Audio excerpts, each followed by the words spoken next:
Hi, this is Dale Lear, designer of TRS-80 Color Baseball, and you're listening to CoCoTALK.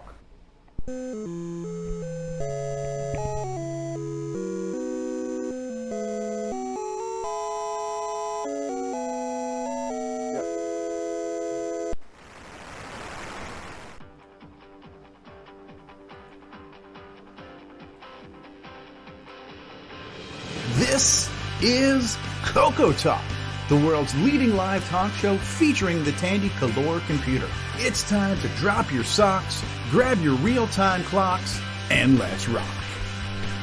CoCoTALK is rocking the 8-bit world, keeping the Tandy flame alive. We may be mocked, but we'll never stop, cause CoCoTALK is rocking the 8-bit world.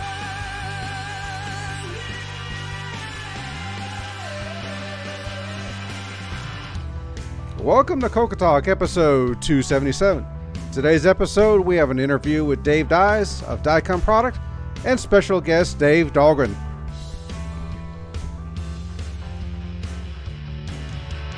CoCoTALK is rocking the 8-bit world, keeping the Tandy flame alive. We may be mocked, but we'll never stop, cause CoCoTALK is rocking the 8-bit world.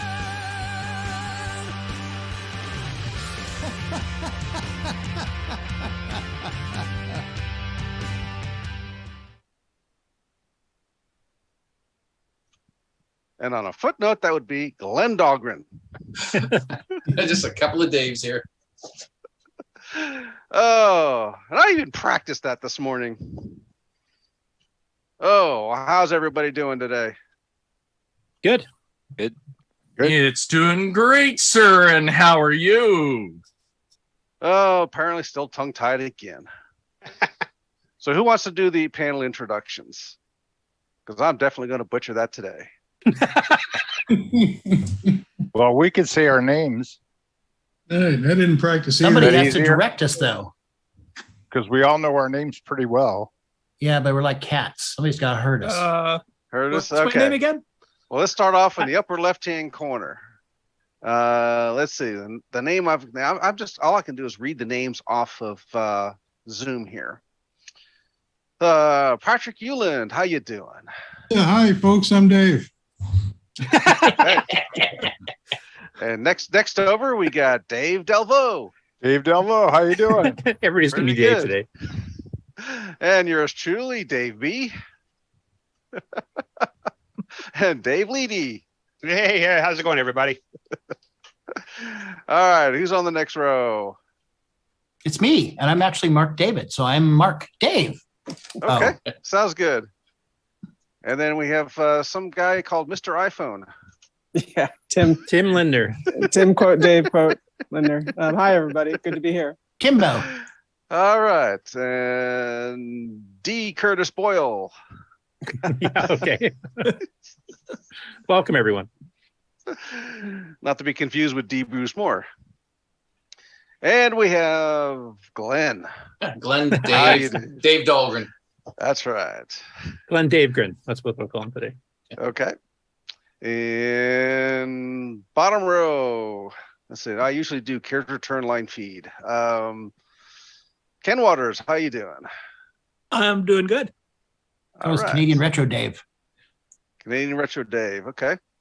And bottom row center, we have our special guest, Dave Dyes. The Hi. real Dave. I am the real Dave. And last but not least, the Another other real David. Dave. Why, hello, everyone, and welcome to an interesting interview again this weekend. I hope you're ready for it. Are you? I am. Let's move it. So you like that Doctor Who character, Other Dave? Maybe. Or the Kids in the Hall song. These are the Daves I know. Personally, I prefer the Tom Baker days with Sarah Jane. Mm-hmm. Let's see. Curtis, I think it's your turn now. Okay, well, before we get into the interview with Dave, and Dave, I don't know how much time do you have to hang around with us? I've got enough time. Okay.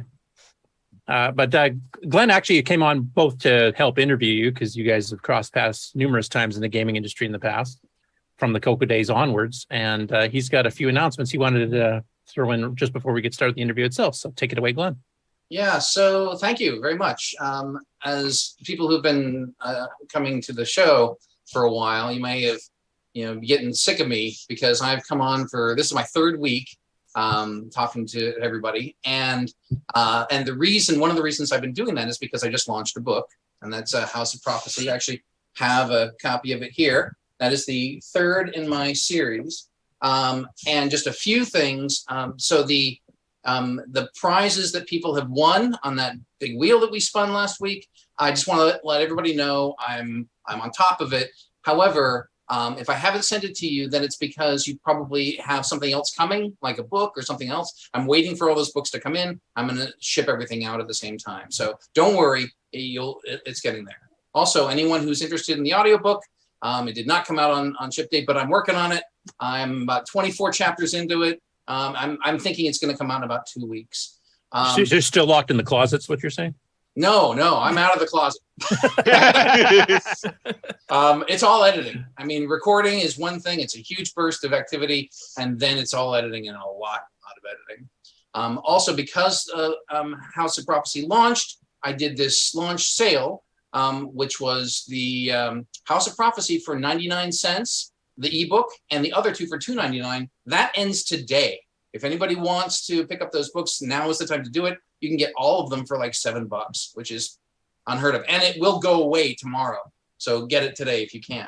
And the last, but definitely not least, Game of War just won the gold medal for readers' favorite YA Epic Fantasy. This is the same award that Child of Chaos won, and it's kind of a huge deal. I'm still kind of reeling about it. So now I get to put the sticker on Game of War. And I'm actually thinking about going to the awards ceremony in Miami in November, because I have 2 awards to collect now, and they haven't done it for the last 3 years. So now, because COVID isn't a thing, evidently, they're going to invite everyone to a hotspot and and give out awards. So those are the things I just wanted to mention. But for me, it's a pretty big deal. So thanks very much for a chance to share that. Oh, huge congratulations on 2 awards there. That's amazing, you. especially for a first-time author for the last 3 years. And second and third, yeah. By the way, Glenn, you have at least one fan here. He says he's not sick of seeing and hearing you yet. Well, I'll keep coming back for that guy. I'm surprised he's not on the panel today. Okay, well, thanks, Glenn. So I think we'll get straight in the interview, because I imagine this is going to be a long one, because Dave's done a heck of a lot over the years. And so I'll start with the standard, questions we normally ask. And I guess the first question for you, Dave, is what was the first computer you ever used, whether it was in school or at a friend's house or whatever? So in school, I would have used a PET computer, a Commodore PET. I think before that, I had used a TRS-80 Model 1 or a Model 3. I had played a few games on that before I got into actually doing any programming on the PET computers at my high school. Okay. And then what was the first computer you ever owned yourself? The first one I owned was a color computer, the original color computer, the big gray beast. 4K? I had 16, but when I eventually met Roland Knight, we piggybacked an extra 16K of RAM on that. So I had a big whopping 32K of RAM for a while. So that was a nice upgrade back in the day. So you must have had one of the earlier, like a Rev D board like I did, because I did the same stacked 16Ks there, and then you find out your video RAM didn't work past the first 16K. It depended on which RAM you put on it. If you put on slow RAM, then the second 16K wouldn't support video, but if you had the faster RAM, it would. Oh, okay. I didn't know that. Yeah. Cool. That's the advantage to knowing a really smart person who knows electronics way more than I do. So. Yeah, well, actually, you had a quite a cluster of pretty good programming friends, all within a 30-minute drive of your house. But we'll get into that in a little bit. So I guess what you said you started your programming originally on the PET, which is actually the same thing I started on. What kind of got you into the programming side? Was it just the computer itself, or did you see video games and you wanted to try to emulate those, or did you Yeah, have a like natural knack? yeah, like I was a big gamer before that. I loved the arcade games, Pac-Man, Asteroids, pretty much anything I could find at the local arcade. And once I had access to a computer, it all I wanted to do was create my own games, figure out how to write them, and initially started writing in BASIC. And sort of at the same time that I was working on the PET is when I got my color computer, and I started playing around and wrote some stuff in BASIC, and then happened across Roland, who put me onto assembly language, and that's sort of how I got my start. And I just happened to have the ability to take the ideas and make them into a game, and or take something I'd seen and recreate it in whatever manner I could on the limited systems that I had. Okay. Yeah, because one of my questions was going to be what got you into machine language programming versus BASIC, if you had some hints from people. And so Roland was a huge influence in you getting started on that. Yeah, he was leaps and bounds ahead of everybody that I knew at the time.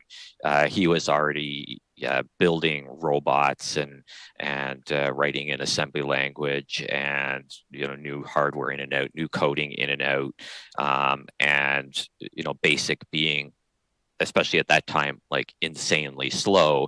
It was like, well, this is just not going to cut it. And he had programmed in assembly, so he was able to sort of give me through osmosis some of his programming knowledge, and I was able to pick up my level of assembly language programming from him.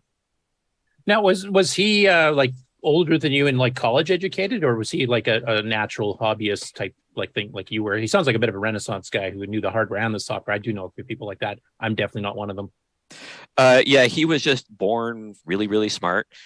We were either the same age, or he may have been a year younger than me. But by the time he was 12, 13 years old, he was programming and new electronics. He was just on a different level than anybody that I knew, and anybody that we were around. So he was just ahead of the game. Now, was he into the gaming side of programming too then? I know he ended up helping you on some stuff at Diecom, and you guys co-wrote stuff together. But in those earlier days before you started publishing through both your own company, and then earlier before that, third party, had he tried publishing stuff through other people too, or? He had not published it. Oh, well, he hadn't published anything, but he had attempted that. The original Lansford Mansion was written by him and Dave Shushin on the Model 1, and they had submitted it to Big Five Software and potentially a couple other places. They just hadn't gotten any takers. So he was obviously into playing games and played a lot of games on his Model 1, and then ultimately color computer and PC. And so he was much more into games then, and designing and writing games. And then he sort of over time moved away from that part of it. Okay. So would you consider yourself one that was more in tune with the business side of things than he was? Maybe that's one area he was a bit weaker on? Yeah, absolutely. I understand sort of all aspects of it. I mean, I'm a pretty good coder, pretty good designer, and I understand the business side of things, extremely well. And back in those days, you could kind of do all of those things compared to what you can do now, and Glenn can attest to that. He was sort of in the same boat as me. You wore a lot of hats, you did a lot of things, and you sort of coded artwork, sound promoted design. Yeah. Sound, and you ran the company. Probably produced the discs, packaged the discs, shipped the discs. You did everything back in the day, and that was sort of my forte, that I could do all of those things. And that's where I've sort of run into problems with a lot of people over the years, is they never really fully understood the business side of the business.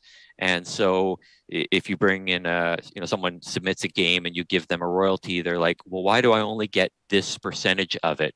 And I go, well, you're not paying for the advertising. You're not producing this stuff. You're not taking any risk outside of, your time in developing the game.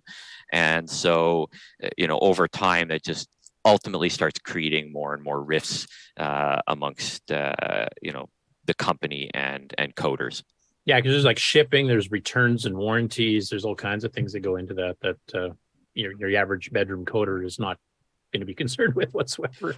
Yeah, I mean, people don't understand. You had a 3-month lead time on running ads, and you had to pay for those in advance. And as Glenn can attest, the average dev cycle was probably 2 or 3 months on a game. So you didn't want to wait till the game was done.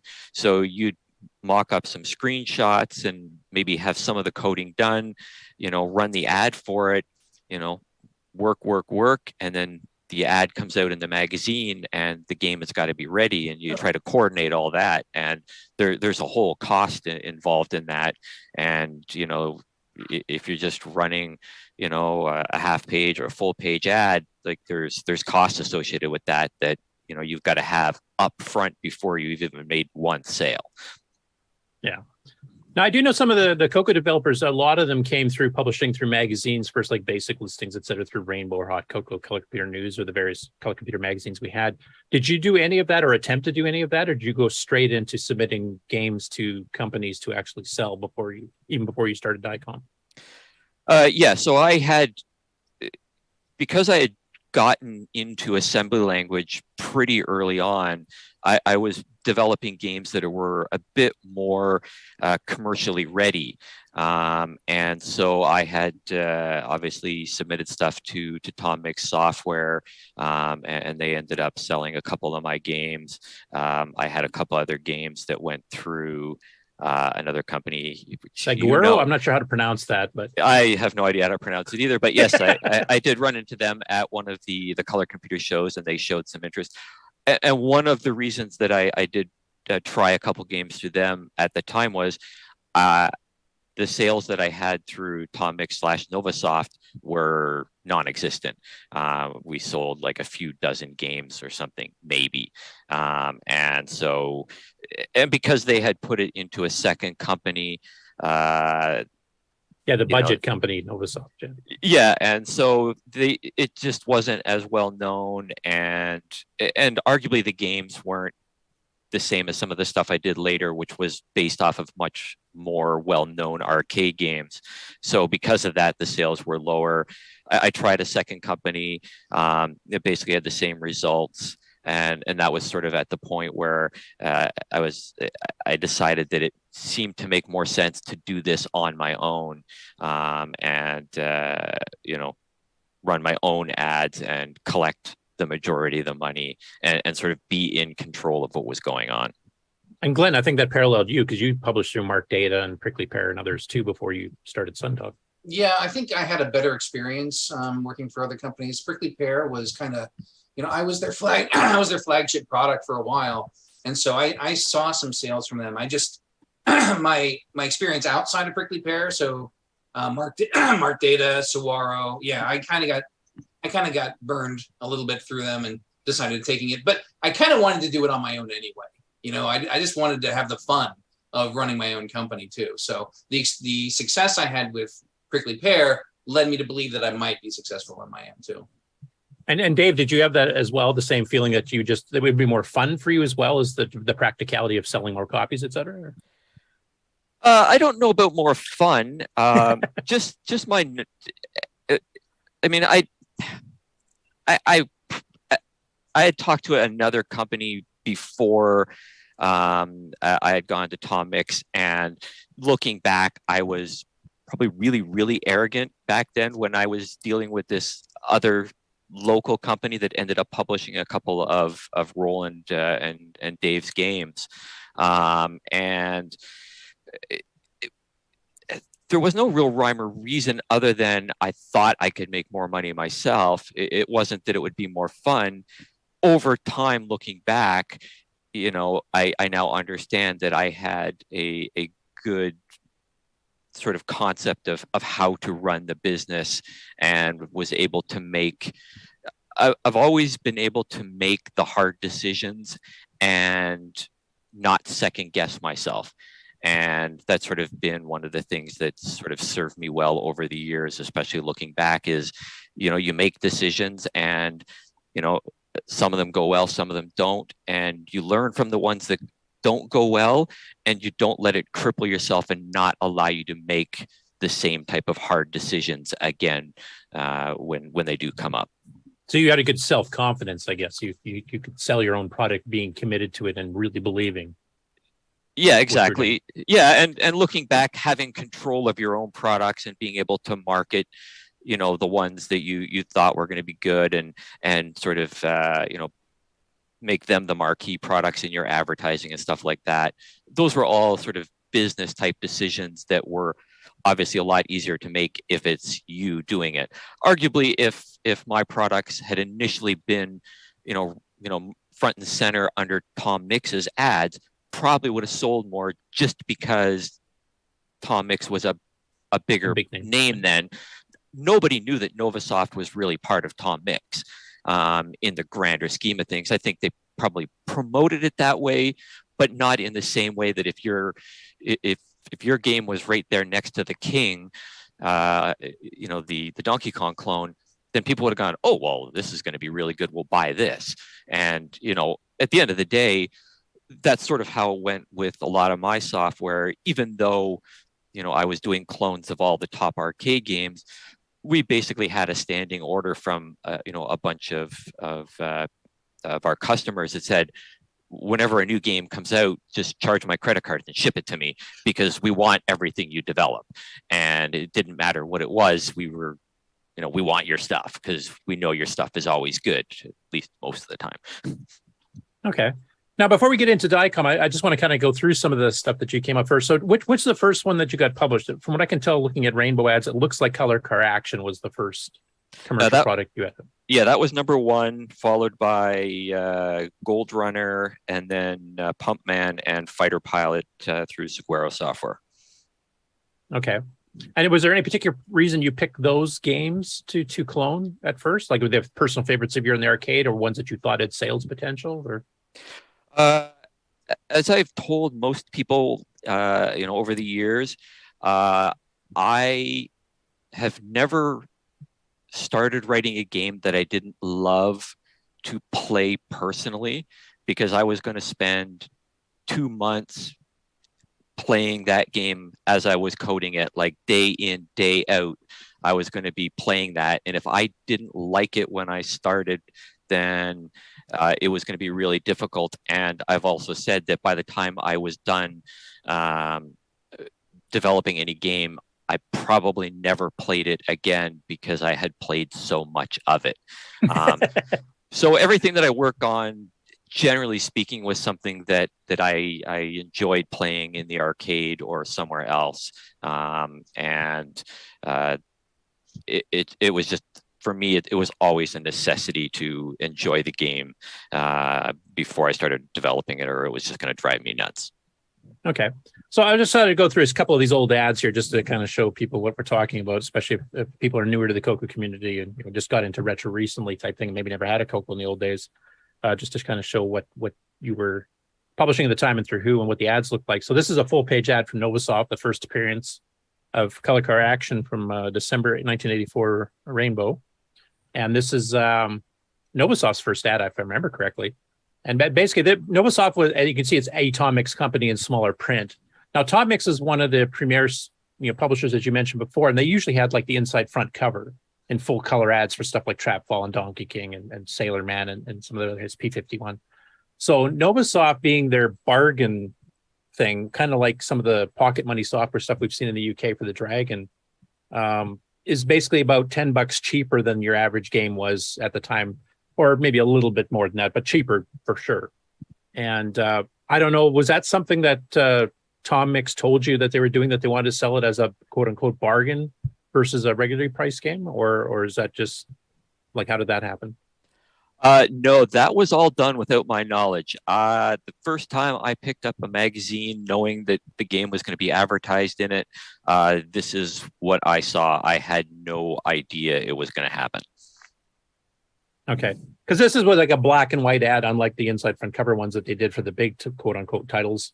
And they also threw it like on page 120 or something like that. So you had to kind of hunt through to find it. At least it was a full page ad, I guess. That was one positive. And then this is where the Gold Runner came out here. And that was advertised about 6 months later in the June 1985 one. And this one actually, Tomix did throw a little bit of color into the ad here as a background color. So it stood out a bit more. And I was wondering, did that have any effect on sales? Like Color Car was like a black and white ad when it first came out. Did you see any better sales after the, kind of more highlighted ad came out, or did it make any difference at all at that point? As I recall, it didn't make any difference at all. Okay. And then the alternative company that you did some work through here was Saguaro. Is that how you pronounce it, Glenn? It sounds like you're familiar with them. Saguaro. Okay. Yeah. I'll probably forget that. I'll probably call it, Dave or something. Do you know why they're called Saguaro? No, I don't. It's a cactus, and they were basing themselves off of prickly pear, which is also a cactus. So they pretty much stole their name. Now, were they like near each other physically as rivals, or? I think they were inspired by them, but I don't think they liked each other very much. But I can't be certain of that. Okay. And as I recall, I don't recall there being a whole lot of love between any of the companies in the day. Like, I think everybody saw everybody as like the competition more than they did anything else. You could be right, but I actually had a relationship with a lot of these people, and once you got through that, a lot of them were friendlier than maybe you would expect. And I have a couple of, obviously you and I got along, but like Gimme Soft, he and I were best buds for a while too. I was supplying him. He was more of a dealer than he was a developer, but they did have some pieces that they developed as well. And so like Prickly Pear, I had an awesome relationship with. And Saguaro, whatever, not so much. And Mark Data, I didn't get them at all.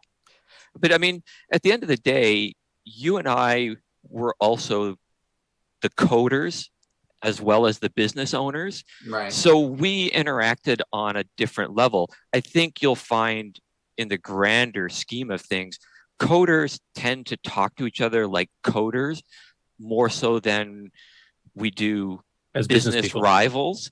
Whereas Tom Mix wasn't a coder, he was a business, and he saw us as a threat. And I think a lot of the business owners saw us as a threat to their business, whereas I look at competition as, all right, you guys are going to challenge me to do a better job.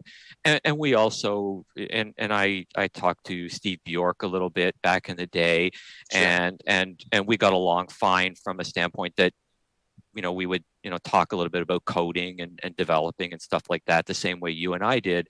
We never talked about, you're taking sales away from me because you're creating this game or you're doing this, and that's just bad for my business, and I don't want competition. I've always looked at, if there was no competition out there, then the market's probably really bad at the end of the day. And well, that was true too there at the end, but well, exactly. So, and actually, Steve's company, Game Point, I guess it was. Am I remember that correctly? Oh yeah, his later on. Like he also did SRB software, but that was that was his thing. But the company he was effectively working with exclusively, I think it was Game Point. They did with Pete Digitizer and all that. So Nick Moretti's is on the call. Actually, sold his stuff in North America through the same company as well. I think he had a problem with a lot of people. He viewed everyone as competition, and so he and I didn't get along too well. I don't think, as I remember. And actually, some of his people came to me, and I don't know if this was like a problem with his company or sort of a broader issue, but one of the reasons I had people writing software for me is that they got paid, and a lot of other companies just didn't pay. I don't know if they didn't reveal their numbers or if they didn't send the checks or whatever, but when I revealed what my royalty was and I paid them every month on the month, they were like amazed. Yeah, I mean, I don't want to get too much into details. Like, obviously, I wasn't directly involved with, but I do know there was some issues, and I think Nick can attest to this too. Well, Nick, I think you had a special deal with GamePoint because living in Australia, that made payments and stuff a little bit more difficult. You actually, instead of taking cash payments, you took like hardware donations and stuff, didn't you? Yeah, because of the distance, Australia and America, it was always hard to transfer money, and back then there was no internet or anything, so we just came to the agreement that he just sent me stuff, presents. Which is kind of odd because you figure the shipping to Australia would be more expensive than trying to send a check. Yeah, I guess so, but hey, if he sent me money, I would have probably ended up buying that stuff anyway. So, what kind of sales data did these old companies provide? That's a good question. I don't know. Dave? I don't recall. It was probably just a very simple form that basically said how many copies of X product was sold at X dollars, and you got whatever the agreed upon royalty was. So it was probably something as simple as that. That was, I don't know what Glenn did, but that was basically all I had with my coders was, just a basic accounting of how many copies we sold, what they sold for, and here's the royalty check that corresponds to the money that we took in. Yeah, that's exactly it. That was what I had at Prickly Pear, and so that's what I based my company on. And I was just really surprised that other people were kind of, surprised that that's what I was sending my authors. I would tell them exactly what I sold, when I sold it, how much it sold for, and here's your cut. Yeah, I mean, like, and I don't know. I mean, I've been in business long enough to know that there's a lot of companies out there that just do really bad business. Like here's just a crazy story. So with Cosmic Infinity, Cosmic Games, as our brand was, we ended up getting the rights to Who Wants to Be a Millionaire for mobile back in 2001, 2002, somewhere around that neighborhood. And it was a bizarre deal that Bell was involved at one point, and then ABC was doing some crazy stuff, but we ended up with the rights to that. And they were doing really well from us, like the royalties they were getting. And at the end of each year, we had to pay them, the royalty that was owed to them. And we sent them a really big check. It was a 6-digit check that we sent off to ABC. And 3 months later, we get a call from them going, yeah, Dave, could you send us another check? We lost your check. And I'm like, all right. So I go to the bank and I put a stop payment on the other check, and I issue another one. And then like the next week I get a call from oh yeah, like we found the check, but we tried to deposit it, but there was a stop on it. It's like, yeah, no shit. Like, what do you want? But that's companies, right? Like they just, like, it was a big check for us, but for them it was like, oh, I found some money in the couch. And it didn't matter to them. So like if a 6-digit check came to me, like I'd be clutching that until I got to the bank. For them, it was just like, oh, we'll just throw it in this box over here, and maybe someone will get to it eventually. And companies are just like that, especially small companies. Like with a lot of these companies, I don't know how much money was coming in, and if their outlay was more than what they were taking in, obviously they were going to prioritize paying for the ads, or they weren't going to have ads. As Glenn can attest, Lonnie wasn't the most lovely person to deal with. So we'll get into that. If you didn't pay him, you weren't getting your ads in the magazine. And if you weren't getting your ads, then you weren't getting the sales you were getting. So it was sort of the lesser of two evils. It's like, do I pay my coders, or do I pay for my ads, or do I pay for X, Y, or Z? It's just, those are the pitfalls to business that I think you come across all the time. Yeah, unless you become somewhat successful and you actually have a storage of cash that you built up, you are, checking like who can I afford to pay this month, and I'll have to skip the other people to the next month or whatever. I go through that with mine too. So yeah, I understand that. Now, I do have one question before we get onto the Diecom stuff here. So this is Soharo's final or first ad where they actually had both your games, including Pump Man with a screenshot, which is kind of cool because the other one was just a kind of a drawn graphic. Now, the copyright date on Pump Man says 1984, but this ad actually didn't come out until near the end of 1985. Like there's a huge, at least a year delay here. And I was just wondering, do you remember what caused such a delay? Was it just they had you doing changes or sat on a shelf or you submitted in multiple places and it didn't get accepted for a while, or what happened there?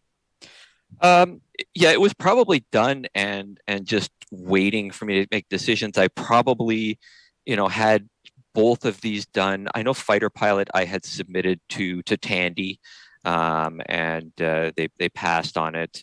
And they were probably sitting there, and I probably didn't want to put them to Novasoft because there was just not going to be any money. And I think I probably ran into these guys at the first Rainbow Fest I went to, and I found out when I went to the Tom Mix booth that they had only brought like 5 copies of my game to the show to sell. And that doesn't bode well. And so at that point I was like, and I wasn't doing well from them. So it's kind of like, well, maybe I'll just try some other stuff then. And I think I was probably 17 at the time. And it was just like, I came across these guys. These guys seemed pretty interested. So I figured, hey, I might as well try someone else because it can't be any worse than Tom Mix was at the time. So they all required exclusive? No, there was no exclusivity with anybody at the time. It was just like, Really? Just one-offs. Yeah. Everyone I worked with exclusive. Oh, for the game deals. For the game itself, or for you? The game itself, probably they were all exclusive. Yeah. That's what he was asking. Yeah. The games would have been exclusive there, but I didn't have anything, exclusive with. Yeah, it wasn't like old companies. Hollywood where you had to work for MGM or whatever. Yeah, or a lot of people, if they weren't exclusive, they had right of first refusal on your products, and I didn't have anything like that at the time. So I was able to sort of shop stuff around and tried this, and I don't remember if it went any better than the other stuff did, but that's sort of when I started thinking, much more about doing stuff on my own. Okay. I will mention something. Like, we interviewed Chris Latham a couple years back. He's a guy who wrote Donkey King and Sailor Man. And obviously he was, one of the marquee products, or actually both were marquee products for them. And he had quite a different experience from you. Like, I'm trying to remember what he said. I think he sold 40,000 copies of Donkey King, which is best selling. Sailor Man, actually, which took him a lot longer to do and is a lot more technically advanced, wasn't that popular of an arcade game it was based on. So he actually sold like half that on that one. But I mean, his experience with Tom Mix, he was quite happy with. But I think you're right. You had to be in their Premier League getting advertised as opposed to in the Novasoft, bargain basement bin. Oh, okay. I'll say a couple things on that. One, how big a title you were basing your game on. Obviously, basing on Donkey Kong is huge. It's a much more well-known game. I'd be curious to know where Glenn falls on this, but I never sold anything close to 40,000 copies of anything. Like, I don't remember, but I would be shocked if I hit those numbers in the color computer world. I think that might have been the heyday of the color computer game market. Like, I would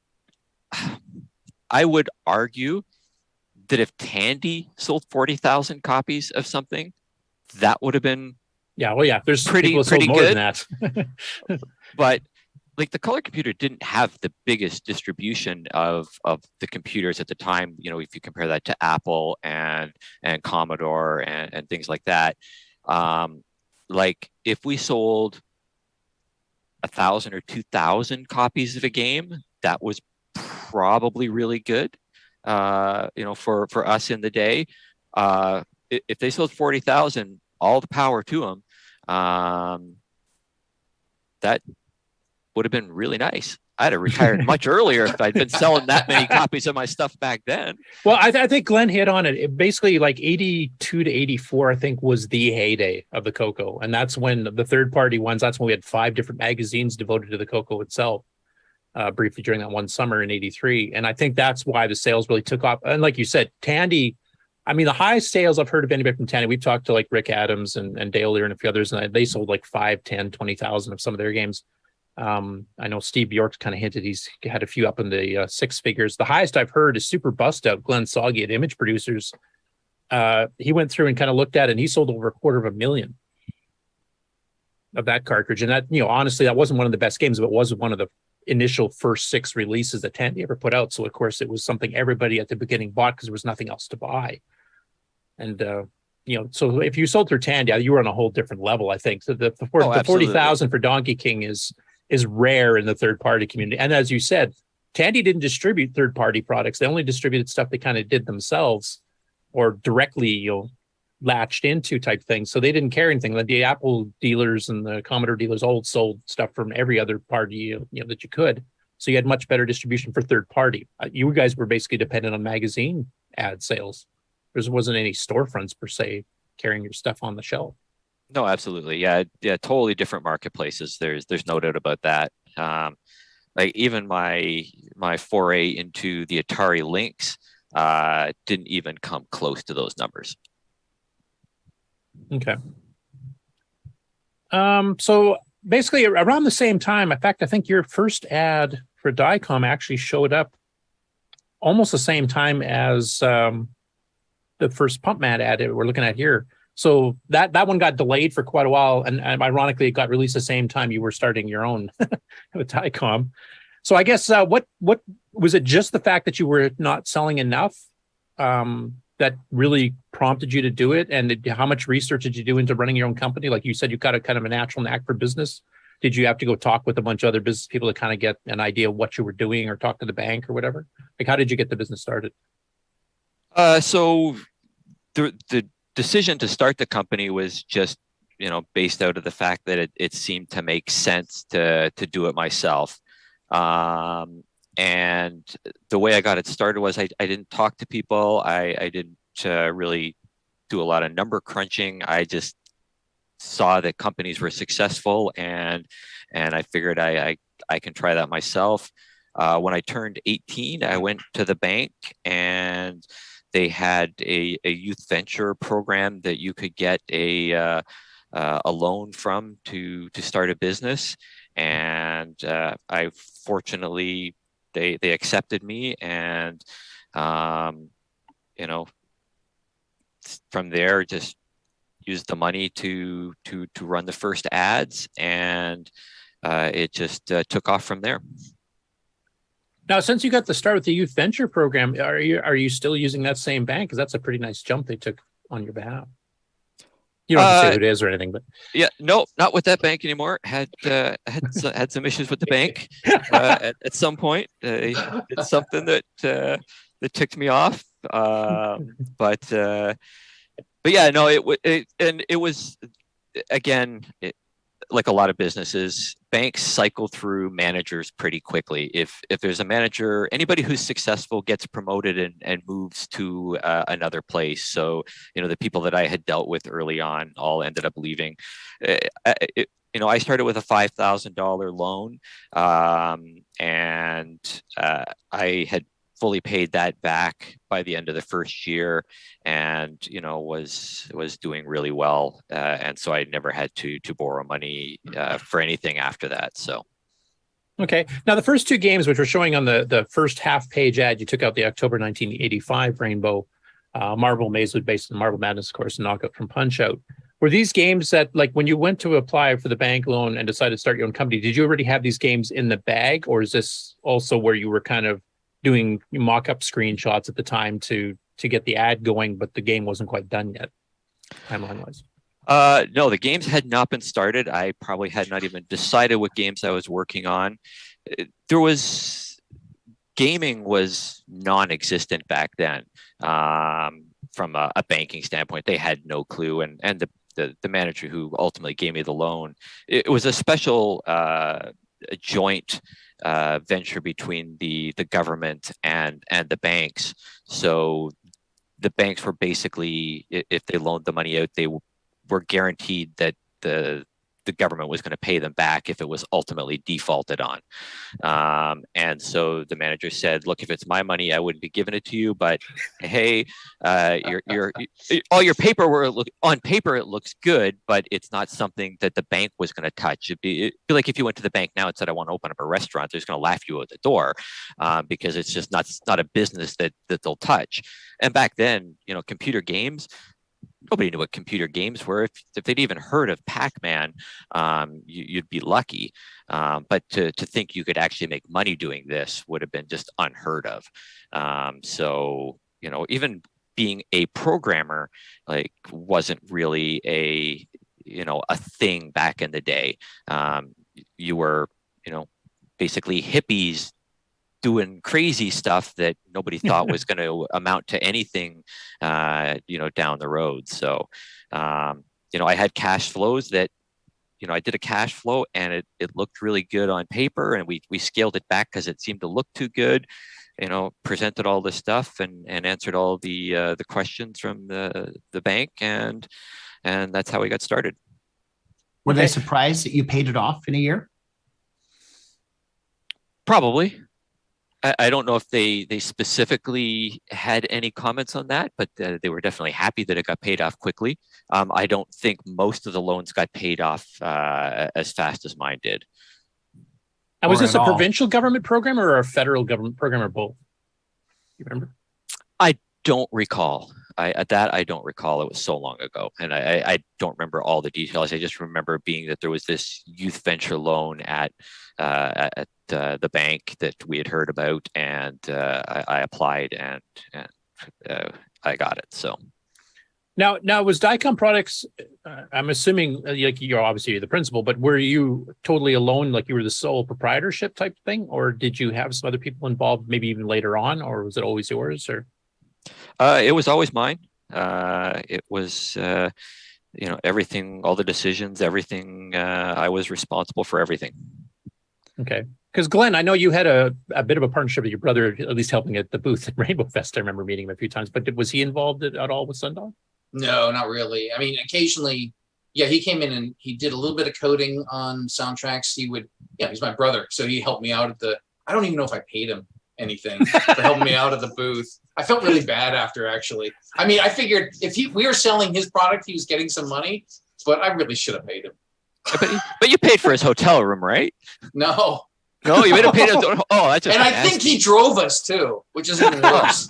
That is cold. I think I might have paid for gas. At least when my sisters and my parents and my grandfather came to work at the booth, at least I paid for everything. Actually, I wanted to bring up your sister for a second here, because that was actually one of the questions we got from our Discord from a user named Shenley. And I'll just read the exact quote because it's kind of funny how he found this out. But he says, I see most of your games also included credits for Lori Dies, who I always assumed was your wife, but recently found out was your sister. And he says, I couldn't work with either my wife or my sister. So what was that like? It wasn't too bad. Like, she did some of the artwork for some of the covers, and she worked at taking some of the orders and managing a lot of the shipping, and then did a bit of artwork on a couple games. It was fine. It wasn't a big deal. I've always had a pretty good relationship with all of my family. They've been, obviously been very, helpful to me through all of my different businesses, and so it was sort of just fairly common for us to be helpful. Was she the voice to Welcome to Iron Forest? Yes, she was.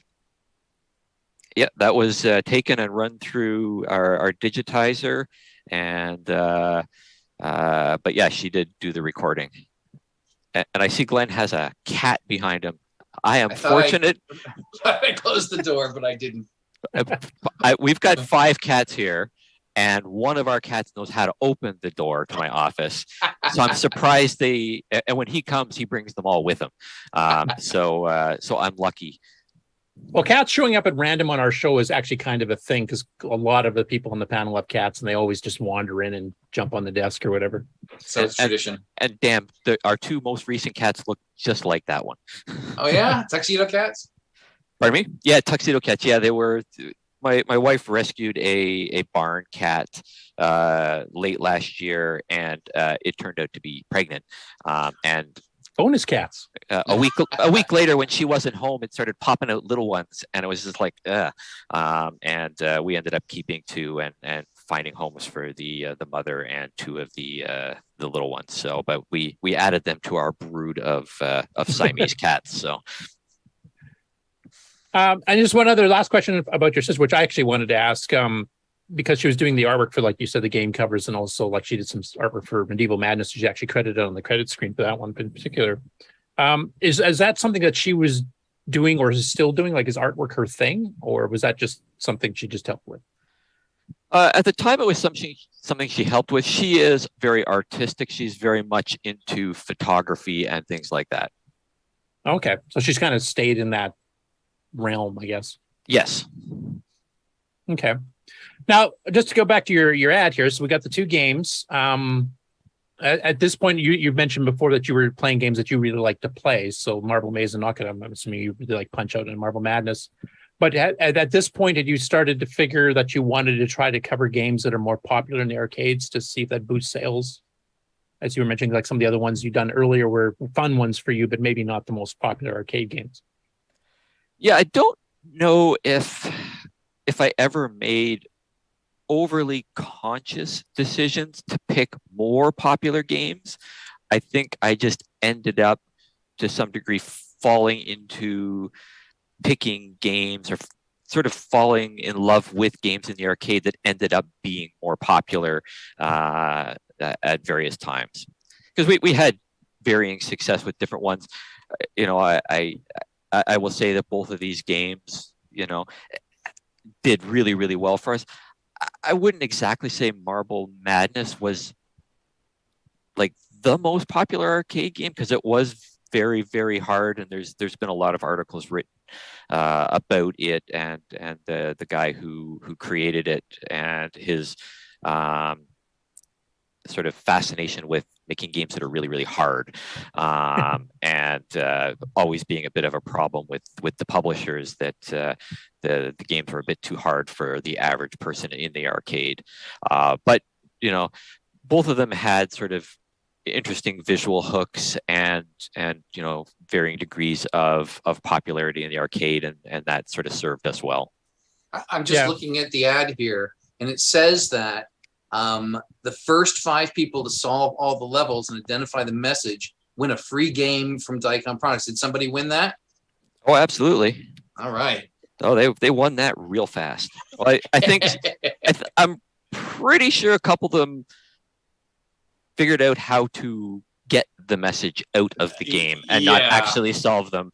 As you can attest that, you know, people like the shortcuts, right?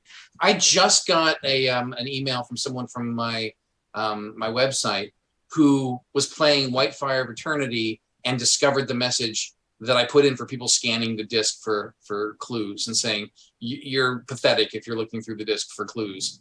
And he had to share that with me. Oh, I will. I could tell endless stories about my Cosmic Games days of games that we've created, especially our MMO that we created for the mobile space, and the lengths that people will go to exploit a game. It is absolutely insane the lengths they will go to figure out how to cheat a game. Yep. Yep. And you've been in this industry long enough to know that people will look for the easiest possible solution to everything, and they will arguably spend more time finding that than actually playing the game. Absolutely. Yeah. Well, like even back in the CoCo days, I mean, the cheat pokes to give yourself, say, 255 men or something like that, or change the start level of the game, or different things like that. I mean, I did one like Gates of Delirium, which I actually did complete. I did cheat a little bit. I tried not to cheat too much, but it was taking too long over the summer when we were trying to win that CoCo 3 you were offering. Yep. So I figured out where on the disc it had saved the location of the character on both of the worlds. And then, if I got too many monsters, I didn't feel like dealing with them all, I would just save the game to disc I string it, change my location somewhere else past all the monsters, disco it back out, and then back into the game type thing. So there you go. Yeah. It's the only way to do it.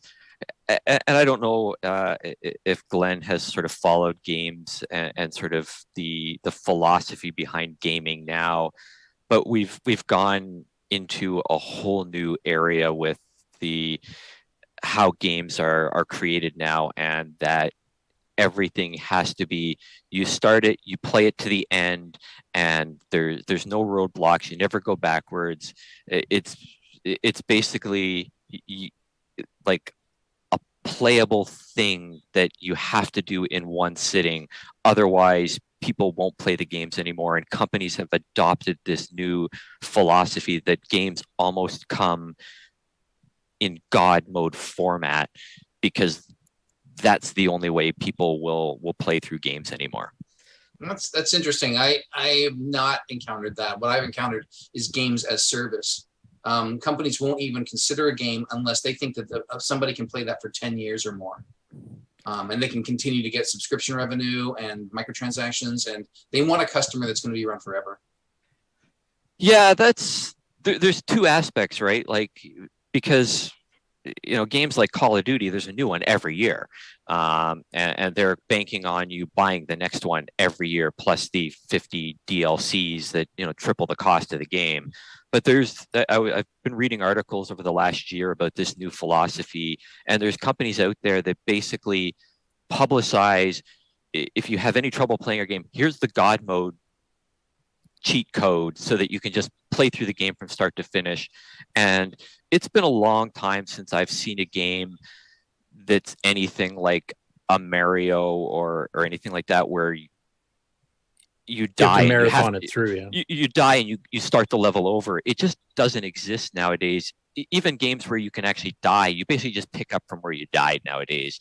There's not a whole lot of setback anymore, and I find it really sad because there just doesn't seem to be any challenge. You pick up a Call of Duty, you sit down for 4 hours, you start it, and you're done the campaign. The multiplayer is sort of where it's at for longevity nowadays. Right. And a game like, Call of Duty, their big thing is they're free to play. Whatchamacallit? Warzone. Yeah, Warzone. And that's where they're making all of their money. And their other marquee products are, that's sort of how they attract attention. But Warzone is everything for them. Well, Warzone's new though. Like that's only for like is it? Warzone's only a couple years old. Fortnite is going on, it'll be 4 years old this fall. And that's the marquee. Like everybody is trying to catch up to Fortnite. Not anymore. Not anymore. Fortnite is not the big thing anymore. It is. I think Warzone is making more money than Fortnite. No. Fortnite is printing money. Fortnite is. Is it still true? Oh they're God, printing money? It's not even close. They're printing money. I defer to you because I haven't actually seen any numbers, but Fortnite made 2 years ago. They made $1.2 billion off of Fortnite. Epic made off of Fortnite and nothing else, and that's just from in-game purchases. Yeah. None of the other ones come close. Warzone is pretty big. Apex Legends is pretty big, but nothing in that genre comes close to Fortnite. I thought Fortnite was passe. I guess I'm way off. Oh no, it is. I could talk endlessly about the brilliance of what they do in that game. It is. And as a company, they're so in touch with the user base. It's scary. But that game is like every week there's something new in that game. Every day there's something new to buy in that game. And it's right. Unlike Warzone and Apex Legends, which are first person, because of the third person nature of Fortnite, they can sell so much more stuff because the visuals lend itself so much more to selling the skins and everything that you do in that game. It's so well done. It's one of the things that's held my attention as long as anything over the last 5 years. I have to agree with you too on the fact that the modern gamers do not have the patience to slog it through an Ultima or a Wizardry like they did in the old days. I mean, Nick Marenti's here when he published a couple of his games recently, like Popstar Pilot and Gunstar for the CoCo. You know, they're multi-level games, so they take quite a bit of skill to get to the next level. You have checkpoints and stuff, so you don't have to do the whole level over. But Nick actually found it kind of disappointing on these games because he'd done all this time designing these levels, and like 80% of the players never see past level 2. They just don't have the patience to slog through it and figure it all out type thing. I don't want to like diss their game playing skills. I just don't think the modern gamer has that attitude of like, I paid for this product. I'm going to get my money's worth out of this sucker, man. I'm going to play this thing for 3 months straight, 8 hours a day type thing. And that just doesn't happen. It's more of a casual game. You want to just pick it up and get it done, like you were saying. And Nick actually changed his last release, Zero Hour, so that he has like a set of doors in the beginning where you get to pick which level screen you want to play, and you can do them in any random order you want. So you get to see everything. The only one that you have to actually have skill to is the very final level, but you'll be able to see like 90% of the game. And he actually did that design on purpose because of the disappointment that he sold these games to other people, and they go, "Yeah, I've never seen past level 2. I know there's 5 of them, but I have no idea what they look like." Yeah, I will attest to that with my son, who's been playing games since he was young. I know whenever he got stuck, I got to play through the tough parts to get him past it. And as soon as I got past that part, then the controller was back in his hands and he was playing. Now, to be fair, he's a bit older now, and he's starting to understand, you know, having some challenging games and starting to appreciate them much more. It's a lot of fun playing anything that we can play co-op, or even some of the shooters where we play on the same team and stuff like that. I know my wife plays a lot of games as well, and the three of us put in, you know, numerous hours playing Horde mode and Gears of War. And then my son and I played a lot of Borderlands and more recently Wonderlands, and a variety of shooters and stuff like that. So, but I see that a lot from when he was younger, and in a lot of people that, you know, challenges are just things that nobody wants anymore. And it really is pretty sad. Yeah. I mean, I've kind of found the opposite just from talking to friends. Like most of the time, once they become adults and they've got families and jobs and blah, blah, blah, that they have so much less time to be able to devote for, you know, recreational entertainment of any sort that they want, like, that's why casual games are so popular in phones, is because I'm in the lineup at the grocery store for 2 minutes. So I'm going to play, you know, some random, you know, gem quest or whatever type thing. And they don't really have the time or patience. And they kind of lost the drive to do these long exploration style games that were so popular, like, you know, like Mario you're mentioning, or Zelda, or any of the other stuff from back in the day. And it just seems like the whole industry's kind of changed into that direction, with some of the MMOs, you know, being an exception. Yeah, like, and I think part of it is there's a lot of people who say they're gamers that aren't really gamers. Like, you really have to qualify hardcore gamers and casual gamers. And there should be a whole lot of space in between, but I don't really think there is. I think there's hardcore gamers and then casual gamers who lump themselves in with gamers. But if you play the Candy Crushes and the games like that, and a lot of the mobile stuff, they're more time killers than they are anything else compared to what we grew up with, and at least what I like to play now. And you really have to qualify the difference. And I will say the one reason I think Fortnite has been really successful is because they have made a game that can be played from someone who's 5 years old all the way up to 70 years old, and everybody in between, because they've made a game that can be played in 100 different ways. It's not, there's a hardcore mode, there's an ultra casual mode, and there's 50 modes in between, which means anybody who wants to play the game can play it the way they want to play it, where almost every other game, there's only one way to play it. If you want to play Warzone, it's hardcore. There's no non-hardcore mode in Call of Duty or Warzone or Apex Legends. All of these games are strictly you play it this way and it's the only way to play. Fortnite's the only one that really breaks out of that mold and sort of gives you the opportunity to just play entirely differently based on what you want to get out of the game. Okay. And that goes to them being in touch with their base. They basically know what people are looking for and they appeal to it.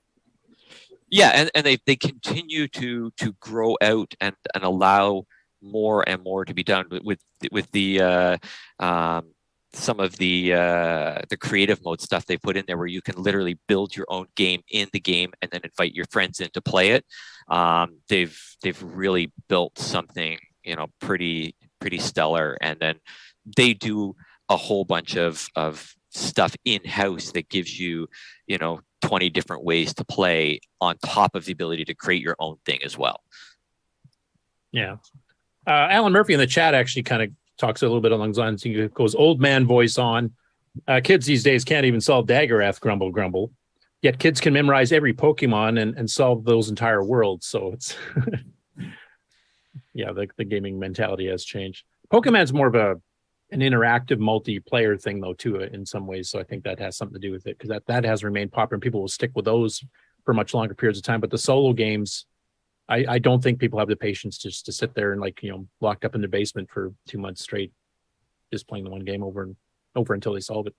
Nope, they definitely don't. And to some degree, the companies are smart in some of the things they're doing, because when you're spending $100+ million developing a AAA title, you really do need it to have some longevity, because if it doesn't have longevity, like, it's really hard to make that kind of money back. Yeah, you'll have no ROI at all. Okay, I will go on to the next batch here. So not too long after the initial release, you updated with a couple more games here: Paper Route or Route, depending on where you are, and Karate. Obviously, Paperboy and what's the name? Is it Karate Champ? Karate Champ. Yeah. Now, one thing that had come up a couple years ago that some people had noticed, and it kind of got resurrected again recently when they found out we were interviewing you, is that there's some hidden codes still left in Karate about running this over the modem for head-to-head modem play, or over a no modem cable, kind of along the lines of, we had some checkers and chess and Othello type games that were done that way back in the mid 80s. And P51's a rather famous one from Tom Mix that also did that. But it's not actually enabled properly, but some of the code's still hanging around, some even the text references still hanging around. So I wanted to ask you, like, what happened with that it got yanked out before the game got released? My lack of technical ability just did not allow me to get it to work properly. So, you know, I had it, you know, working to some degree, but it just never got to the point where it was going to be solid enough and stable enough to release it with that code. Now, is that something you'd mentioned, like your friend Dave Schuchen and Roland Knight and stuff? You know, some of them had some pretty strong technical skills and knew the hardware and the software. At this point, were you still running fairly solo so that they would not have been able to help, or is that something even beyond their experience at this point? Oh, Roland could have done it in sleep. Dave probably could have done it. He might have had to been awake, but he probably could have done it too. Yeah, we weren't working collectively on products as much at that point. You know, Roland was still, he was probably finishing up high school, getting ready to, or first year university. And so, but we were still really good friends. You know, we got together all the time, but we just weren't, you know, doing anything collaboratively at that point. Now, is that something that you would have ever considered maybe going back to, like, once he did kind of join with you a year or two later on some of the games here, and kind of like maybe revisiting that? Is that something that ever entered your mind? Or basically once you're done a game, you're done and you're on to the next project?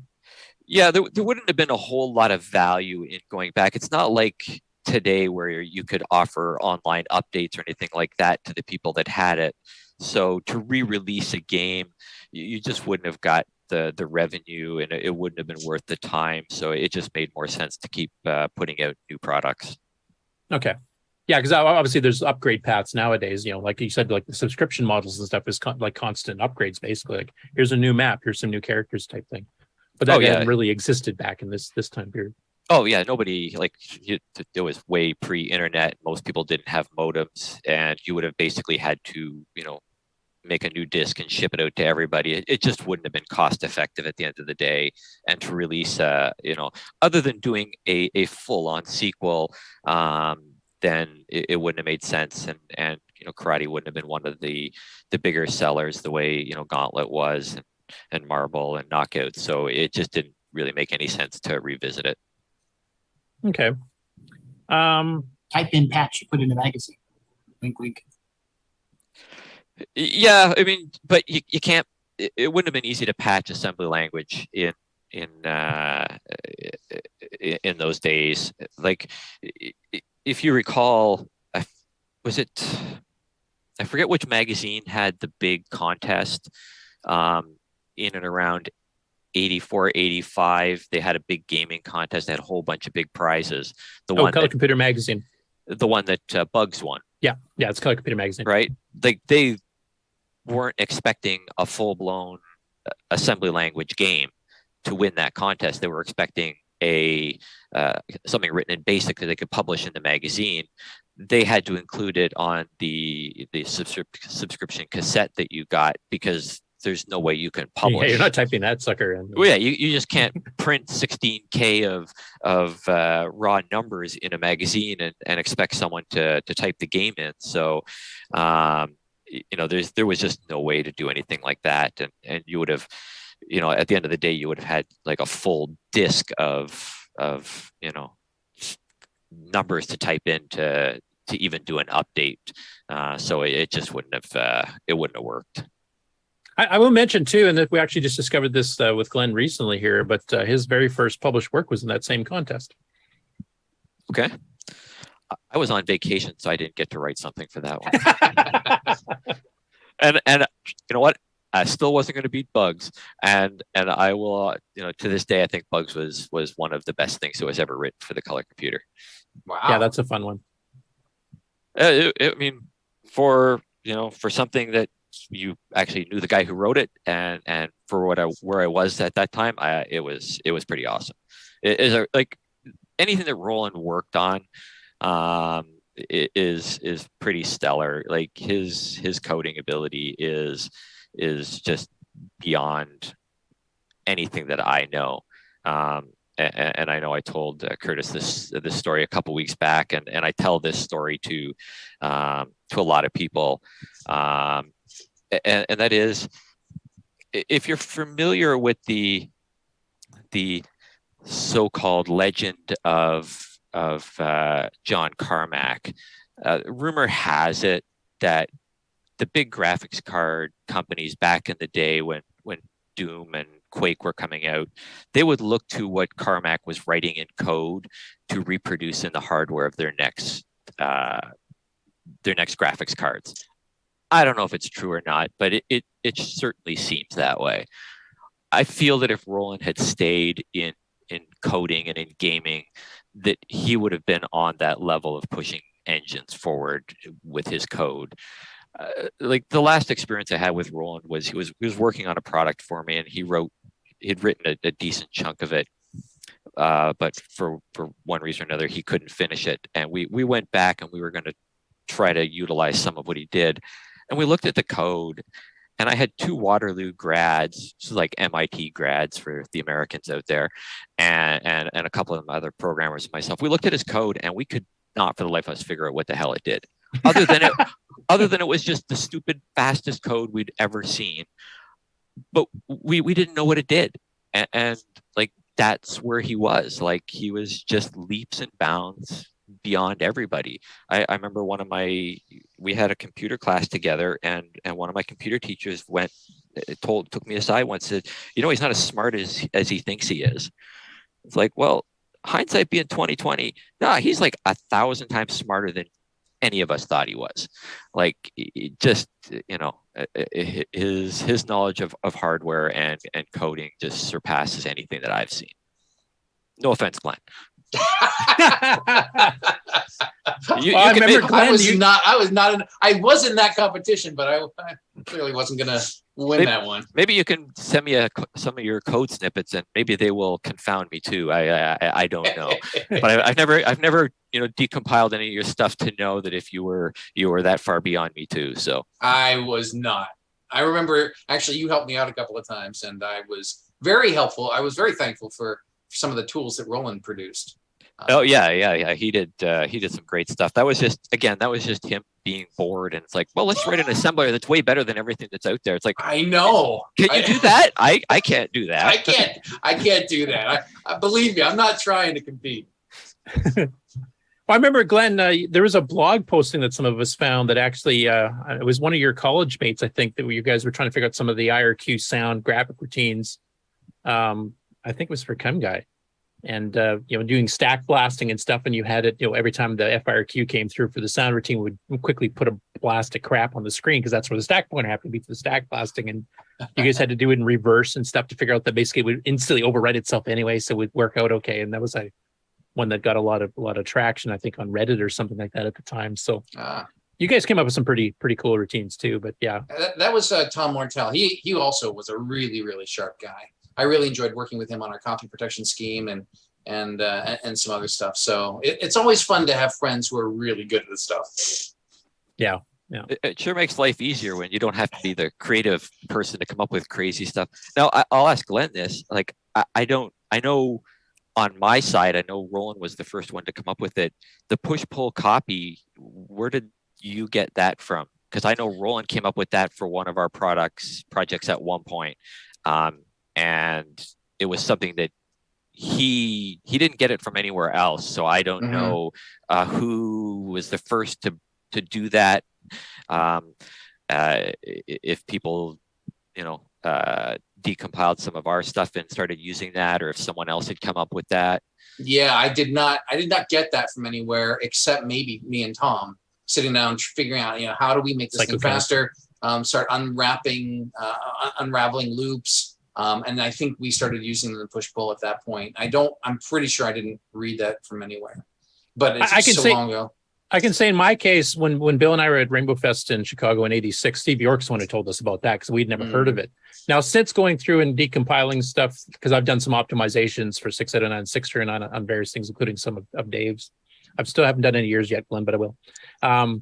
But actually, the first instance I've seen in a CoCo game was Skiing by Robert Kilgus, which is one of the early Radio Shack cartridges. It uses stack blasting to clear the screen white because on the 4K version, you didn't have 2 pages to flip.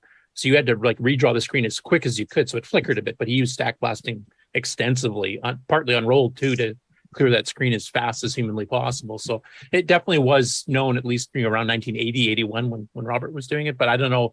The mentality with a lot of the programmers back then was like, that's a trade secret. I'm not telling you. I was quite surprised when Steve told us at the show. Yeah. I found that there were a few people that I connected with, but mostly it was not a community back then. It was not, people wanting to share secrets and, make each other better. When I actually got to know Dave, I was really surprised at how open he was. And that was a relationship that I really appreciated.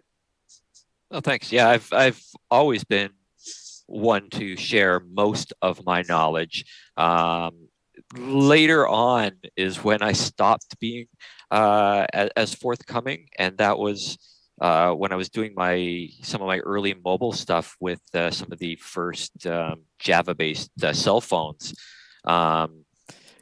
We were working with some Nokia devices, and we were trying to do network code, and we had come across this problem where if you made a network connection enough times, the phone would stop making network connections. And we were directly in contact with Nokia about this and their engineers. And they sent us sample code that proved that there wasn't a problem.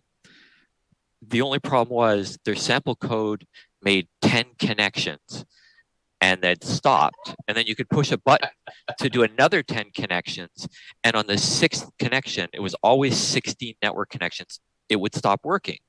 So their test program worked the first 10 times, and they go, well, see, it works. It's like, yeah, but push the button and then tell me when it stopped working, which was 16. And it always was. And then implicitly in all their documentation, they said you can't make direct connections, like raw connections to the server. They're just not supported. But being that I'll try anything to get around problems, we tried it and it worked.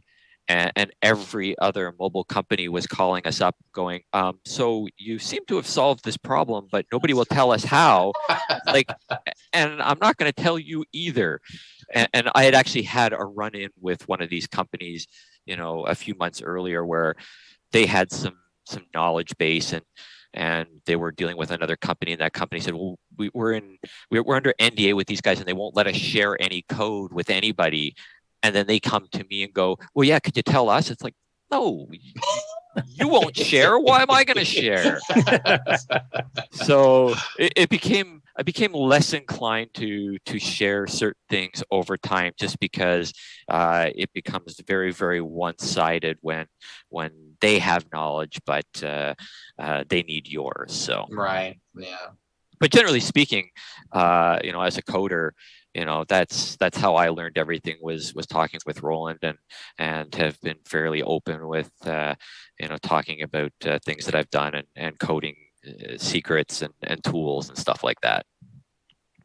Yeah, it's not like the open source community is now, where like everybody's code's out for everybody to fiddle with. That didn't really exist back then, except for maybe like shareware or public domain stuff. But those were generally lower quality coding. That's why they were being shared. Nobody cared if somebody copied off them. Okay, so I brought up the next ad here, and this is adding Mission F-16 Assault and Gantlet. Now, Mission F-16 is actually one that I think this is the first one that you sold through Diecom that you didn't write yourself. Yeah, that was Kevin Orr. He wrote that one. He ended up writing 2 or 3 things that we published. So again, he was another guy who was local to us, probably 2 or 3 years younger than Roland and Dave and myself. But again, he was a good programmer in his own right. He was, I would argue, probably a better artist than a coder, but still quite a good coder. So. Yeah, and that's also that's the first game I think that you guys supported the speech sound pack for some of the sound effects. Now, is that something you pursued? I guess Gantlet had some too, because you had some speech and stuff in it too. But was that something that you guys were really hoping would really take off? That we could get the CoCo doing stuff a bit more competitive with some of the other 8-bit machines having an actual sound card? Yeah, it was something we were definitely hoping would sort of catch on, and it would allow us to do a lot more. It turned out to be not nearly as powerful as it should have been or could have been, and it gave us some benefits, but not a huge amount of benefits at the end of the day. Yeah, because I mean, the biggest. Oh, go ahead, Tim.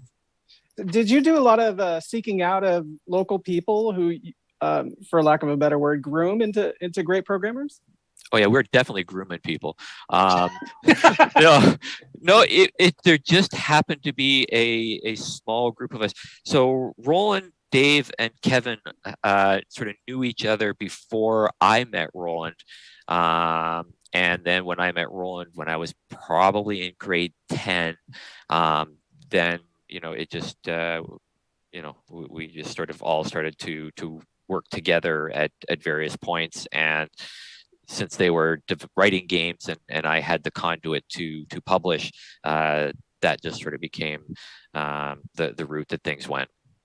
Yeah, because you'd mentioned on our initial call that you had within 30 minutes driving time of your place, you had a whole whackload of these really talented CoCo programmers. Were Dave Turgeson and Jeff Noel part of that too? I mean, they published some stuff through you, and then eventually started to try it after Diecom ended. But were they within that close circle as well, or? Yeah, those were a couple other guys, and I forget who ultimately knew them. We all ended up being in touch with each other to a great degree. So those Triggerson and Noel were a little bit older than us, but again, they knew some of the hardware and the software, and I don't know what they had been doing before they wrote Collateral, but and I don't know if that was because there was a way to get it published through me, but ultimately they brought it to me, and we published it.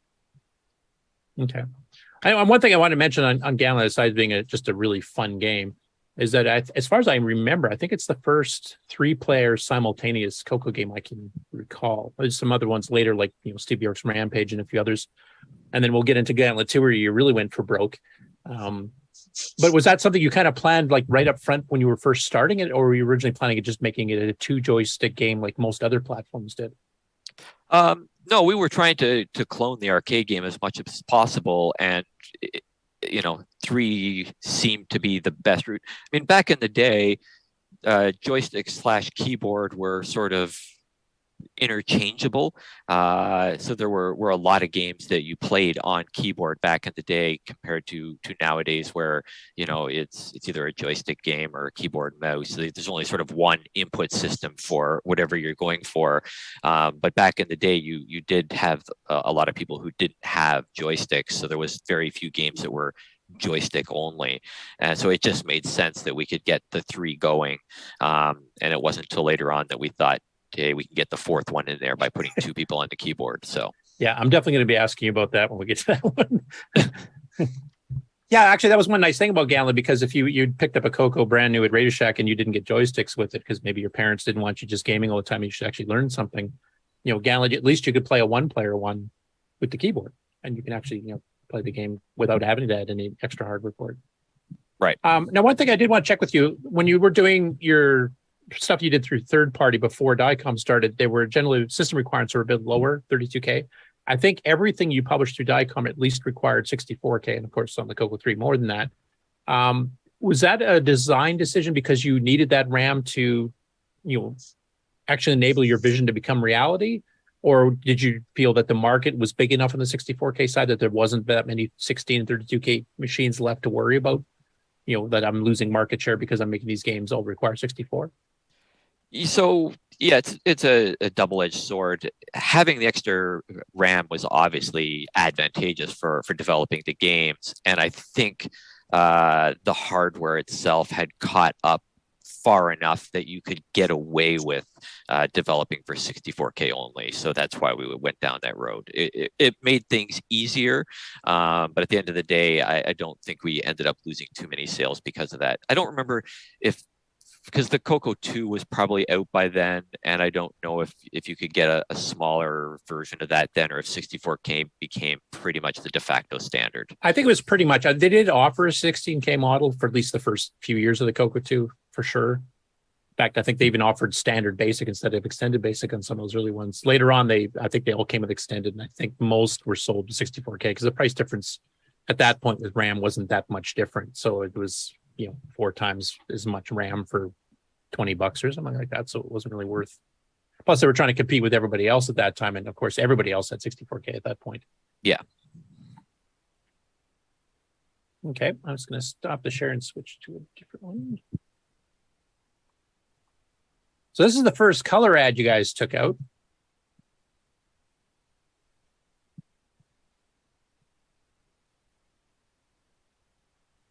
And actually with full color screenshots and the whole bit, plus a few new product announcements. And this is where we get into the first one, where we really see that you were doing the mock-ups and stuff well ahead of the game being done. Or maybe you had some design changes. I'd like to ask you about this. So this appeared in the November 1986 Rainbow, and this is your first inside front cover where you kind of took over the old Tom Mix spot, who were kind of getting out of things at this point. So you have another one by Kevin, WrestleManiac. Now, I'd be curious to what this one sold as, because I mean, there's pockets of, especially in the States, where wrestling is hugely popular even to this day. And then there's other parts where it's kind of viewed as theater, not a real sport, et cetera, type of thing. I was just wondering, like, how did that one sell? Like, what at that point? I don't really remember back in 85, 86. Was it that popular back then? I think it was fairly popular. I know, obviously, the WWE was doing their WrestleMania shows, and they were sort of on the upswing at that point, and that's sort of what prompted Kevin to do the wrestling game, and nothing else had been done. There was a bunch of wrestling games in the arcade at the time as well, and I think it did sell pretty well. Okay. I know it had some really nice strong graphics, and some of the animations for the various moves and flips and bouncing off the ropes and everything. So it was actually quite fun. Yeah, again, that was Kevin. He sort of handled all that, and like I said, he was arguably as good or better an artist as he was a coder. So, okay, and then Bouncing Boulders, of course, is based on Boulder Dash, I believe it's called. Yep, that one is one of. So that one's got is interesting. That was the first game, and maybe the only game we ever worked on that we actually had to cap the frame rate on. Because again, Roland wrote some crazy code, and without capping, the game actually it scrolled around too fast to be playable. Because he was utilizing, that's when he started coming up with crazy ideas like, hey, let's only redraw sections of the screen that change. Yeah, the dirty tile method. Yeah. And because of that, that game ran at lightning speed, so we actually had to slow it down. You don't hear that very often with the CoCo. No, you never hear that with the color computer. Now, was there any? I'm sorry. Oh, go ahead. Was there any? What was the politics behind getting the inside front cover? We were always looking to get better position, and it became available to us. I don't know if we called and said, is it available, or if they said it's going to be available, do you want it? Yeah, it was, I don't know if we were on a list or how exactly it happened, but we'd always wanted to have one of the covers, and that one became available, so we took it. And I mean, obviously it's more expensive to do the inside front cover for placement as well as going to full color versus two shade. Did it actually pick up sales, like having the prominence of being in the inside front cover and having the full color screenshots and everything that people could really see what the game looked like? Did that actually instantly develop into extra sales, do you think? I would think it did. I never really tracked any of the numbers from that standpoint. If financially we were doing well enough, and it just made sense to have as marquee a location for the for our games, and so we jumped at the opportunity. Okay. Okay, now I'll go into the next. But by the way, I wrote the review for Gates of Delirium. Did you? I think, you know this. We've had this conversation. Yeah, I wrote the review for it. Okay, I'm old now. I forget a lot of things. Okay. So what did you think of it, Glenn? I have to ask. I don't remember reading that particular. It was a positive review. I enjoyed the game. What I didn't like was that Rainbow asked for me to return it after I had written the review, and I remember telling Dave that, and he got pissed too. He was like, "They should have let you keep it." Yeah, that's you know what, I have generally, so outside of Rainbow, when I was doing my Atari Lynx stuff, I was sending off copies to all the magazines, and I would call them up and go, well, who do I talk to about submitting games? To go, well, just a minute, we'll pass you along to the editor. It's like, oh, okay, I just needed to talk to some random person to find out who to submit to. So I talked to, back in the day, I forget what the Electronic Gaming Monthly and Joystick and some of the bigger ones. I talked to some of the editors there, and it was just, for them, it was just like normal to talk to the companies, and it was really interesting. It was very different than the experiences I'd had with Rainbow and that. So, but I remember, I think it was Andy Eddy was the editor of one of the magazines, and I talked to him at some point later on, and he had said, oh yeah, when Jost came in, I get to pick and choose which ones go where. And when Jost came in for the Atari Lynx, it was like, oh, I'm taking this one. And he recounted he was playing it in his office, and I had digitized all the sound effects right from the original arcade machine. And he said, people kept knocking on my door going, when did you get the Jost machine in here? And he goes, no, it's just the Lynx game. And it was like, all right. And I had also talked to Eugene Jarvis, who was one of the original Williams guys, yeah. Williams guys who'd worked on Robotron and Joust. And I had talked to him when I got the licenses, and he had just given me the okay to publish Robotron. And he said, look, we just got one of the best, conversions in, and one of the worst conversions in, and our Robotron was the best, and someone's Smash TV for Super Nintendo was the worst. So, ironically enough, Robotron and Joust are two that we now have CoCo 3 transcodes, where they've actually taken the original arcade source code, converted it directly to the CoCo 3, and it plays as well as MAME does. I mean, it's basically the same game. They have to scale it slightly vertically there's 240 pixels, so you have to like skip scan lines every once in a while, but they play pretty well identical. If memory serves, the original Williams arcade games were all 6809 or something very close to the 6809. So we were able to. I didn't actually have the source code to Robotron. I wrote that from scratch myself, but Roland did most of the coding on Joust, and it was basically close to a line-by-line conversion of the original source code. Yeah, because it's been pretty amazing. I mean, Sockmaster John Kowalski from Montreal area.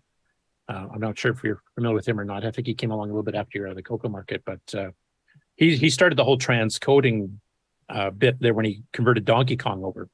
And then he actually made a Donkey Kong remix, which he actually sells as an arcade upgrade board, and it's on the Coco 3 as well, where he's like jiggered the levels and changed them around and stuff to make it much more challenging. Not that Donkey Kong's not challenging enough on its own. But yeah, we've got I think we're up to 5 or 6 official, full transcodes of the actual arcade games now, where you took a quick look at a screenshot, or even watching it play and listening to it sound wise and everything else, you would have no idea that was a Coco running it, type of thing. So yeah, a lot of the coding techniques of like you said, you get more advanced as you learn things like with Roland and stuff. So sure. So Gates of Delirium, I did want to touch on this one. I mean, it's an Ultima style game, obviously. Yep. And now this is your early ad. Now the whole screen layout actually changed quite a bit by the time the final came out, which is months later. And you announced the Gates of Delirium contest, which I did enter, and we were too late, so I didn't win anything. But you sent a very nice polite letter back saying, sorry, all the prizes have been claimed already. Hey, we did something right. But I mean, like on this particular screen here, I don't know how well people can see it here on the bottom, but basically you had your 4 lines for up to 4 characters on the bottom, and then your little command window in the lower left. And then you had a huge screen for the actual scrolling around. I'm assuming it was probably using very similar technique as bouncing boulders to keep the speed up with, if the ground tile doesn't change when you move over, just don't redraw it. So play fast. But this was just a mock-up, or did you guys figure, I want more than 4 active player characters? Because eventually you got up to 8 when you rejiggered the whole layout. So I was wondering if this was design changes that went along, or is it just because you had to quickly put together something to put in an early ad? I'm pretty sure it was because it was really early. We had just mocked up something. I know we were Roland and Dave were playing, and I was playing a little bit of Ultima 3 at the time, and we were kind of like, well, let's mock this up and see if we can do our own version of that. And so this would have been just an early mock-up based on us having played, and then I probably got involved at some point to sort of reconfigure the screen. Probably not as much for speed, because it was role playing. It didn't require the speed per se. It was probably just more for aesthetics and to display the information in a better way. Yeah, I have to say the display, I mean, you've reduced the screen size of the actual play map, but the information is much more cleanly presented. Like, it's kind of hard to read all that stuff jammed together on the bottom there, your stats for your up to 4 characters. So I definitely think you made the right decision. So was this initially started by the other two? You kind of joined in afterwards then, as far as the original concept here like this, or were you actively involved right off the start? I think I was involved in the sense that we knew we were going to create this, and we knew we were going to publish this. I think at a certain point I got involved and did a lot of the world design, because they were, I know Dave did a little bit early on, and then Roland did the bulk of the coding, and then I had to get involved to finish up some of the maps because of time constraints. Okay. Was it designed like in the initial stages? Because you have that whole hollow world concept where you basically go that one Twin City 1 down to Twin City 2, which is this 32 level dungeon romp you have to go through. And then you emerge in this inner world, which is a bit smaller, but it's kind of like the Hollow Earth theory type thing. Was that something that you guys had planned right at the beginning? Because that was pretty cool concept. And I was quite stunned when I kind of figured out what had happened when I finally made it down all the way. I was like, wow, there's a whole other world down here type thing. This game's really worth the money. Yeah, I think that was always part of our concept from it design wise. I know some of the Ultimas had done a little bit of that, but I think it was something that we had planned from pretty early on. Okay. So now I'm going to jump ahead about half a year, which is the next set of ads. And this is where you can see the first appearance of the final layout for Gates of Delirium. So let me find which one here.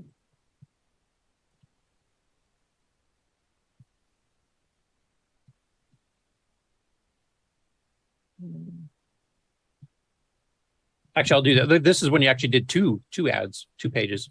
So I'll show the first page. It doesn't have Gates on it, but it's got some other new products on it here. So let me just find that. Your computer must be hating you today with all them tabs open. Well, that's why I don't have any of the new stuff open. I'm reserving it strictly for Dave at the beginning here because I'm sure I'd crash my machine with everything. So this is when you actually have the inside front and inside back cover, which I don't even recall Tom Mix or anybody else doing before you. I think you were the first to actually take out both.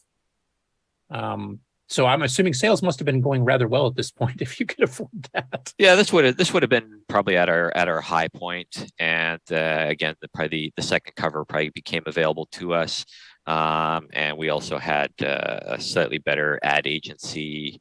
Well, that wasn't me basically putting together the ads and doing most of the creative. So yeah, layout definitely a step up. Yeah, money well spent on 30 degrees. But here you can see a couple of the new releases, Lansford Mansion, and then Collateral. Is that how you pronounce it? I think it was Collateral. Collateral, which is the Jeff Noel and Dave Turkison. Now, when Diecom folded, they actually got that back from you and actually started selling it themselves, and then a Coco 3 sequel, whatever, number 2. Yep. So this is when you first started working with them. Now, Lansford Mansion, I'm trying to remember who wrote that one. That was Dave and Roland, and it was the color and a little bit version. of Kevin. It looks like too, from what I saw in the. Oh, he may have done the graphics for it. They had originally written it for the Model 1, and then they converted it over for the color computer, and Kevin probably did all the artwork for it. Okay, because one thing I wanted to ask about that, up until this point, aside from Gates of Delirium being pre-announced as a role-playing game, but still a little bit arcadey because you're doing like live battles and semi-real time. But this was the first adventure game you'd attempted. And I know, Glenn, you did a ton. That's how you kind of started, was with adventure games, graphical adventure games.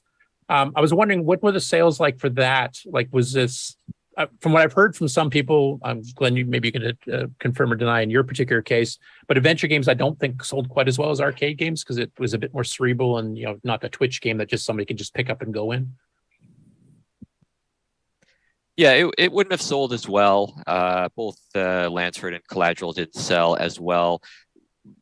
People really wanted the titles that they were familiar with from the arcade. That was sort of what it was like in that day. It was like, we want our arcade games at home on our computer, and other stuff was available. And on certain platforms, certain things did a lot better. On the color computer, it just wasn't as popular. Okay, and Glenn, was that kind of your experience too? Because you did both arcade style and adventure games too. Sure, I think part of it may have been that's what people came to expect from Diecom, is these machine language awesome arcade conversions of games that they were familiar with. So I wouldn't have assumed at that point that you were the best place to place an adventure game. And that's actually one of the reasons I made Sundog Systems, is because working with Prickly Pear, they were becoming known as sort of a place for adventure games. And so I enjoyed having my adventure games with them. And I still released some under Sundog, but I wanted to go more towards the arcade experience because, definitely there was a big demand for that. And becoming known for those it definitely helped sales.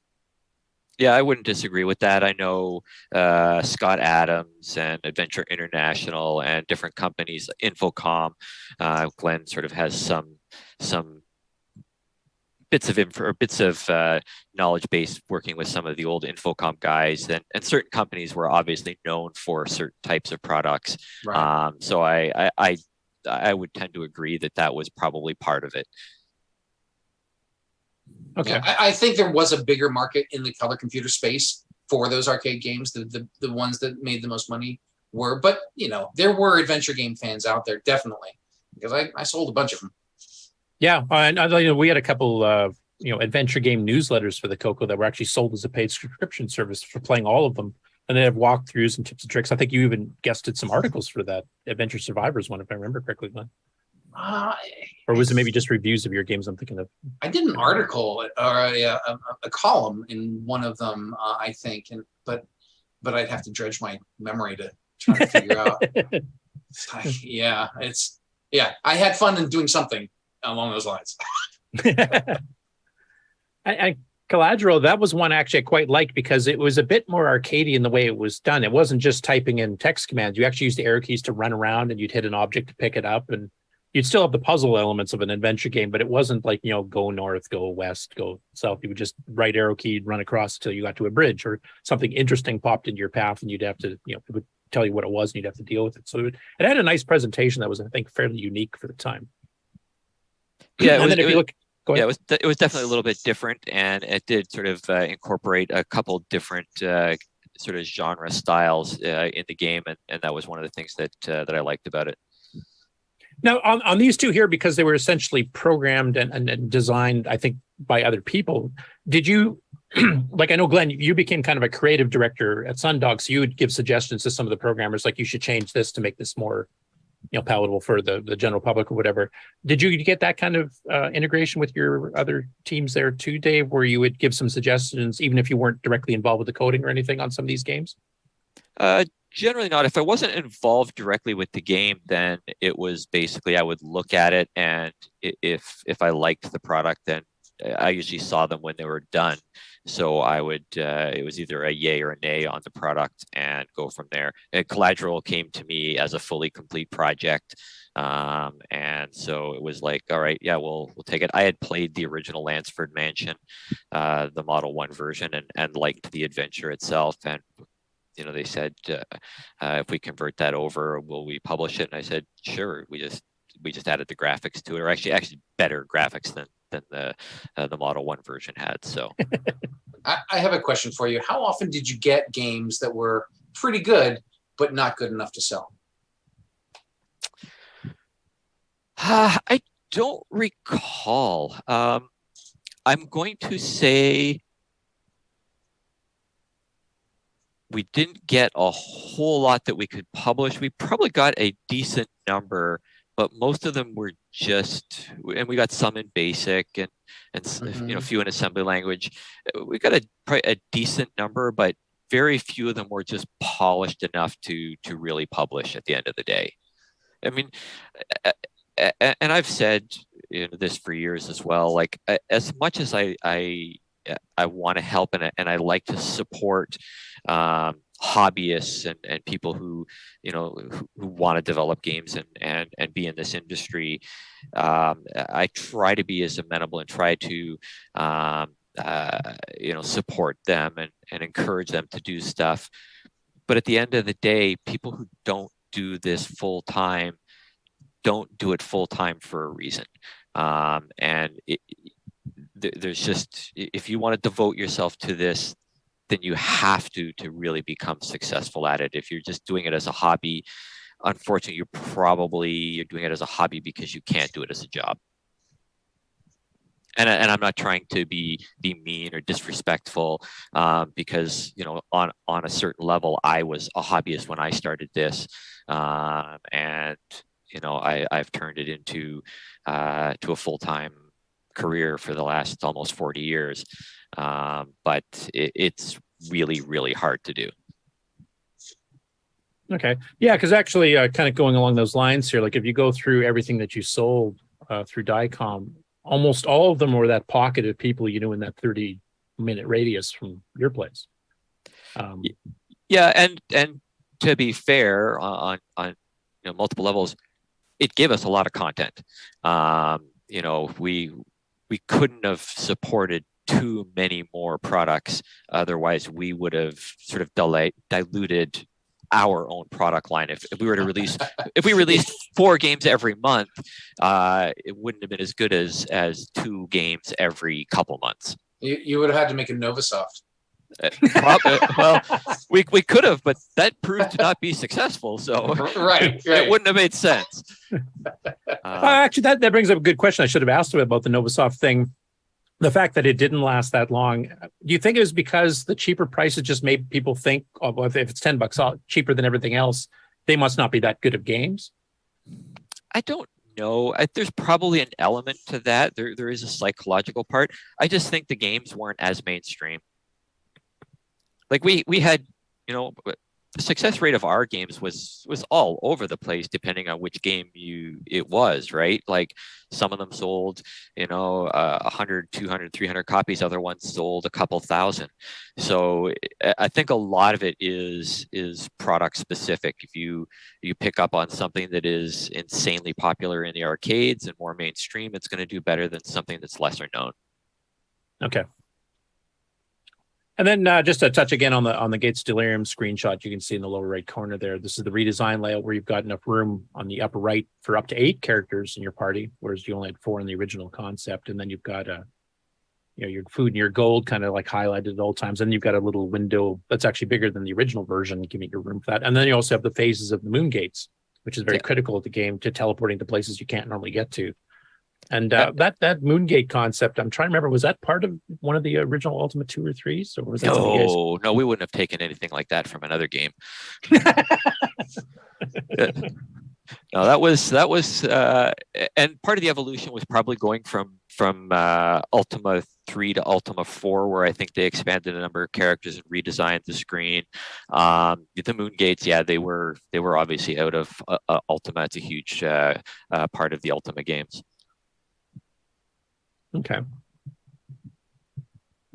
I'd like to say we were more creative than we were back then. Glenn was probably much more creative with his game designs than we were. We were very, very focused on reproducing stuff that had been done before. So you were making more money than me. It's all that matters, right? To scratch, right? I believe at one point when the last time I talked to you, you said, if I was in your position, all I would do is just write books. Did I say that? You did say that. After I sold my company, I said, if I was in your position, all I would do is just sit at home and write books. Which is what Glenn is doing now. So that was way before I was writing books, I think. I know, it's when you wanted to write books, but you couldn't. Yeah, right. Right. Before I get on to the first CoCo 3 ads and stuff, and also some other new products, I did want to bring up the Gates Delirium archive on my site, which of course I stupidly didn't get ready ahead of time here, so I'll just yammer for a bit.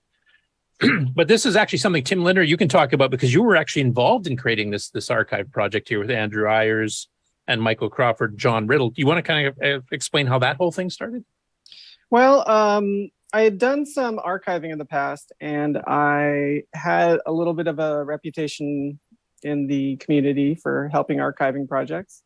And they came to me with some discs they had, and we were all spread out over the country, and they were looking for ways to digitize their discs. So I wrote some utilities for them to defeat some copy protection.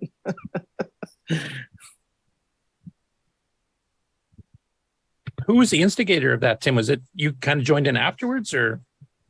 It was a sort of ad hoc mailing list thing. I do not remember who started. Okay. Yeah, I think that bought me enough time. When I saw the final the final archive, I was impressed. They had done a really good job. Yeah, I liked it so much because I really liked the original game, because it basically took my entire summer away that one year. I didn't do anything else but that and work. So thanks, Dave. I do what I can.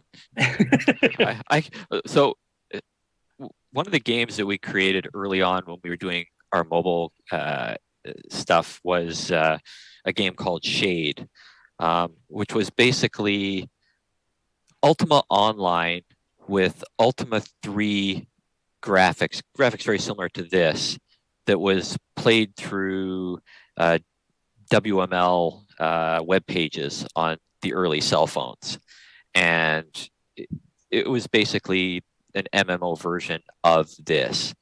And it was really, really popular in the day, and it ran for about 8 years. It was live, and we ran some tracks on some of the stats of our players, and one of our top players had played the game an average of 8 hours a day every day for 5 years. Oh wow, my 2 months doesn't seem so bad then. It was, and this is on like a really limited powered cell phone, like 2001 2002 era cell phone, and arguably they would play it in the non-graphical mode with just ASCII characters for the display because it loaded faster. So kind of like a Rogue style. Yep. So we had sort of designed it with a graphical / Rogue component, depending on which type of cell phone you had, what the capabilities were back in the day. But we based a lot of the initial artwork, and everything was literally taken from what we had done with this. We just turned it into an MMO, and we would have up to 500 people live in the world simultaneously running around playing, and it was quite successful. Okay. Which then leads to the 1,000 stories of my life being threatened, and people being insanely crazy and doing all sorts of stuff that we could tell stories for a week about. Yeah, well, we'll touch on those a little bit later when we get into your career post-Coco. Actually, I think we'll probably have to divide this into 3 chunks. I think I'll finish this here because this is the ads after this is when we started getting Coco 3. So that'd be a good time to have a quick bathroom break, grab some coffee, etc. So we'll kind of finish off on Gates here before we do that, and then we'll have probably a second break before we hit your post-Coco career. But I wanted to touch on this here because this is one of the things I found the most intriguing about the original archive. One of the reasons I saved it on a DVD-ROM back in the day, and thank God I did because the original one disappeared and I still had it, so I put it back up on my site. But there's a couple of things in here, and you'll see little asterisks beside them, that these are shapes that are actually in the game but never got used. And I wanted to ask if you remember any of the history of what they were there for, what the plans were, why they were yanked out type thing. So on the top row there's 2, and one's labeled dog ? And the other one's labeled spaceship ? It looks more like a plane to me. Now, I do remember Ultima 2, I think, had a spaceship. I think you had traveled between planets, if I remember correctly. So I don't know, were you guys originally planning on kind of duplicating that? And then as it progressed to Ultima 3, et cetera, that maybe you'd change your minds? Or Yeah, I don't recall exactly what happened, but we may or may not have just pulled all the artwork out of one of the old games and did some touch-ups on it and just sort of left it intact. It probably came as a sprite sheet, and we just probably kept the sprite sheet or something like that. And we may have had ideas to do certain things. I don't think we were ever going to do a spaceship. I know it was in Ultima 2. The dog may or may not have been a dog or a horse. It's hard to say. So yeah, some of the early stuff would have been just stuff that Roland and Dave had thrown together and was probably just in the files, and a few things probably were added to that at the end, and we probably just didn't rip out anything because once you start trying to pull stuff out of a sprite sheet, then you got to rewrite code. It's just not worth doing that. Yeah, and this was a bigger game. This actually took 2 discs because you had your main boot disc with all the raw stuff, and then you actually had your player disc, which is all the maps and locations and what treasures have you already picked up, which items have already gotten type thing. Exactly. And then on the second last row on the bottom there, you can see shield and sword. Now, obviously, you can get these things in the game and you purchase them, or you can steal them from vendors, etc., during the game here, but they don't actually appear as icons. So I don't know if you originally had planned on having everything picked up as a graphical thing rather than just, talk to trader or whatever at the countertop. And just basically say, I'll give you 50 gold pieces to buy whatever type thing. And then yeah, they may have been part of depicting different stores or something like that, or we may have been going to use them for the interface or something like that. They just never ended up being used. Okay. I always find this tidbits here when you got like we were mentioning with karate earlier, like some of the code that was left in, referring to doing stuff with either an modem cable or online modem. That you get all these little bits of history that never quite happened, and how would the game have been different if they actually had incorporated these things. So I always find these things fascinating. Yeah, I mean, I've got, I guess even recently, like I've got tons and tons of projects that have been started and completed to whatever level that just ended up getting shelved. So I've done that. I did that in the color computer days, and I did that in my mobile days and that. So there's always projects get started and for whatever reason don't end up getting released. And this, I just wanted to show the scope of the, the game here for those who have not played it. Like, this is the outer world. And this is actually, you have to scroll around to see it all here. So this is like rather huge. And you can see stuff like here, like this, you can't walk through mountains, for example. So you had to use the moon gates to actually teleport into this particular island. That's the only way you can get in there. Well, unless you used my fake teleport spell by cheating. But I'm surprised you just didn't make a nice little land path across there. edit one in. I mean, there's a lot of fascinating stuff in these maps too. Like this particular island here, for example, you've got this one little square that's actually not a mountain stuck in the middle of nowhere, and I don't remember there actually being anything there. I think I did teleport in there to see if there was, and it was just like maybe somebody just glitched and typed in the wrong byte value for that particular map part there. Yeah, we would have had an editor for this, and it's hard to say why that's that way. I mean, it could have been potentially a glitch on the disk where something was written badly, or maybe it was just edited incorrectly. If it was something you never could see, then we probably just sort of left it, never got back to fixing it. It was made to drive you crazy. Yeah, it worked. I do. You know what? Nowadays, I do more of that. I will put stuff in there to drive people not to put things that they can see but they can't get to, and see how long it drives them nuts. Yeah, the teasers, like you figure there's got to be something special I can do to open up this wall. Yeah, exactly. Exactly. Yeah. You put a whole bunch of doors in there that can never be opened, but they think they can open them. And here I'm just showing one of the random towns. This happens to be the ghost town, which actually I quite like because it's an abandoned town. You can see like there's chunks of walls missing, the rivers flowing into the ration store, and the walkway to get across the moat is broken up in pieces here. And if I remember correctly, this healing fountain is actually so old and corrupt here, it's actually a poison fountain at this point. But yeah, there's just tons of detail in these maps here, and they're kind of fascinating to go through. I know Ken Waters, who's our Game On Challenge director these days, he's actually going through and trying to win the game now. And I think, Ken, have you gotten to the inner world yet, or are you still on your way down? Assuming he's still awake. Or his internet's still holding up, for that matter. No, I guess he dropped off for good.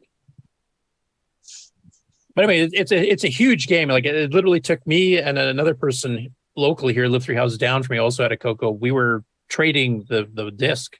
So I'd save because I was working days, and I would give the disc to him to play during the day because he was a bit younger than me. He was still in school in the summer holidays.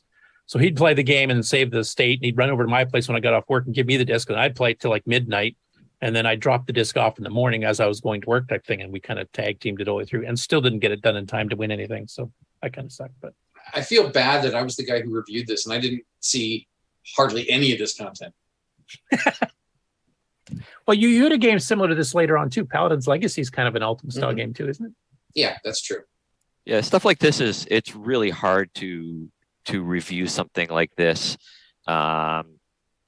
because you'd need advanced copies of it so that you could do justice to playing through. You'd also, nowadays, you'd have all sorts of cheat codes or mid-game saves or something with high-level characters so that you could actually see a lot of different things, or get sort of, if it was a multiplayer game, you get some sort of mint to drag you and teleport you all over the place so that you could really do the game justice. Yeah. When we released Unreal 2, we actually had a press event where we had saves in all the locations, and we let them experience the whole game, basically, but only in our contained environment. But we had a lot of the big magazines there to experience that. So that was one way to address it. Yeah, you'll have embargoes and stuff on it too, where they can come in and see it, but they can't release anything until a certain date, things like that. That's pretty commonplace nowadays, that they get to see stuff in a form that the average person doesn't get to see. Right. Yeah. I think sometimes they're even giving you like cheat codes, et cetera, now that you can actually see other parts of the game without having to actually go through the whole thing. Which, I mean, this is where your review would have been, an issue trying to give a full scope of what Gates of Delirium was, because how long did you have to review it, Glenn? Do you remember? I think I had a few weeks. Yeah, there's no way in hell you'd be able to get through that. And the review that I made was fine for the magazine it was in. I mean, it basically said, this is a great game, and here's some of the kinds of content you're going to get to. You should play this game, and that's what people are kind of looking for. They're not looking for the fans' in-depth analysis. So I don't really feel bad. I think I did fine. Times definitely changed. Into the 90s and stuff like that, where you would have had like all sorts of screenshots and right. Much more of a walkthrough type presentation and things like that they started to do when you started to get into the Zelda games and some of the role-playing games of that era. You got a lot more in depth, and you would have had some level of this map, drawn out nice and been able to publish that.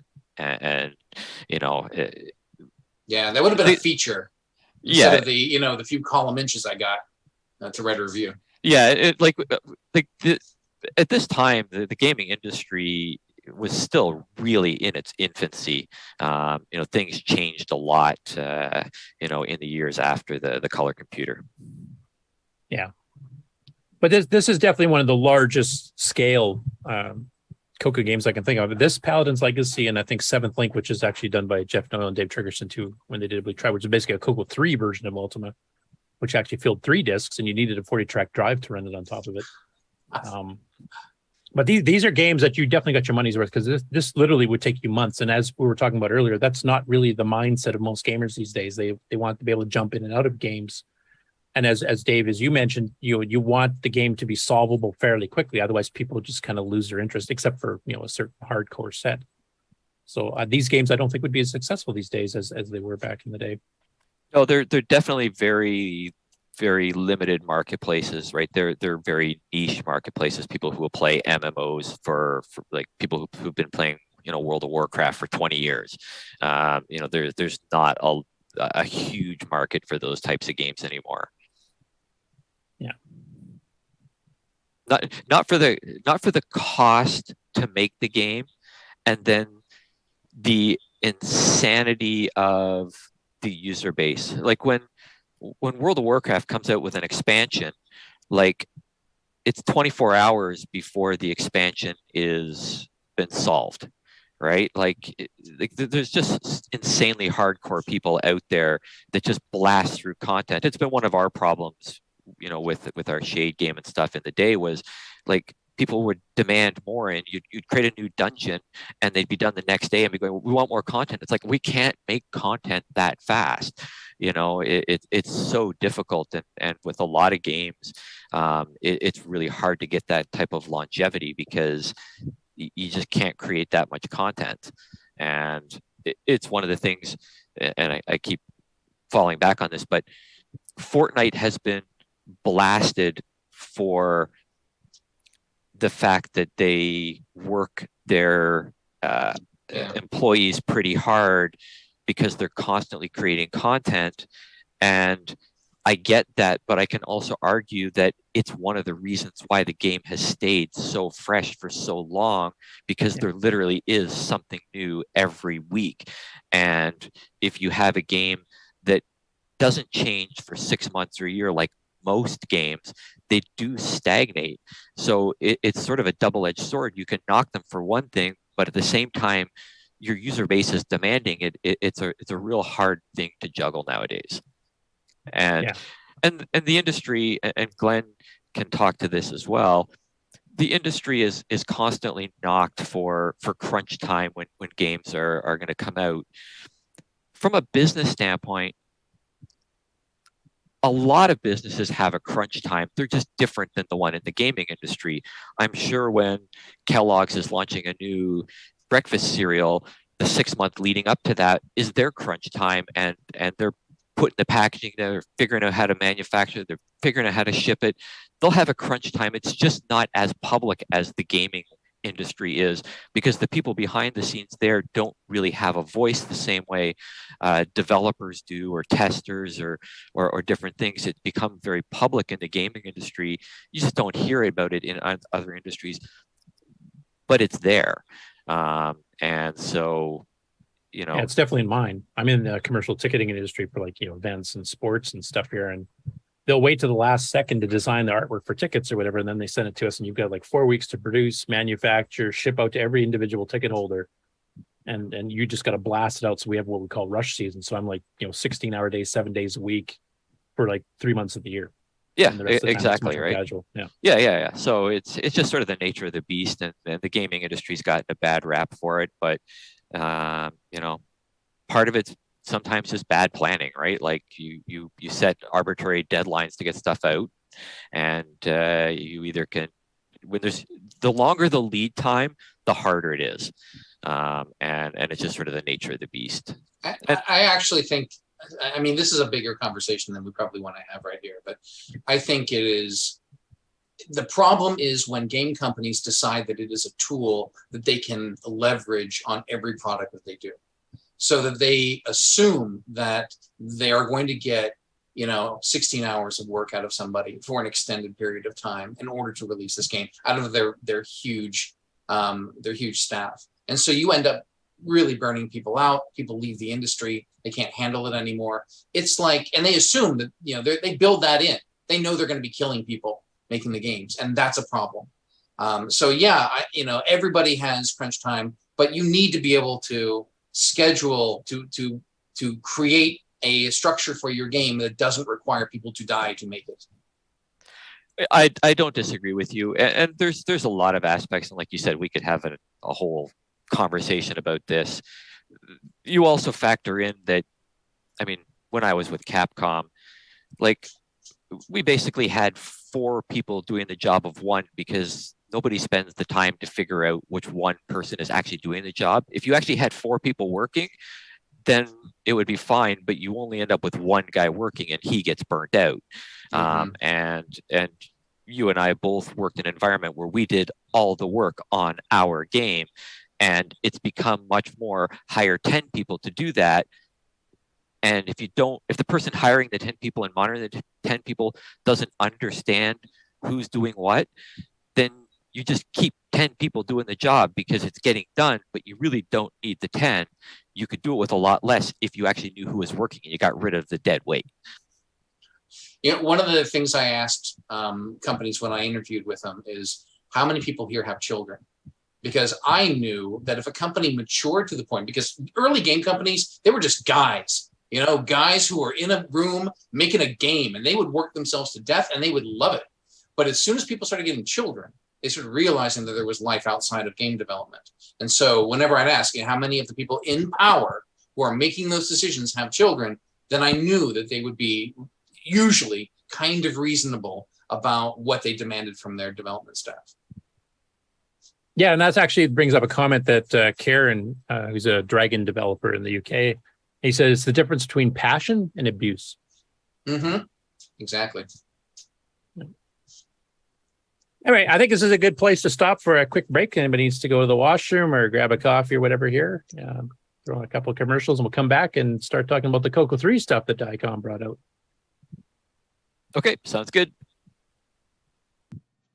You are watching CoCoTALK, the world's leading weekly video podcast, featuring the Tandy Color computer. We spread the love to the past, present, and future for all models, including the original color computer, the Coco 3, and the world-renowned exclusive French-Canadian Coco 2, the Radio Shack. CoCoTALK would like to thank the patrons who sponsor our program, so our heartfelt gratitude goes out to Alan Huffman, Alan Murphy, Blair Ledoux, Boat and Aaron, Brendan Donahue, Brian Weasler, Brian Walsh, Karen Anscombe, D. Bruce Moore, Daddy Burrito, Daniel Williams, Diego, Eric Canales, Glenn Hewlett, Graham Vebke, Grant B., Grant Leedy, Henry Strickland, Jason Downs, Jay Style, Ken Reichert, Malfunct, Melly, Michael Pitsley, Mike Rayburn, OG Hugo, Paul Fiscarelli, Paul Shoemaker, Paul Thayer, Retro Tech Time, Rick Hewlin, Rob Inman, Rocky Hill, Stephen Wagner, Steve Batson, Steve Rasmussen, Terry Steen, Terry Steggy, The Backyard Shed Gang, Tim Thayer, Tom C., Tom Gunderson, Tom Heron, Tom S., Tony C., and William Athing. Thank you ever so much, patrons. It's time for everyone's favorite segment, Who's New to Discord This Week? PW_32X says, Hello. I'm Sean from Canada. I've been working as a programmer in the games industry for over 20 years and have been trying to write games for longer. I've also done retro console dev for the past 10 or so years, mostly concentrating on the Sega Genesis and 32X. The CoCo 3 was my first computer growing up, and I have fond memories of building my first games in BASIC. In my middle age, I've recently wanted to get back to the CoCo and found a CoCo 3 for ridiculously cheap. I want to spend time learning the CoCo's inner workings, so I hope to find great technical resources to my surely endless list of questions. Thanks. Oscar-Tabak says, Hello there. I am Oscar from Wales, UK. I've recently taken up programming the Dragon, a close relative of the CoCo, for the past year or two after acquiring and repairing one, creating various demo scene productions for it and showing them off at events. I believe I was on this server once before, a while back, but must have left doing a server list clean. Unagi says, Howdy partners, I am Marlon the Altair Keeper. As a new keeper of a TRS-80 CoCo, I have joined to gain knowledge on the system and solve the issues it has, to later use it to learn BASIC and make some programs. The previous bios were edited for time, thanks to Boys in Tech, Paul Fiscarelli, Paul Shoemaker, Nightbeard, Glenside Computer Club, and the CoCoTALK patrons for boosting the server. Please consider joining Discord and visiting the welcome section to read these bios in full and see what the community has to offer. Just go to discord.cocotalk.live. See y'all on Discord! It's now Septandy, and the hottest game this video is talking about is Robot Nightmare. Robot Nightmare. What new accolades are being shown upon Robot Nightmare? Robot Nightmare.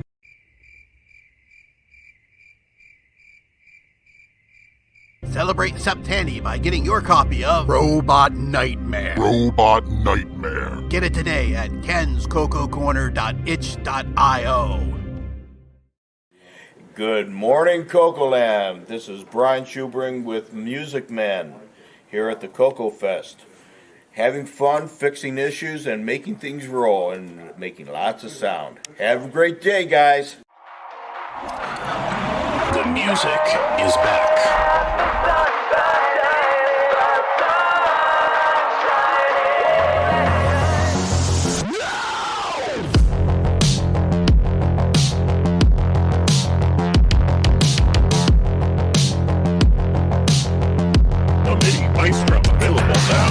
Only from Retro Innovations. Go the number 4 retro.com.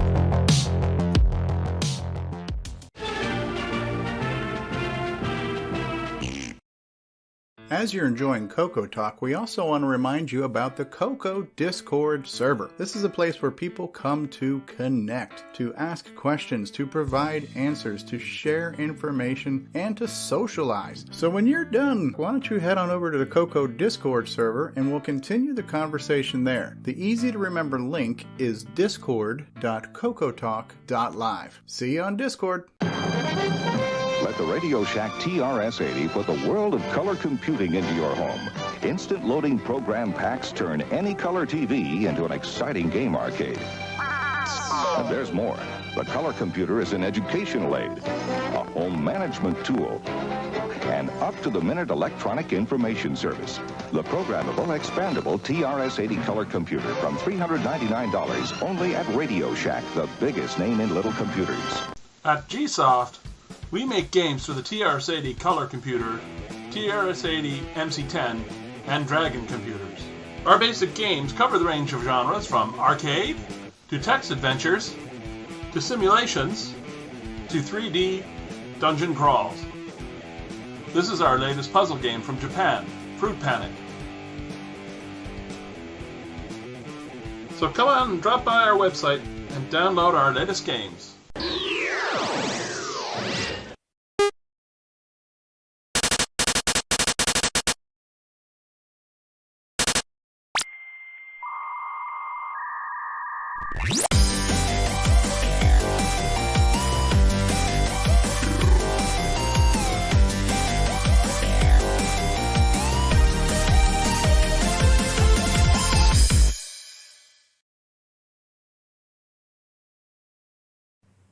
Greetings, YouTubers. Atari Leaf here, and you're listening to CoCoTALK. And we're back. So welcome back, everyone, for part 2 of our interview with Dave Dyes. I've actually got one thing I got to cover from Gates Delirium I forgot to ask before we went for break, and then we'll get into Coco 3 stuff. So Andrew Ayers actually, as Tim Linder mentioned, was one of the people behind getting that whole Gates of Delirium archive created. And he actually passed on by email a question and comment for Dave. He said, I wanted to ask him if he recalls that he told us back then when they were creating the archive that you had a warehouse or something that possibly contained source code and other stuff, floppies, et cetera, from the Diecom days, but we never heard back from him if that was the case or not. So Dave, I will let you respond. I did have a whole lot of stuff, but when I did my last move, I purged myself of all my color computer stuff because I didn't think I was ever going to need it, and I wish I had not. There's a lot of people here who've had to rebuy stuff, so that's fully understandable. And actually, I guess one other thing, because I know it's come up a couple of times in the chat and stuff here, the fact that you're not putting your live picture of yourself on here right now is mainly because of some, you kind of hinted before, the crazy users of some of these massive multiplayer games and what they do. Did you want to give a bit of an explanation on that, just so people know? Yeah, I mean, we did tech support for going on 6 years for our chat rooms and our MMO and all of our products, and there's endless stories about all of that, and I was threatened with death more times than I can count, and in general, we could have a whole extended conversation about social media and that, and I just have no interest in being sort of front and center on social media and publicizing myself. And it's not because I think any of these people would come after me or anything like that, but I just don't have any sort of real desire to be front and center out in the public with what I do. So although that may change with one of my new projects, the bricks and mortar thing, but as a rule, I just sort of stay out of the mainstream as much as possible. So. Okay. Now, I did, because of that kind of promise, we do have a picture of you actually at Rainbow Fest itself here, manning the booth with some people around you. So there's a picture of Dave showing off. I don't remember which particular fest this is from. And that's how I know Bill Noble and I met you when we actually visited with you in the Chicago one, I think 86, 87, and 88. I think we went and bugged you a lot. So thanks for putting up with us. Left side or right side? Right side. Yeah, it was a long time ago. I don't know if anybody on this call was either at, was it Steve's show in California or one of the Rainbow Fests in New Jersey, in Princeton. At both of those, I went with a group of people that were there and played Photon. And I don't know if anybody was part of that group.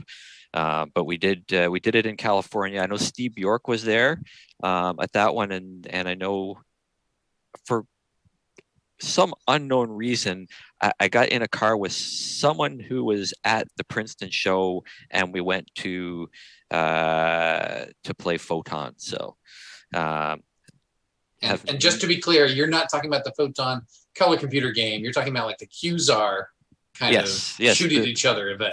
That's like a laser tag style game. The original laser tag was Photon. They had one up here in Toronto, and I know I played the one down in California, and I know two friends of mine from when I was growing up in Montreal were living down in Los Angeles. They came to the show along with Steve and a couple other people. We went to the California, the LA one, and with some people from the Princeton show, we went to the one that was in, I think, Newark, New Jersey. We drove there and played there. So Okay.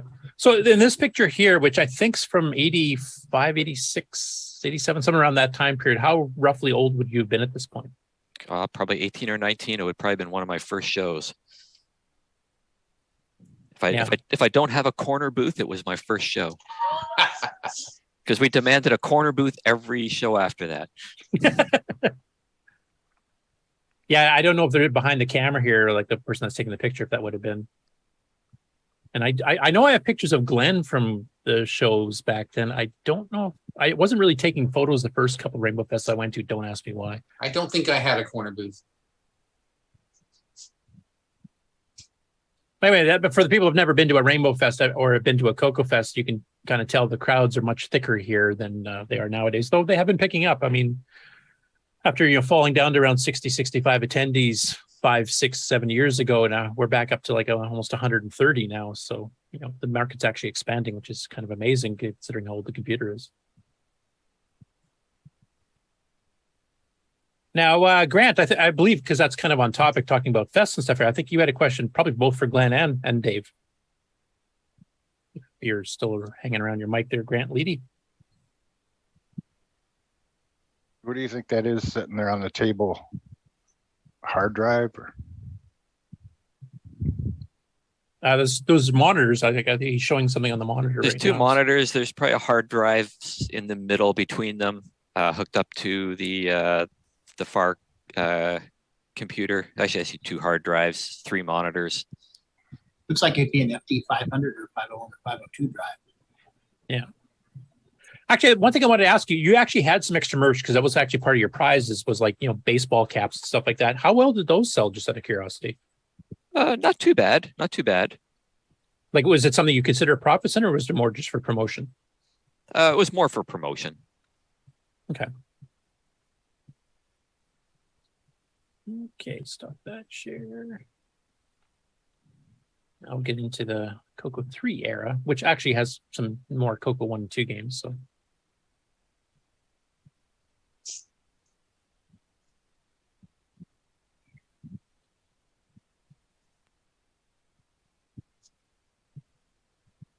Okay, so this is part of the inside front and inside back covers. So this has Mission Russian Assault, which actually was our Game On Challenge of the week this week.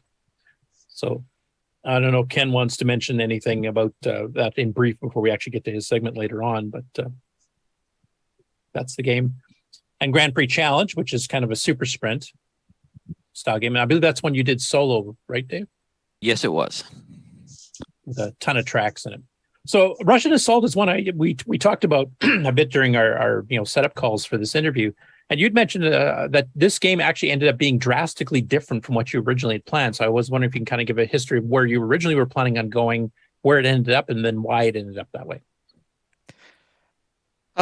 So initially, one of the games I played in the arcade was Russian Attack, which was a side-scrolling sort of commando type game that I really enjoyed playing. And that was what I was originally going to do.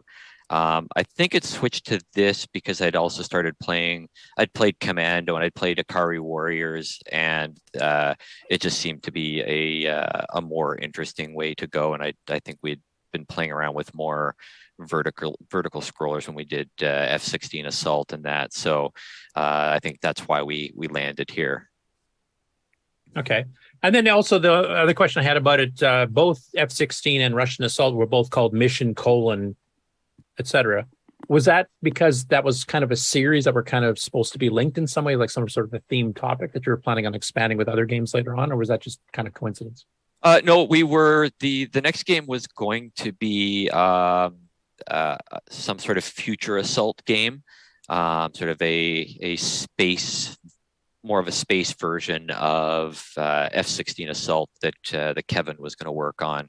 But Kevin he got an opportunity to go work for another company on an Amiga game, and he went down that road. Oh, okay. You remember what the game that was, just out of curiosity? Because I know some Amiga crossover fans here too. So, the initial game that he was working on was called Brute Force, which I don't know if it ever came out. And then he ended up doing a conversion of a a racing game, a driving game. And I can't remember what it was called, but I know that was one that did make it to market. Okay. And then as far as the Grand Prix Challenge, this was another one that I wanted to ask you about this one, because this one, I mean, everybody was obviously just learning how to use Coco 3 graphics, etc. And you have a lot of like really nicely drawn shapes. It's a beautifully good appearing game, but it does run a little bit slow, and there's actually not that much running on the screen. So I was wondering, was this one that was kind of rushed to get to market for Coco 3, or were you just kind of still learning the hardware? Or I think I was still learning the hardware, and it may have been a bit rushed as well. The trick in this one was the overhead to be able to make the cars drive on their own, and to make sure that you didn't cross the start finish line and just loop back around.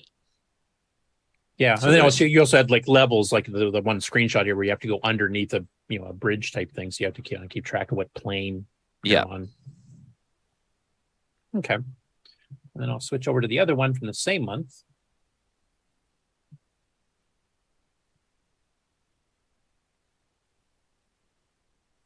Okay, now this is where I think, as far as I remember, this is the first time that Diecom, and they did like 2 product announcements in the same month here, where you actually got involved in hardware. So you had the Rat Graphics Design Package. Now this is one I have to honestly admit I never used, or never have used, because I already had Color Max 3 by this point. But you actually had a PC 2-button digital mouse for digital accuracy rather than the analog, where it kind of jitters a bit and everything else, the problems that we've had since. And you also had the famous adapter for the Sega Master light gun that you used for Iron Forest. And I was just wondering, like, what made you decide, either yourself or I believe you had Roland and others, kind of helping devise the hardware for this. What made you guys decide to get into hardware, and assuming the risk that the software, I mean, it's your time that you're basically getting paid for, but hardware, you have stuff you actually have to pay for up front in order to sell it. So it's a bit more risky, I would think. Rick Euland will probably attest to that. But I was just wondering, like, what made you guys decide to get into the hardware? Was it because you had software that required the hardware? Was it a kind of a combination of both, or what exactly triggered you to want to do that? So with the graphics, we ended up writing our own drawing program to be able to edit our own graphics, and I wasn't a big fan of the ones that had all the interface around the outside, and we had been we'd played around with I think it was Deluxe Paint or something like that on PC and Atari and that, and we tried to mimic that, where you had a full screen to draw on, and there was a second screen where you could select whatever function you were using, and having a real proper mouse which could access all of the pixels properly just made sense. So that's why we ended up going down that road, and we ended up using I think it was a Commodore 64 mouse that we were able to buy fairly inexpensively, and hack off the connector and put a color computer connector on it. Roland wrote the software to access it. So it was partly out of our desire to have our own thing in it. We just thought it was worth trying to get it out into the mainstream, because a bunch of other people were getting mice and drawing programs out there. So we had it already written, so it wasn't really a huge expense for us to. We didn't spend a lot of time creating it, so because it was already done. Okay, so it was just a matter of that you had everything kind of there, and you decided, what the heck, we'll try selling it. Yeah, and then the light phaser, we had experimented with initially the Nintendo light gun. We had done we were able to interface that. We had been playing the old games in the arcade, and then on the original Nintendo, and it was a lot of fun. And we were like, well, if we can get this to work on the color computer, then why not? And we were able to effectively, with the hardware that Roland was able to write, we basically had pixel accuracy on the screen, that it was literally sensing the exact pixel in the display. And we were able to create the interface, and Nintendo said, no, you can't use our gun. But Sega Canada said yes, as long as you don't modify it. So that's why we kept the 9-pin connector on the phaser, and just had to put the female connector on our interface. And we were trying to capitalize on, doing something that hadn't been done before, and allow us to create a whole new genre and style of games that hadn't been done on the color computer before.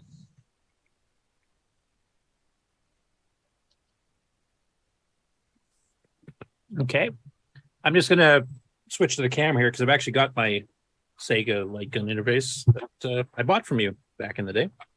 For those who have not seen, I'm just trying to tangle the cords right now so I can show it properly. And this was, and the Iron Forest was being written by Kevin, but this is when he ended up going off and doing the Amiga stuff. So he ended up finishing the last bits of the artwork, but I ended up doing all the coding on the game.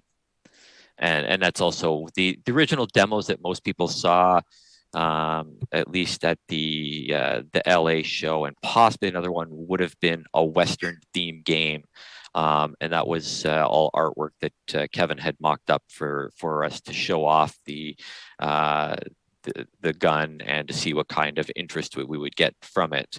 But because he was gone, and we just never bothered circling back and doing the Western game. Yeah, that was actually when you showed Bill Noble and me at the Chicago Rainbow Fest in '87 or '88, I think it was. I remember because we wrote about it in our local Color Computer Club newsletter. We actually mentioned specifically that you'd showed us that. So I'm just going to stop the share here for a sec. And so this is one of the Sega Master System guns. And then it plugs into, you got your logo and everything else here. So you, as you said, you could not modify the original connector. So it's the original 9-pin. And then you have the actual connectors that go to the CoCo here. And you just plug that in. And then you add a second game that was released a little bit later, which we'll cover in a second here. And one went into the serial port and one into the joystick port, I think is how that worked, if I remember correctly. I believe so. The only thing I didn't like about it is that it had required a 9-volt battery, and that's like it drained the battery pretty quick because I played it too much. So I eventually just went and bought a wall wart with a 9-volt adapter thing on it, so it's permanently plugged in. Right. Yeah, that was one of the problems with the color computers. It didn't have any power coming out of any of its ports to allow us to power it any other way. Now, I wanted, before I get down to screen sharing ads again and going through the later stuff here, I wanted Tim Linder to talk a little bit about this because Tim actually made a blog post on his Franken Diary blog where he kind of reverse engineered how to build your own Diecom interface. So if you can find the Sega light gun, you can actually, play the games on the CoCo. So take it away, Tim. Yeah, I posted a reverse engineered schematic. Theory of operation behind the device. It was a fun thing. I also included a software emulation and MAME for it if you want to play it with a mouse, play the games with a mouse. It was a lot of fun. It's a very interesting device. And the hardware itself, like who all was involved with the design of that, Dave? That was all Roland. He's the hardware genius. Basically, all it is it's effectively just a counter. When you pull the trigger, it synchronizes to the refresh. You notice the whole screen goes white, and basically it synchronizes to the scan of the monitor, and the first time the gun senses a pixel being turned off and back on, it stops the counter, and then it just calculates how many scan lines down and how many pixels across it would take to get there, and then it reports that back to us. Okay, and then I wanted to show off, since I actually have the original discs and the original manual here, if you want to zoom me up there, Mark. I used to have all those too. Come in. So I think, if I remember correctly, this is one of the ones that your sister drew the cover for, or is that one you did? She may have done that one.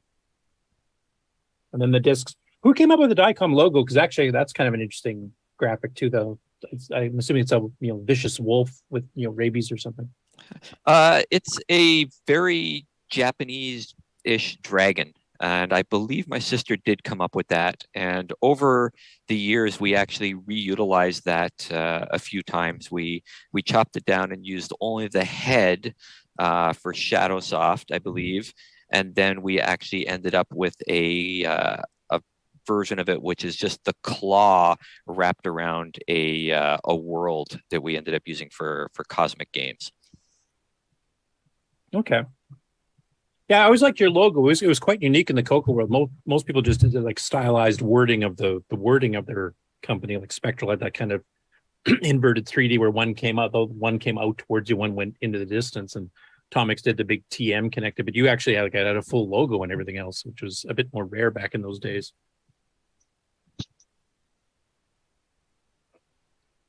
Okay, so I'll screen share again. Jumping forward in time a bit more. I was going to ask you, how well did the hardware interfaces sell? I mean, obviously the Rat would be a bit more limited audience for people that actually have an artistic bent. But as far as the two light gun games, how well did the light gun sell? I think we sold 300 or 400 units. I think it was in that ballpark that we did. Okay, yeah, because it was more expensive. If you remember the ads there for those who are watching. Yeah, it was like $99, combined if you wanted the game and the interface, because like I said, it's hardware. You can't get away with charging cheaper just to give up your time. Yeah, no, it was like we basically sold the gun and the interface at cost, and the concept would have been over time that if you bought the hardware that it became cheaper and cheaper. If we'd gotten to 3, 4, 5 games, then it wouldn't have felt as bad, because after the first time, then you're only buying the game itself. So yeah. Okay, I think I closed one by accident. I didn't close here, so again. Actually, I'll just skip it. So basically, the original Gauntlet 2, which is the CoCo 3 version of Gauntlet, was like Gates of Delirium. It went through a major design change from the original screenshots. I'm assuming that was a mock-up as well, the original version? Yes. Which it basically had a black background, but it had 16 color graphics, etc. Much more detailed, close to the arcade. When the final one came out, actually, it had full color backgrounds, like you had tiles and background stuff here, which I'll show now. So you can see it up here. Yeah, so that was a product of. So initially we figured we were going to have to keep the black background so that we wouldn't have to display the transparency for all the monsters and the characters and everything like that.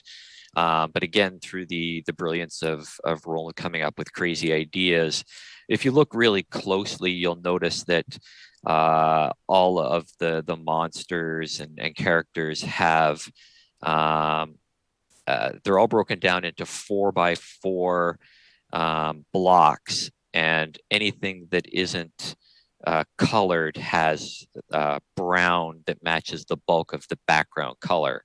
So we basically broke everything down into 4x4 pixel blocks, and we displayed them translucently on top of the brown background, and you don't really notice that there's no transparency in those, because they match the bulk of the background, and they're fairly small tiles.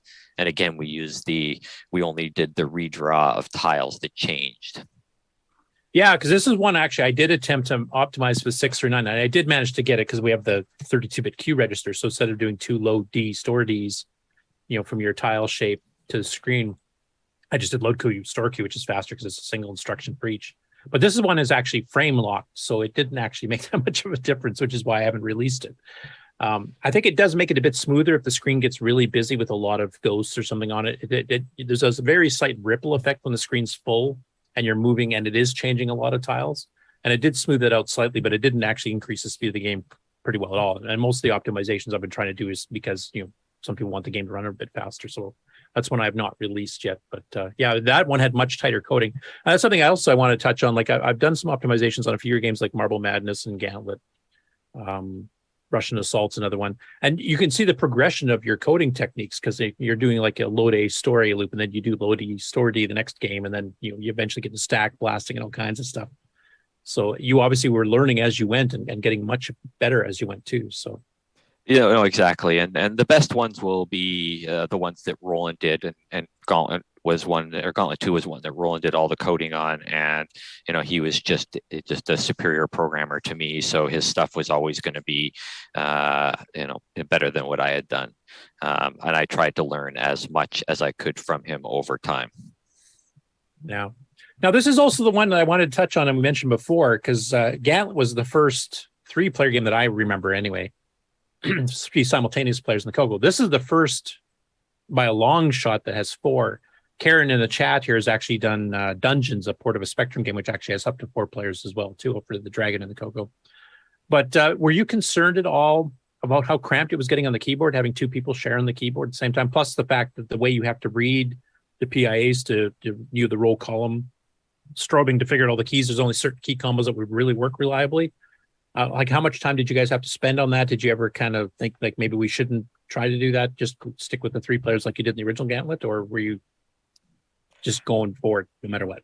I think we were going to do it. The crampness was just sort of a byproduct that if you wanted to really play 4 players, we were going to give you the option to make that choice.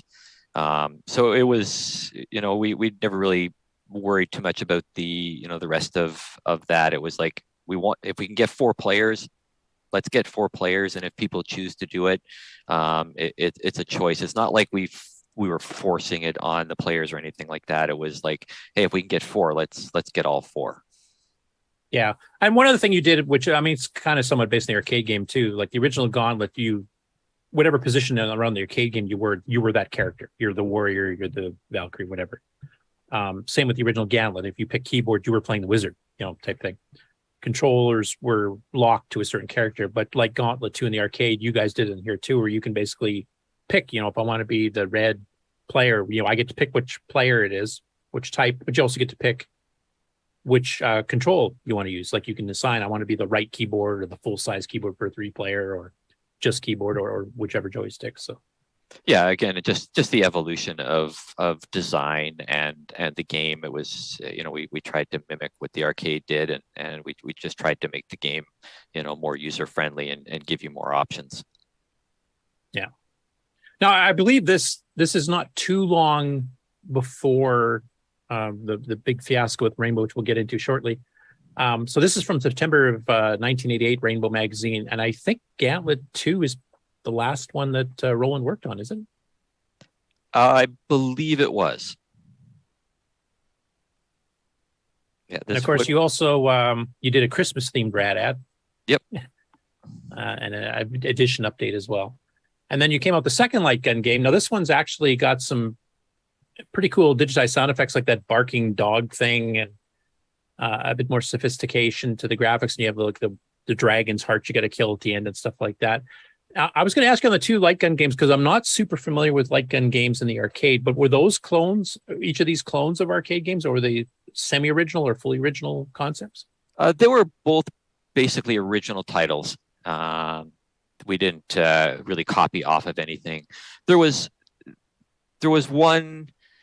There was a game called Crossbow that sort of had backgrounds with a character moving around on them, but we basically came up with our own monsters and our own backgrounds for Medieval Madness.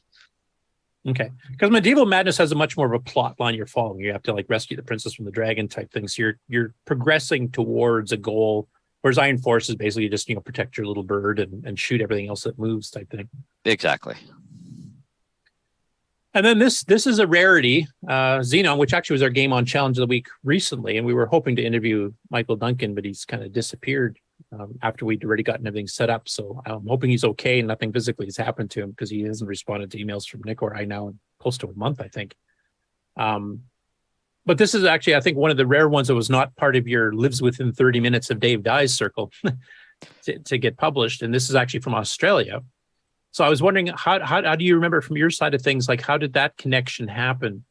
And also the original version of Xenon that he sold in Australia, I think it was Computer Hut, Nick, correct me if I'm wrong, that was selling it. But there was originally a Coco 1 and 2 version, and Michael from our private talks about when setting up the interview had mentioned that he'd written it originally for the Coco 1 and 2 only, and he got requested, and he couldn't remember if it was from you or if it was from the Australian company, that since the Coco 3 was out, you should make a Coco 3 version as well. And you never sold, as far as I know, the Coco 1 and 2 version, though it does say on the ad here on the left, 64K Coco 1 and 2 and joystick required tapered disc. But on the right under the screenshot, it says 128K Coco 3 joystick and disc drive required, which sounds like two different games. I was just wondering, maybe that 64K Coco thing was just kind of left over from ad copy and forgot to change the line or something like that. Yeah, I can't recall, but that's probably what happened. Like we discussed earlier with Glenn, this is one of the games that was submitted that I thought was high enough quality for us to include in our portfolio. And as far as I know, we only had the Color Computer 3 version, but we may have ended up having both. I don't recall. But it was one that came in. It was sort of right towards the end of our run there. So, but it was one of the ones that was polished enough that we felt we could release it. Yeah, and it's using a 4-color mode to try to speed up and not as much memory move around for a scroller. And obviously he hadn't learned stack blasting X. That's one of the things I patched. But it definitely has a polished look to the graphics. He's got a lot of detailed graphics, and it changes as you go between the worlds. So it's 20 or so different alien ship types and stuff like that, and you get constantly changing terrain. So it does have that polish. It looks really well. It's well presented. The whole layout of the screen is quite nice too. So I can see why you would have done it. But yeah, we've never found the Coco 1 and 2 version of it, though Michael has mentioned, yeah, that's what he wrote for originally. So I'm guessing you probably didn't get that version, or maybe you were trying to get more into the Coco 3 market at that point. I'm not sure. Yeah, I mean, obviously at that point, Coco 3 was the marketplace to be in, right? That's what everybody was looking for, and we were obviously focused on the better quality, the extra speed that you could get out of the game. So that was sort of where our focus was at that point, and we weren't really developing anything for the Coco 1 and 2 at that point. Yeah, which brings me up to my next question, because I mean, you caught the Coco 1 and 2 after the peak, which was probably 83-ish. But you still did quite well on it. The Coco 3, fresh new thing, and you were one of the ones that came in, within the first year, bringing out your first Coco 3 only titles. And of course, the career with the Coco 3 got cut short because of what we're going to be discussing pretty quickly here. But how are the sales of Coco 3 stuff versus what you'd experienced with the Coco 1 and 2 stuff, catching it on the tail end of the Coco 1 2 era? They were just as good. I think Gauntlet 2 was probably one of our best-selling games ever. I know it probably had more pre-orders than anything we'd ever had on pre-order in the past. So yeah, everything everything sold really well from my recollection. Okay, that's cool. And I think that covers here. Oh, the one little tidbit here I wanted to mention here. The also available, where you mentioned some of the older games that you didn't have room to advertise them all. This is where Gold Runner 2 finally appears for the first time, which is a Coco 1 and 2 game. Now, I wanted to ask you a bit about this because the copy we have on the archive, this has a big Tom Mix software splash screen, but it was never sold through Tom Mix, but you mentioned that it wasn't, because it's basically Gold Runner with 34 different levels. In fact, the last one spells Diecom, which I thought was cute.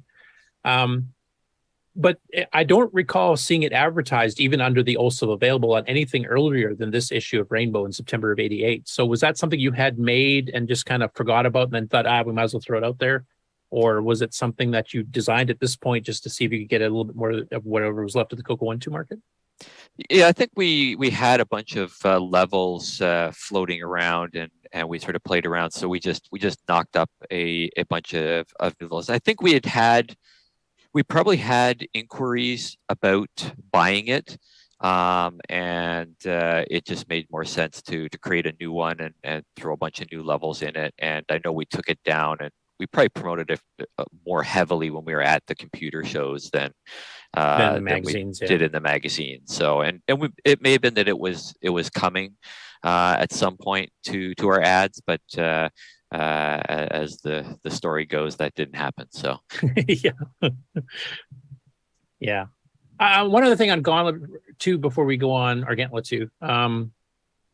There's an editor for the tiles and an editor for the maps on the Color Computer Archive. I don't know if it was anything to do with what you guys had used internally, or somebody come up with that after the fact. I don't know if you're aware of that or not. And unfortunately, that's one thing I forgot to grab screenshots and stuff of. We have showed it on the show before, but it would have been something that someone else did. I don't recall ever having released my editor that I use, so I would be pretty certain that someone else built one. It would have been, if you had reasonable skills, it wouldn't have been that difficult to decompile the levels and create an editor for them. Okay. Okay, so this year is September of 1988, and we've heard a bit of the story from Glenn, what happened by the time the December 1988 issue came out. So I'm going to show, first of all, the cover so people know which rainbow this is referring to. Then I'm going to jump to the advertisers index at the end, which tells you what page everybody is doing their advertisements on. And then we'll follow that to the Diecom page. But if you and Glenn want to kind of discuss the story, from both your perspectives now of exactly what happened and what the result was. So this would have been at the time where Glenn and I were, fairly good friends. We were talking on probably a fairly regular basis about a variety of things. And I think I don't know if I'd gotten him a copy of the assembler at this point, or if it was shortly thereafter. And I think we dropped one of our covers and Glenn had picked it up. And for whatever reason, Glenn decided to tell me how much he was paying for his cover. And it was enough less than I was paying for each of my covers when I had both, that I was a little bit irked with the Rainbow magazine for. So let me just jump in a little bit, because it's a little bit different than that. So this was at a Rainbow Fest, I believe, when I actually met with Lonnie, and I think you dropped a cover, and the inside front one of them became available, and he specifically wanted to go after those Canadians. And so he offered it to me at a price that was sort of in my package that I had sort of inherited from Prickly Pear. So it was significantly less. And I had not yet decided that I wanted to do that. I had not yet put together an ad, not yet had it. And that's when we talked. And I didn't realize that when he wanted to take down the Canadians, that he was talking about you. I'm not sure that I would have changed anything, because I certainly was way more interested in talking to you about it than him. But I sort of inadvertently stepped into that situation. Okay, yeah, and for whatever reason we found that information out, and like I have no animosity towards Glenn, never have, never will. It came to my attention that someone was getting a better deal, and I had been with the Rainbow magazine for quite a while. We'd had both covers, and usually when you're getting more advertising space, you get a better price. And our price when we had one cover went down when we got the two covers, and sort of standard business fare. And we sort of contacted Lonnie and sort of complained a little bit about that, and lo and behold, the next month we weren't advertising anymore, and it kind of, because it was all done really last minute on Rainbow's part, and they didn't notify us of anything because we were still under contract with them, but all of a sudden our ad was gone, and it kind of looked like we had run this Christmas ad or something like that, and that was sort of it. They kind of killed our contract, and we were sort of getting close to the end of the cycle with the color computer, and it just didn't seem worth the fight to have to deal with Rainbow and being that they were like basically the only avenue. You know, they could kind of do whatever they wanted, and you weren't ever going to win that battle. So we just took it as an opportunity to move on from the color computer and go in a different direction. Yeah, I think Lonnie just didn't realize that Dave and I spoke, and he just assumed that, you know, that it wasn't going to go anywhere if he gave me those numbers. Nor did I have any idea that the numbers he was giving me were anything different than what Dave got. Because I thought, you know, why would he not be getting this deal as well? Because he's sort of, you know, big fish in this pond. Because I'm assuming you were in the same boat as me. Like, you contacted Rainbow and they sent you out their list of prices for ads, and you just assumed everybody was basically working off the same template of advertising to a certain degree. No, absolutely not. I knew there was favoritism going on. And one of the reasons I was able to make my company, was because I got the advertising rate that Prickly Pear had, because our relationship made that happen. And so everything, and when you got that thing, it was locked in. But I assumed that you had the same sort of deal. I didn't realize that he was overcharging you so much more than what I was paying. So that was my mistake. But yeah, I just figured, you know, you were sort of in that club, and I guess you weren't. Yeah, no, I was just, when we contacted them back in, you know, 85 or whatever it is when we started, they sent us out their standard advertising sheet.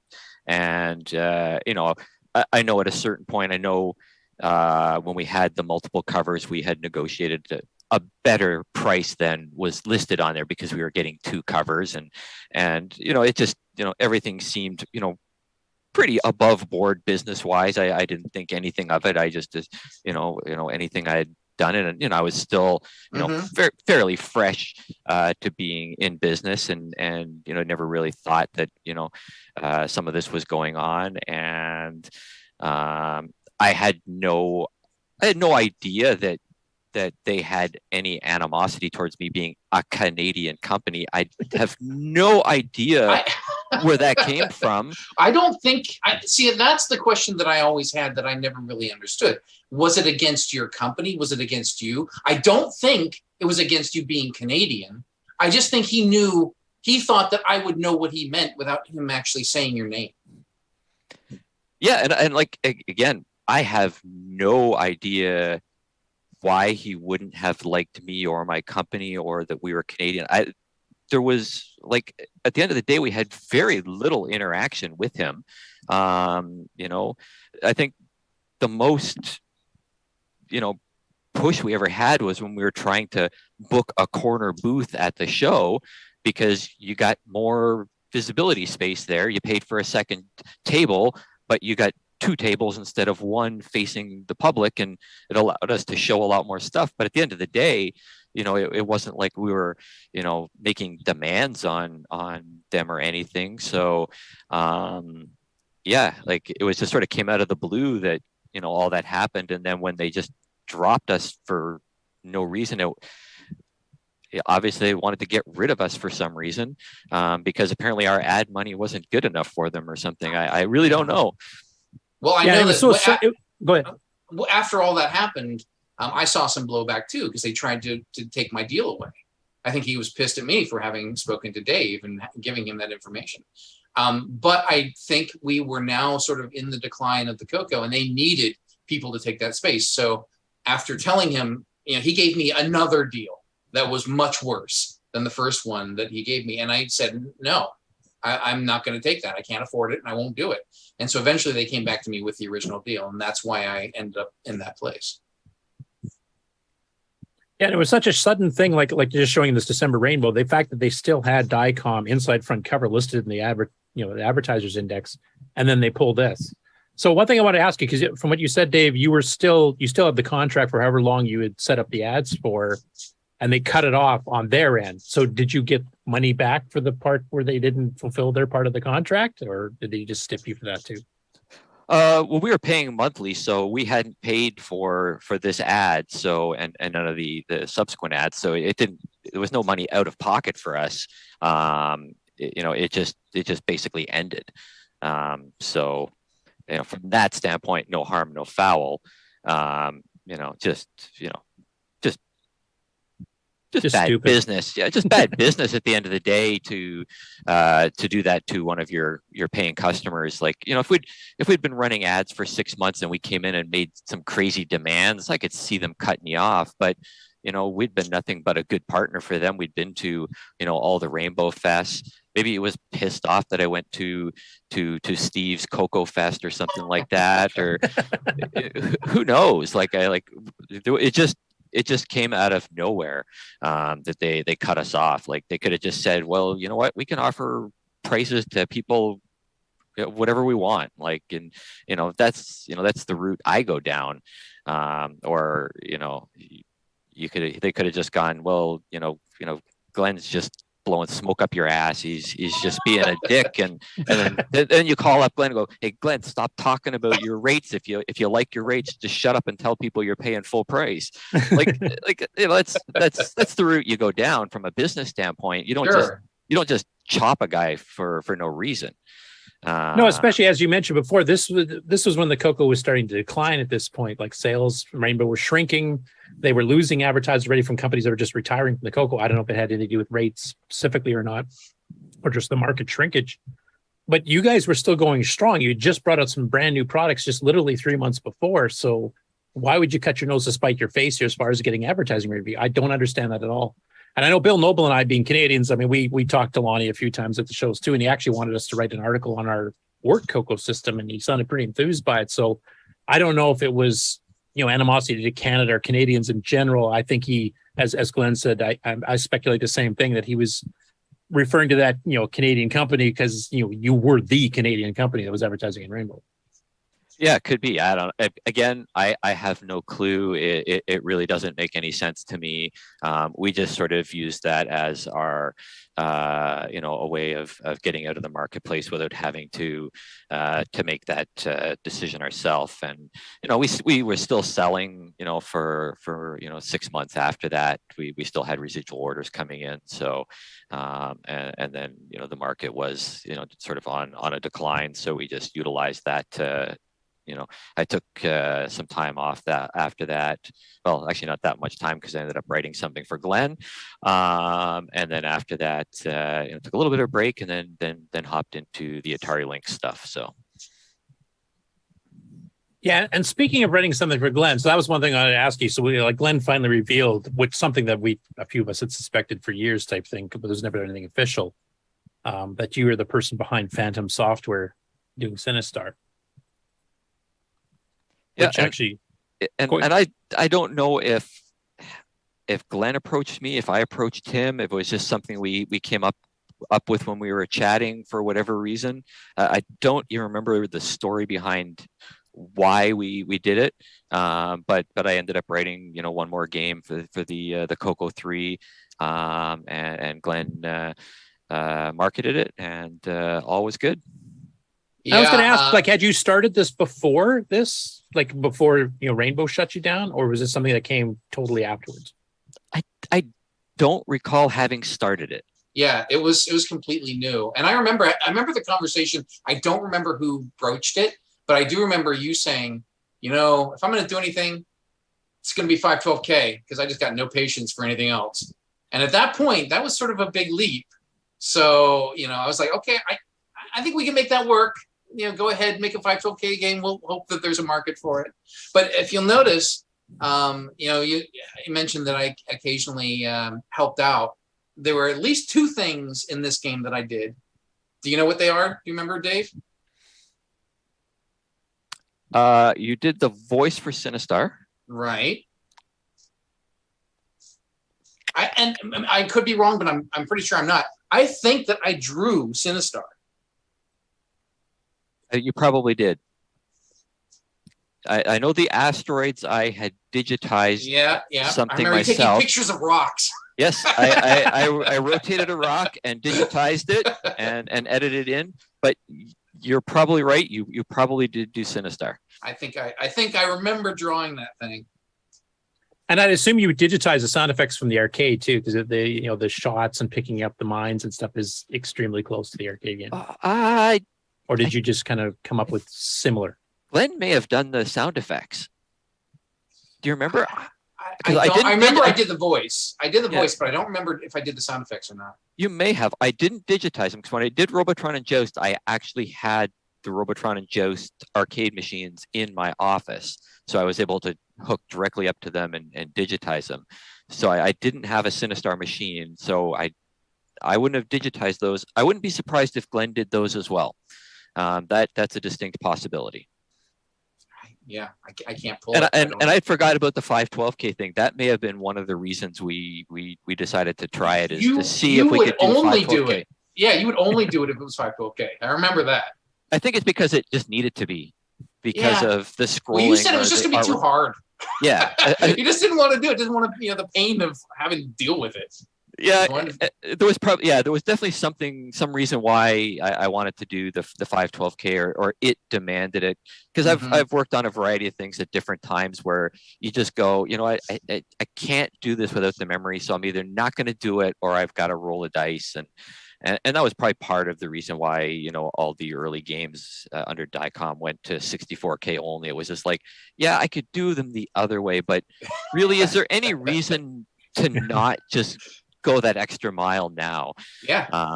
And like I was telling Curtis a few weeks back, when I ended up getting into the early downloadables in the early 2000s, it was a total throwback to developing for this, because the original cell phones, the Java based ones, were like 32, 64, 128K of RAM, limited, 2 colors, 4 colors, 8 colors, really limited devices. And all my history in developing for the color computer, it sort of just lent itself to the platform where everybody else is going, well, I need 512K for my splash screens. It's like, well, no, you don't. But they were using up all of their memory to have the 12 splash screens to cover the 14 companies that were involved in the development, where we just like threw some text up there and wrote like a really cool game, and it sort of worked really well for us. Yeah, I suspect part of the reason for 512K too is like that's something that modern game developers, or even some in the later Coco 3 market, including Contras that Jeff Steidel and what's the other guy's name?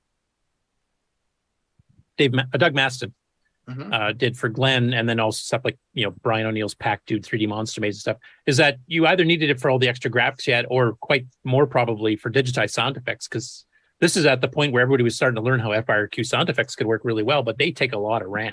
And Nick Marentes, I don't think he's made a 128K game since, I don't remember when, probably the 1990s or something. Like everything's 512K because you need the resources for the sound effects, or you got to put them at really crappy frequency rates and they sound like crap. So I'm pretty sure Sinistar is the game that showed me that I could release 512K games, and that's what led to Contras.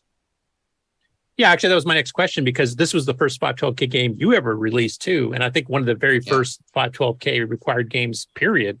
And I was just wondering, how did that sell compared to the 128s? Like, was there a big difference in the market, or? I think the fact that it was new and novel actually worked towards it. It helped it. Enough people had 512K game or a 512K that they bought it because they wanted something that actually used it. So it definitely did as well as the other titles that I was selling. Okay. Gee, I don't remember that. I never got any royalty checks from you. Glenn. Did.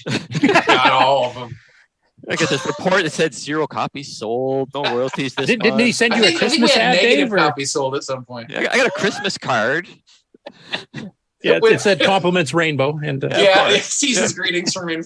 It looked a lot like that ad did. He just took him out of one of his magazines, folded it in half, sent it to me. Yeah.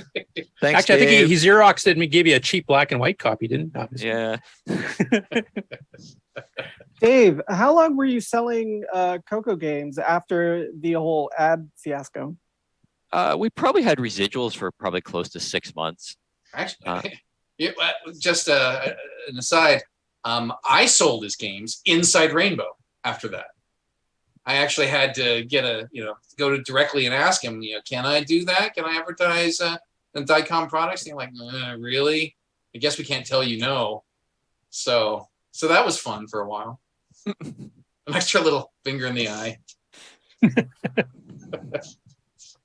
Anyway, thanks, Dave, for coming back to do that one, because that's actually one of my favorites, and I know it's one that Stevie really likes. Unfortunately, Stevie couldn't make it. He's actually quite sick at the moment here, so he wasn't able to make the show today. But it's also one of the first ones, like I said, that uses really good digitized sound effects that sound close to the arcade game, and use the 512K properly, as you mentioned. Contras is another standout. Pac-2 3D Monsters. Now we've got pretty well every new game for the Coco 3D requires 512.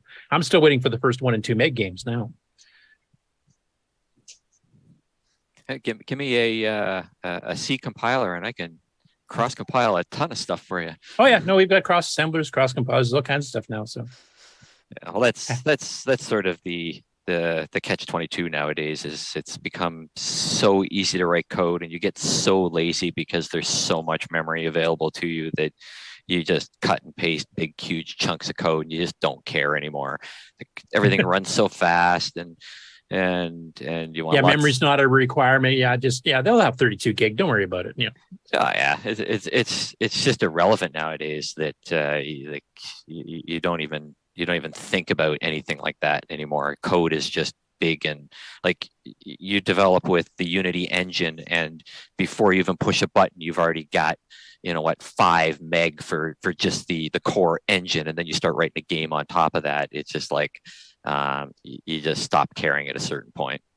Yeah, even mobile's that way now. I mean, when you started, mobile was like revisiting the 8-bit days, like you said, for the amount of RAM and stuff. And now, a phone has 4, 8 gig, 16 gig of raw RAM, and then your storage, which is RAM based, is like way past that. So it's just insane. It's totally insane, and that started just after I left Capcom, and the iPhone came out, and the App Store and the Google Play Store became the mainstream, and then everything just the devices just exploded, and there's just no limits anymore.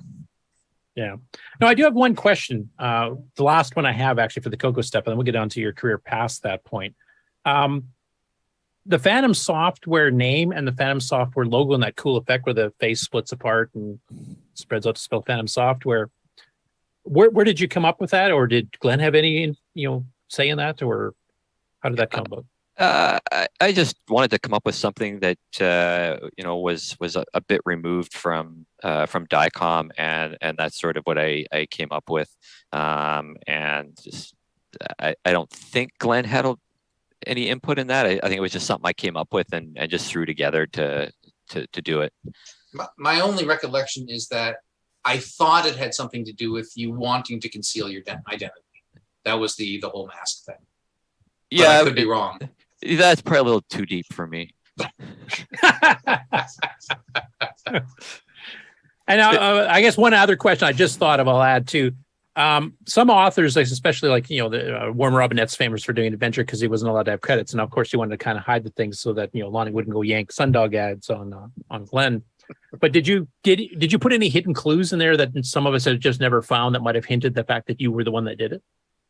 No. The only thing is, if you were to really dig into the code, you probably would have seen my style if you could pull it all up and see. It would have. There'd have been snippets of code that I had used before, because I tend to use sort of a core block of routines for anything I write, just to save a lot of time. Okay. But no hidden messages or anything like that. So at least none that I've admitted to. Well, I do know there's a few Coco people that did tend to put in a lot of hidden messages. Steve York snuck a few in some of his stuff. Dave Edson of Aardvark was famous for putting some in almost every game he ever made. But I wasn't sure. Like, that was a bit of an opportunity to do it, because you were hiding your identity up front. And so I was kind of curious. Okay, so that basically covers the Coco stuff. So another break? Yeah, I think another break, and then we'll get into your career after that. Okay. Here we go. Which one am I doing now? That one. Hi, Retro Tech Heads. Data Soup here. You're watching CoCoTALK, the world's leading live talk show featuring the Tandy color computer and proudly Patreon sponsored by RetroTechTime.com.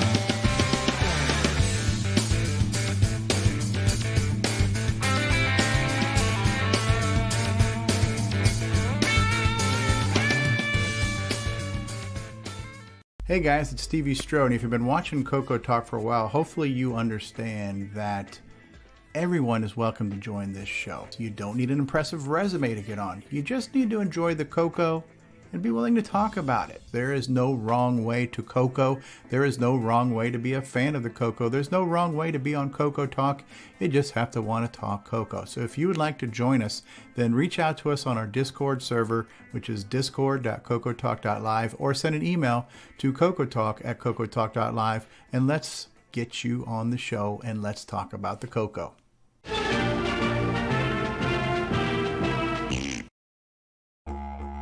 Tired of switching your joystick between the left and right port? Want to change between different controllers?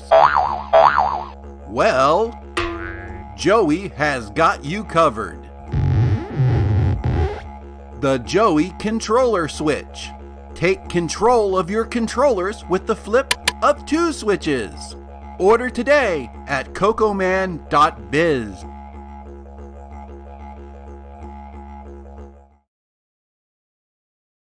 It's a Radio Shack Merry Christmas. This year, I needed to give a real family pleaser. Honey, please help me with this budget. How about a new game, Dad? Please.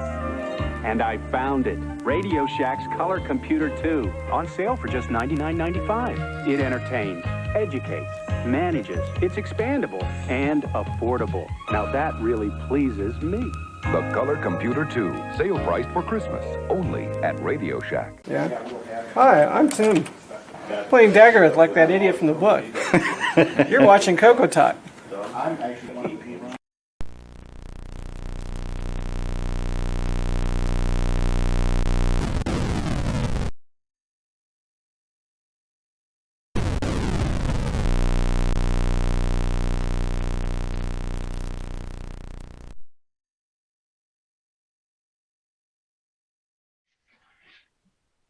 And we're back. Okay, so Glenn has notified us that he's going to have to leave fairly soon here. So I did want to pose a question to both him and Dave before they leave, or before he leaves. And this is back on the Coco stuff. So basically, the 2 questions I want to ask both of you, and this is covering Dave's entire career in the Coco side of things. What is each of yours personal favorite of Dave Dye's games? I'll let Glenn go first. I just sat down so the question is, what is my favorite Dave Dye's game? Or yeah, or Diecom for that matter. I mean, Sinistar has a place in my heart. Obviously, I can't not say that. I'd say the game that I spent the most time with from Diecom was probably Gauntlet 2. Okay. Let's see. My favorite game. The game I probably played the most was probably Car Action. It's of the stuff that I did all on my own, because Gauntlet was a lot. Gauntlet 2 was a lot of Roland. Played a lot of Bouncing Boulders as well. I think Car Action was probably, for my first commercial game, one of the best pieces of code that I wrote. Everything else is, is derivative of that in some way. It's one of the ones I'm most proud of because it was one of the most polished things I did, and it was probably the first commercial one that I wrote. Like I said, once I'm done, I just don't play any of my stuff anymore. It's just the nature of the beast because I've played so much of it, and I loved all of them when I started. I mean, Marble Maze, maybe because it was one of my favorite arcade games at the time. Gauntlet, I had played so much in the arcade, and having done 2 of them, probably didn't put a whole lot of time into it. And games like that are really mind-numbing because you spend a lot of time building the levels, and building lots of levels just becomes tedious. Gates would have been the same way, building all those maps and all the worlds. It's like, you just get tired of it after a while. Something where, you can just play a lot of it without having to do a lot of extraneous work is a lot more fun at the end of the day. Okay. And then one quick question for Dave, and then I'll let Glenn say his goodbyes here. What was the best-selling game? Like you mentioned, Gauntlet 2 was one of them. Was that the best-selling game, do you think, you ever did? Or hard to say. It probably was. Looking back, because we did do, because it was delayed coming out, and we did have a lot of back orders for it, pre-orders for it. So I would probably say that was the best-selling game. Okay. And Glenn, you said you have to go here, so I'll let you say your goodbyes. Yeah, I actually stayed longer than I was expecting to, but it was so much fun. I couldn't possibly tear myself away, but I have to go now. Dave, it's wonderful to talk with you again. We should keep in touch more. We should reach out. I don't even know if I have your contact information anymore, so send me an email or something. Let me know where you are. Yeah, definitely. I'll get your contact information from Curtis if I don't have it in my thing, and I'll drop you an email, and we'll definitely chat again soon. Or you could go to mysterium.blog. Shameless plug. Yeah. And order some books. Well, you could. I didn't say you didn't order any books. Geez, the last time you wrote games, I got sent free copies. Man, he's gonna make me buy books from him. Actually, shipping to Canada is rough. You should. So if you want, shipping to Canada is cheap. Good Lord. No, not anymore. Not in the last 2 years. It's rough. Anyway, mysterium.blog. You can actually send me an email from there. I mean, I'm Glen Dahlgren at gmail.com, but that's not nearly as interesting. So thank you everybody for having me on again. It's always a blast. This has been great. This is, walking down memory lane like this. And Dave and I had definitely some interesting experiences together. A lot we didn't even cover. So maybe if we do this again, part 2, got to save something for part 2. Absolutely, for sure. Actually, before you leave, Glenn, one thing Grant he was out walking his dog, or he missed the original prompt I gave him, but he was wondering if either you or Dave at some point would be interested in being a speaker at one of our CoCo Fests. If I got there, I would absolutely be interested, but figuring that out is not something that I would take for granted. So I'll never say no, but making that happen might be difficult. Oh, it's in April, so plenty of time to plan.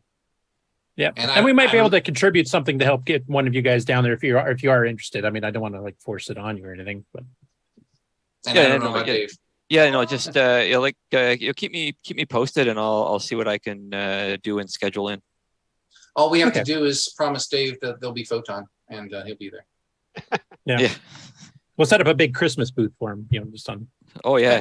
There you go. Perfect. Big Christmas tree. I'll be happy. Thanks again, Glenn. Thanks for coming and co-interviewing. Usually when we do these dual interviews with people that have known each other back in the day, you guys have questions that you guys are talking about experiences that none of us know about, so we never know to even ask, and it's really helpful having you on. And I would love to have a part 2 of the two of you, just to kind of go through development tricks or something like that, or talk about the assembler or whatever else. So sure, definitely. Awesome. Well, thanks again for having me, and wonderful to talk to you, Dave. Yep. And you have a book signing now? Great. Is that why you're heading out? No, I don't have one today. Actually, I need to get lunch. I haven't eaten anything today, and so that's why I'm running. I do have a book signing coming up next weekend at a local bookstore, Railroad Bookstore, and then one after the week after that, Reasonable Books. Anyone that's in the Bay Area, come see me. That would be absolutely fantastic. That's why I gave you the opportunity to plug it, because I knew they were coming up. You originally thought there was going to be one today, which is why you were originally not going to be able to stay too long. But no, it's the first one's next week. Okay. Well, thank you so much. Bye-bye. Thanks everyone. again, Glenn. Thanks, Glenn. Okay, now that we got rid of the riffraff, no, I'm just kidding. Okay, so after Diecom, like you said, you sold Diecom games even for 6 months after Rainbow kind of booted you out there. So that would have been, mid '89 by that point. So your next opportunity after that, besides for you doing Sinistar for Sundog, is you started a company called Shadowsoft. So I just wanted to ask you, like, how did that get started? How did you come up with the name? How did you come up? Because you actually did some official arcade ports for the Atari Lynx under that. How did that whole thing come about? Yeah, I don't know how I came up with the name. I don't remember that. Probably just a brainstorming session with a bunch of people. For whatever reason, I had seen stuff about this new Atari system coming out, the Atari Lynx, and that they were going to be making it accessible to third-party developers. And I had been down at one of the CES shows and met with them, and was sort of on their list for when the dev kits came available. And when they did become available, I was thinking about, what games might be fun to do. And, two of the games that I had played in my past were Robotron and Joust. Contacted Williams and was fortunate enough to be put in touch with one of the most professional people I have ever dealt with in my 40 years of business, and that was Roger Sharp. He handled their licensing, but he was also his real love was pinball, and he managed sort of the licensing for stuff like that, and was just super fantastic to deal with, and sort of ironed out the details of the license for them, because both of these titles were jointly owned by Williams and Atari at the time. So he ironed out all those details.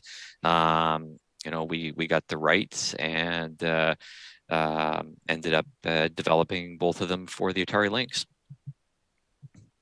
And what order did those come out in? Was it Joust first or Robotron? Robotron first, and then Joust the year later, I think. And was there any talk with Shadowsoft about possibly porting these some other console? I'm trying to remember. I think, did Atari still have the Falcon and stuff out at the time or anything like that? Or they had no, they were pushing the Jaguar for their home console and the Lynx for their portable system. And so partway through, Robotron got produced and went into the stores, and everything was great. Partway through the production of Joust is when Atari, in their infinite wisdom, decided that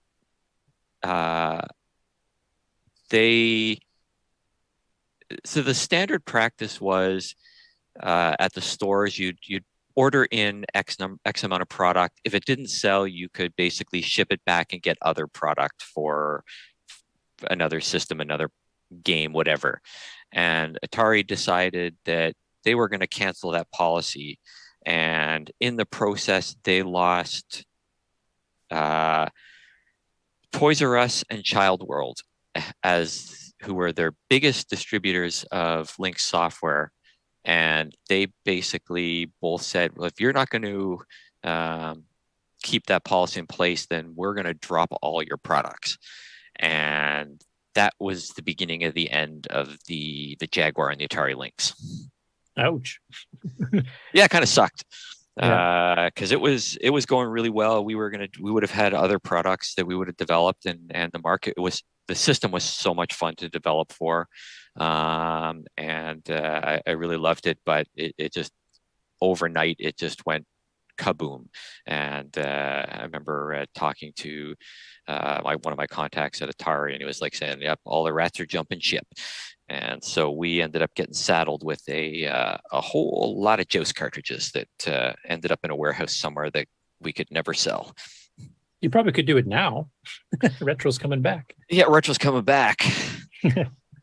I can't remember, like maybe I missed it when I was looking at my notes while you were talking at the beginning here, but did you explain how you came up with the names Shadowsoft? I don't recall how we came up with it. We just probably, usually there's a group of us that sit around and we just brainstorm and throw out ideas, and that's probably just the one that stuck at the time. And how many people were involved with Shadowsoft then directly with you? It was mostly just me. There was a couple people who did some side work. Another buddy of mine ended up doing the music for Robotron. But again, pretty small projects. I did pretty much all of Robotron myself, and then Roland did all the coding on Joust, and I did all the artwork and sound effects for it. And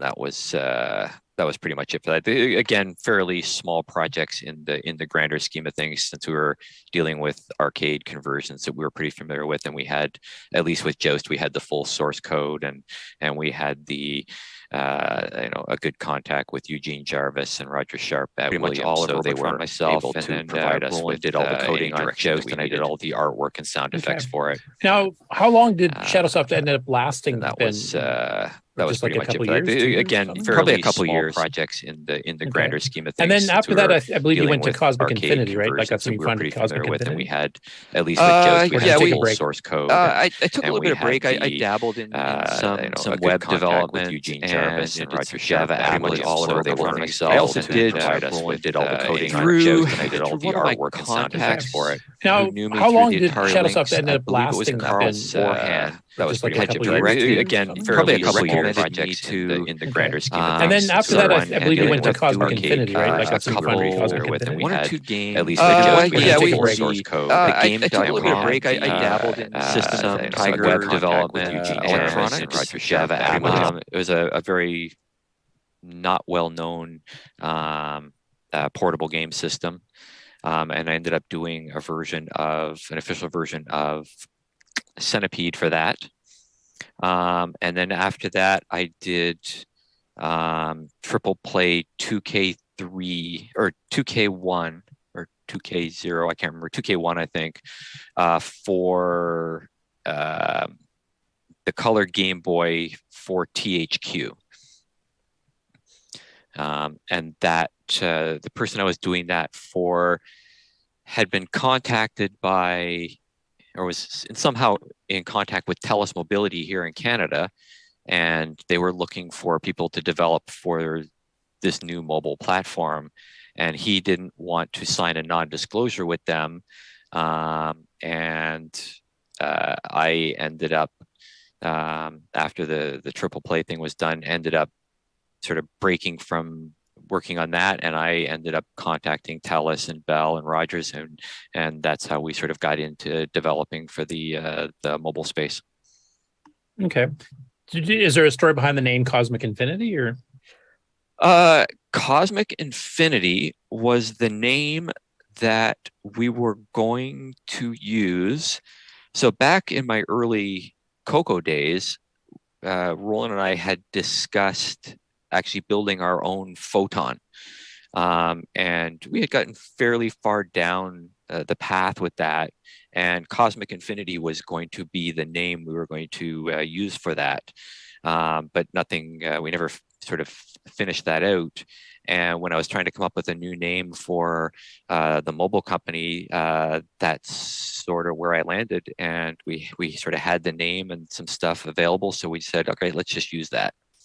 Okay. Yeah, because my question was, like, you've had multiple companies over the years, but you've always been doing game development. So I was wondering if there's a reason that you create a new name each time you switched over to a different platform, et cetera, rather than just keep the old name and, Shadowsoft is now doing mobile games or something like that.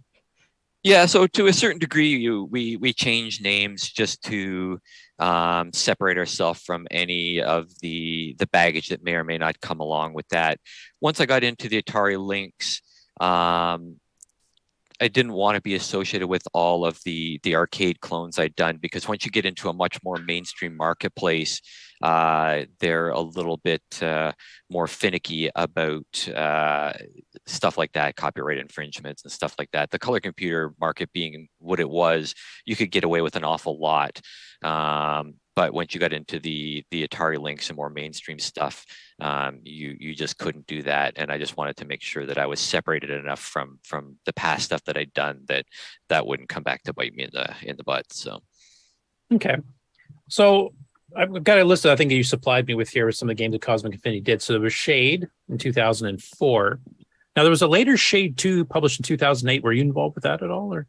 It was never officially published. Oh, that okay. was a product that was in development, but kind of got kiboshed by Capcom and the powers that be. Okay, yeah, we'll get into Capcom in a second too. Rocket Bowl. Yep. Who Wants to Be a Millionaire Mobile Edition, and ESPN Poker Club. So those latter two would be licensed properties too. I'm assuming the first two are games that you created yourself, correct? Well, Shade was original for sure. Rocket Bowl was actually a license. It was a PC game. Okay. It's from Large Animal Games. They were really great guys to deal with. We had a lot of fun working with them. Obviously ESPN Poker Club, we licensed through ESPN. Who Wants to Be a Millionaire through ABC. We also did Are You Smarter Than a Fifth Grader? That was with I don't know if that was with Fox or the company that actually owned it at the end of the day. So we did that. We had a bunch of stuff in the Shade era, so the early 2000s, where we had chat rooms and we had casino games and solitaires and a bunch of your standard fare stuff that could be easily put together on a really simple HTML browser platform. Okay. I found this actually online. This is a programming book of all places that showed up, and I'm assuming you must have known about this, which was talking about developing multiplayer games for the mobile market using Java. And Shade was one of the ones they actually pointed out from Cosmic Infinity as being one of the more impressive multiplayer offerings out there, with some screenshots. Unfortunately, the resolution is kind of crappy, but kind of get the idea. And it also shows where it was kind of loosely based on some of the stuff you guys had originally done with the Gates of Delirium. Yeah, so we had the original the WAP version, which was the WML sort of text-based browser-based one. We also did have a downloadable version of Shade that was done in Java and the Brew technology on the Qualcomm devices. We actually I should have brought this up for Glenn because I can sort of rub his nose in it. The original Shade, we actually have we're registered in the Guinness Book of World Records as having the first massive multiplayer wireless role-playing game. Oh wow, I didn't realize that. So that was sort of something that came sort of post all of this, because someone else tried to claim that they were the first, but we actually predated them by about a year or so. And this was just a couple of developers doing this, or like with yourself, or was this a larger team at this point? Even then, most of the stuff was a pretty small team. It was myself, my wife was involved in sort of some of the design work. My sister was involved, and her husband, did a lot of the business work and some of the artwork for the games. So it was still a pretty small team until we were getting close to being. But the year before we were purchased by Capcom, we started to expand. We had brought in another artist and 2 or 3 programmers. So we had started to ramp up. And then when Capcom bought us out, we really ramped up to about 25 people. Okay. So actually the team was starting to really grow there at that point. Yeah, definitely. Now, Who Wants to Be a Millionaire? I've got the little logo that you sent me, so I'll share that first. I'm assuming everybody here knows what that is. Hopefully. And I've actually found the original press release too, so I'll share that next.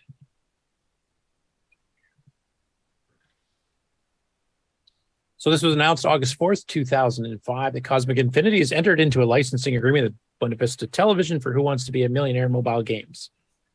Was it hard to get these licenses, or Did they approach you? Did you approach them? How did that come about? So the story behind this one is really interesting. So back in the like 99, 2000, I was doing some work for the old Palm Pilots. And when the Who Wants to Be a Millionaire TV show came out, my wife mentioned to me at that point, hey, we should do something like this. So we actually wrote a game called Who Wants to Be a Zillionaire, which was sort of a spoof version of this that we developed for the Palm Pilots. And we added a $1 billion question and a $1 zillion question. We changed the structure of the answers a little bit. We made it really, really stupidly easy at the beginning, and then it got really hard towards the end. And the game ended up being really, really popular on that, and it ended up being insanely popular because we ended up creating that for the cell phones, because it was, a text-based trivia game, worked really, really well on the devices back in the day. And we were live with it on Bell Mobility and a few other places, and it was doing really well. And then ABC created a mobile division because that was the thing to do, and they created their version of Who Wants to Be a Millionaire, and they tried to license it to all the telephone companies in North America, but nobody would touch it because AT&T was sponsoring the Phone a Friend on the TV show. Right. So nobody wanted to be associated with the show because AT&T was associated. AT&T wouldn't pay ABC to have the mobile game because they were sponsoring the Phone a Friend, so they thought they should get it for free. So nobody picked up the game, and then Bell Mobility decided to pick up the license for it, and they got the license for North America with the ability to sub-license it to the other telephone companies, not realizing that another telephone company, another mobile company wasn't going to license it from one of their competitors. So they ended up having this game, and they were paying a fair bit for it. ABC decides, this mobile space is going nowhere for us. They basically tell Bell Mobility, we're canceling the game, so you're going to lose this product. So we had pretty good relationship with Bell Mobility, so we kind of said to them, hey, well, we could reproduce this game in 5 minutes, and you could transition your links to our game, and nobody will be the wiser, and at least you can finish out the rest of your contract with ABC. And so we cut a deal where we got a small chunk of the money. ABC was amenable to doing it. At the end of the contract, Bell Mobility was like, well, this is not working for us because we can't make any money off of it. So they were going to drop the license. We jumped in, and ABC had no other takers. And we said, okay, we'll pick up the license for this. And fortunately, ABC said yes. And it became sort of the cornerstone of our mobile product line. It got our foot in the door with all of the big companies that had huge venture capital because we had a marquee title that worked really, really, really well for the mobile space. And it sort of became our tent pole. And then like a year later, everybody and their brother wanted the title, and we more or less had it locked up enough that as much as ABC wanted to work with a bigger company, they couldn't really get out of the contract with us.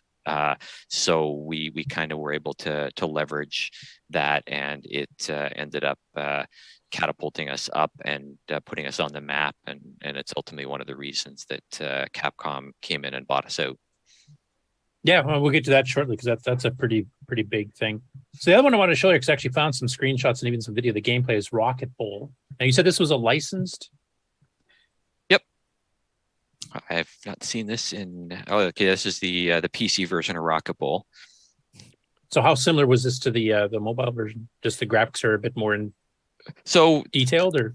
So early on in the early days, there was no 3D on the phones. We ended up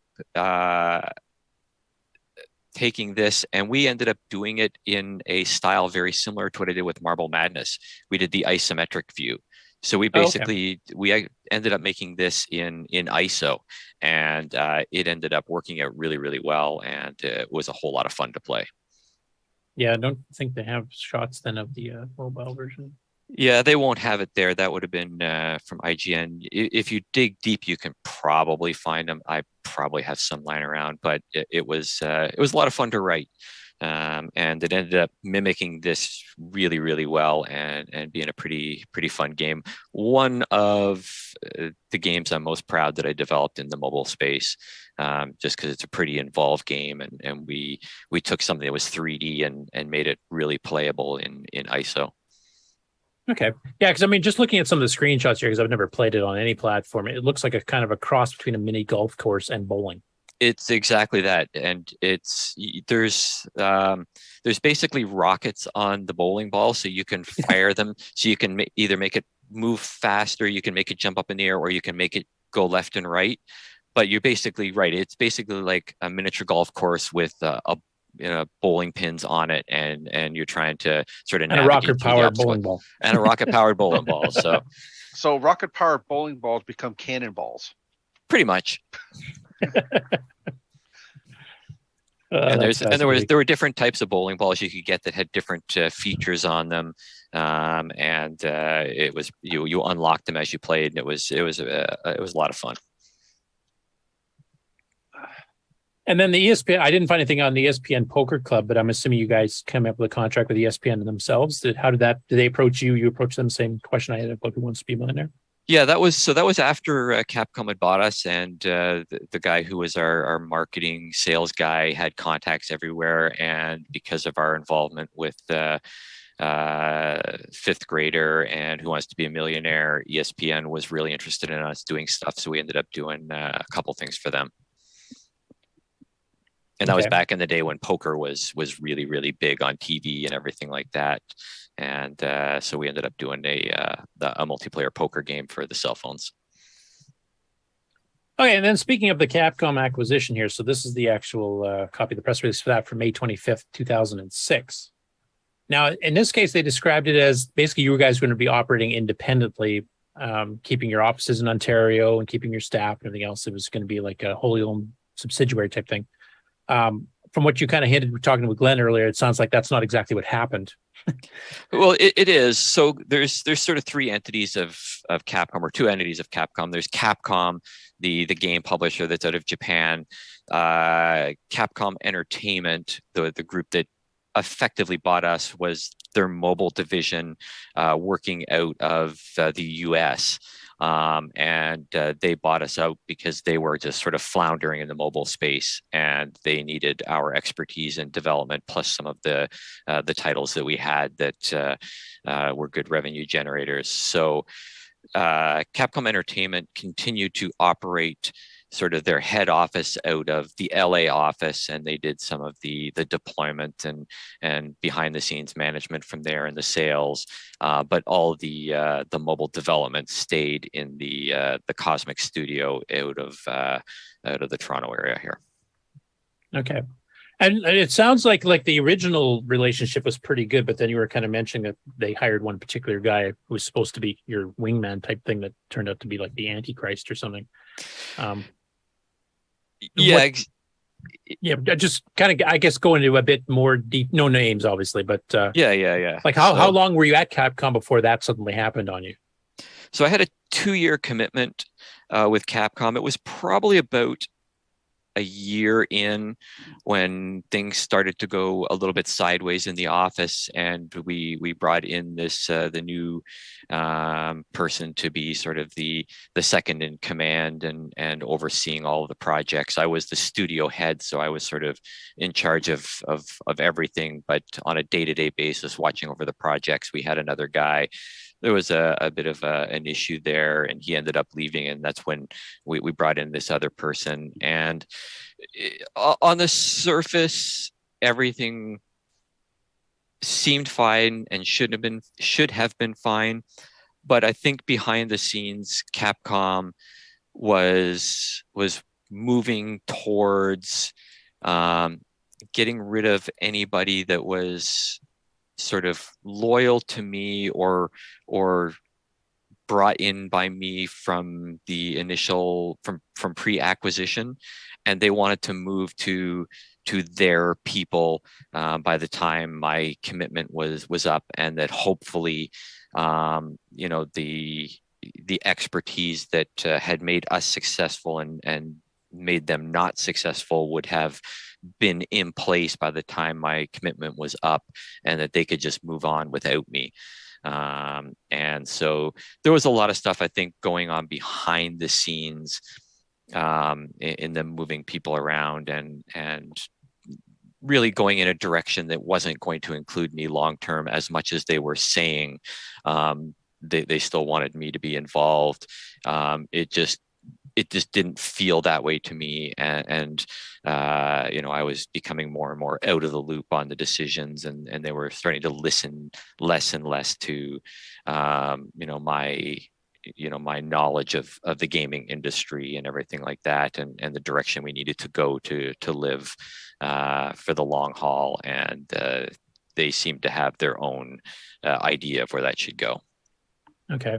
So you ended up leaving on your own volition around 2008. You said about 2 years later. Yeah. So we were sold in the July of 2006. My commitment was 2 years. I did my 2-year commitment and left. Okay. And what were you up to after that? So right after that, I took a bunch of time off, and we bought some property, built a house, and did not a whole lot for probably 2-3 years before I started sort of dabbling back into the mobile space. Okay, so whenabouts did you do that, and how did you come back? I think you started another company at that point.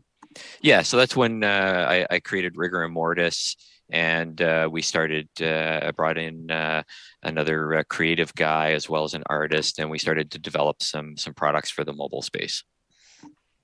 Okay, and I just got a picture of the logo for Rigor and Mortis here.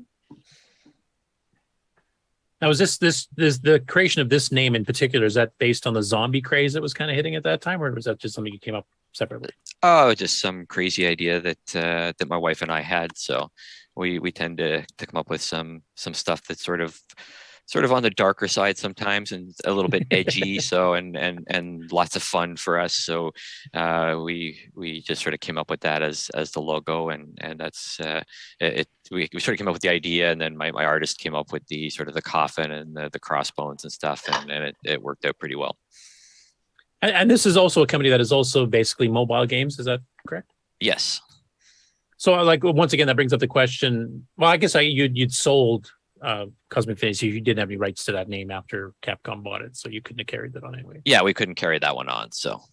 Okay. And do you remember roughly when this started? I'm just wondering how much of a break did you have? Was it a year or half a year or longer? Oh, probably 2011, 2012 that we started doing any work with this, maybe a little bit longer. Okay, so it was actually a pretty long break then. Yeah, I was pretty burnt out. I had sort of jumped from company to company without having a whole lot of time off, and the mobile space was nuts. Like the Cosmic Games stuff was like 2000 to 2008. But for the first 6 years of that, it was 16 hours a day, 7 days a week. Did that for the 6 years, building up the company. There was just literally no breaks. It was just a lot of work. Yeah, and you mentioned you have kids too, so I imagine family life was probably wanting your attention a lot more than. Yeah. So the wife and my son definitely became a much more of a priority after we sold the company, and obviously devoted more time to that part of my life, and because I'd spent so much time up until then with the company. So. Okay.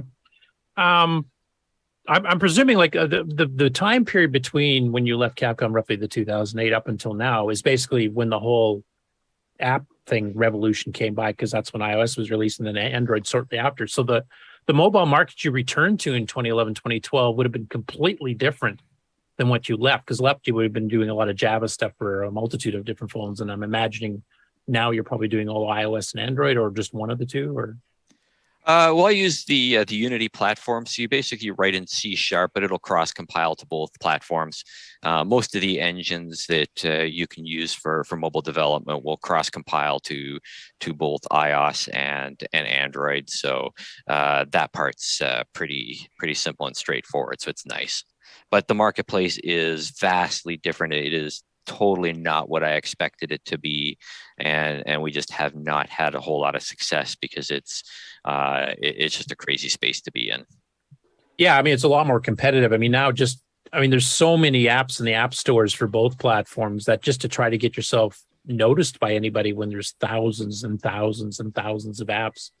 Oh, it's thousands and thousands a day are going into the stores. Yeah, that's true. You're talking 500,000 to 1 million, games out there. It's a real numbers game now, and it is almost impossible to break in if you don't have a publisher to get into the space. It's an entirely different animal to when I was doing it, and it was not quite what we expected it to be. So. Like I know like Apple and Google kind of hype up the fact that you can be your own self-publisher again, kind of harkening back to the days of Coco, where you can be completely control the company and they just handle like credit card transactions. You don't have to deal with any of that stuff. So they keep trying to make it sound like it's an easier market to get into. And maybe at the beginning, the first year or two when they were out there, I think that probably was true. Like whoever got to learn to program at first basically did quite well, no matter what they came up with. But now it's just so oversaturated. Like, what do you do to try to get yourself noticed in the store? Like, I don't even know what could you possibly do? Yeah, so it's totally accessible. Anybody can write for the platforms, which is great. The problem is everybody's writing for the platforms, and the big companies just absolutely dominate everything because they have endless amounts of money being generated on a daily basis. It's absurd the amount of money they're making. But they also have a massive advantage. The way to get noticed is you basically buy it. You have to pay for insane amounts of advertising, and you have to buy customers and give them your game for free. And then 1 to 3% of those people will, spend money with the in-app purchases. The problem is it's really hard to get those customers at a rate that is reasonable. The big companies can do it because they have install bases of 50 to 100 million people, so they can run ads in their own product for their next game for free. And then on top of that, they have top placements based on their downloads in the stores, and they get all sorts. Apple and Google don't talk about the insane preferential treatment that certain companies get as well. And so they're featured everywhere. They're getting installs for next to nothing, and nobody can compete against that. And so and when you hear about something going viral, it's not true. Nothing goes viral on its own accord. It's still manufactured viralness. Like you can get something to go say it goes viral, but you probably paid an influencer $100,000 to hype up your game, and then all of a sudden everybody's downloading it in the app store and it goes, oh, it went viral because we didn't do anything. It's like, yes, you did. There is no true viral anymore. Everything is manipulated or manufactured in some way. So has that ever given you to take the consideration of maybe you create a game, but you try to upsell it through one of the bigger companies and have them kind of handle that aspect of it, and you can get back to just the creative part, or are they so filled with developers already that's just not even possible? Well, that's what we've been trying to do for the last few years. The problem is they call themselves publishers, and if you're familiar with publishers in the mainstream, and Glenn, if he was here, would be able to talk to this from the book standpoint, is a true publisher goes, you present them an idea, or in this case, even a completed game or a completed book, whatever, they would look at it and go, yes, we can sell that. And then they'll say, all right, we'll take that and we'll publish it. Well, the way it works in this industry, because it's so backwards and polluted, the publishers who call themselves publishers say, well, you go write a game and we'll throw it into the store. If it sells really well, then we'll pick it up and publish it and put money behind it. But until then, we won't. So it's not like a true publishing. Like if you go into the mainstream gaming market and you pitch a product to a publisher, they'll go, okay, here's $50,000 or $100,000, whatever. Here's a bunch of money, create a prototype.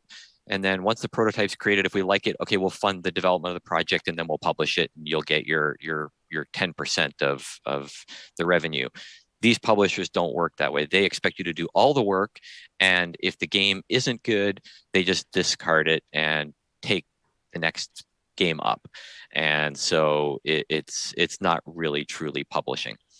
And so it's you can approach them, and then they're all over the places. We want ultra casual. We want this. We want that. It's like, oh, we have a game like this. It's like, okay, well, sure. Like, okay, you've got this style of game. It's like, but there's 50 of them and they're all top sellers. Like, it's not like there's only one of every genre of game out there. There's 500 first-person shooters. There's 500 match 3 games. There's 500, breakout games. Like, there's room for lots. It's whether or not it stands out or it's more polished, whatever. So it's just a really backwards marketplace, and the whole mobile space, even from day one, has been backwards. Again, we were really lucky. We got in before it was even a market, so we were able to establish ourselves. We ended up with a marquee brand in Who Wants to Be a Millionaire that really got our foot in the door in places where nobody would have even taken our phone calls. So it's just a really, really backwards, polluted space that's gaming that doesn't work by any of the standard rules. Geez, we'll have to get you back into doing hobbyist market Coco stuff then. Sounds less stressful. Yeah, might need to. Like I'll just throw this out here. Like, I'm not expecting you to actually do that or anything unless you just want to do it as a hobby, just for fun. But the current games that are coming out now are starting to sell between 80 to 120, 140 copies.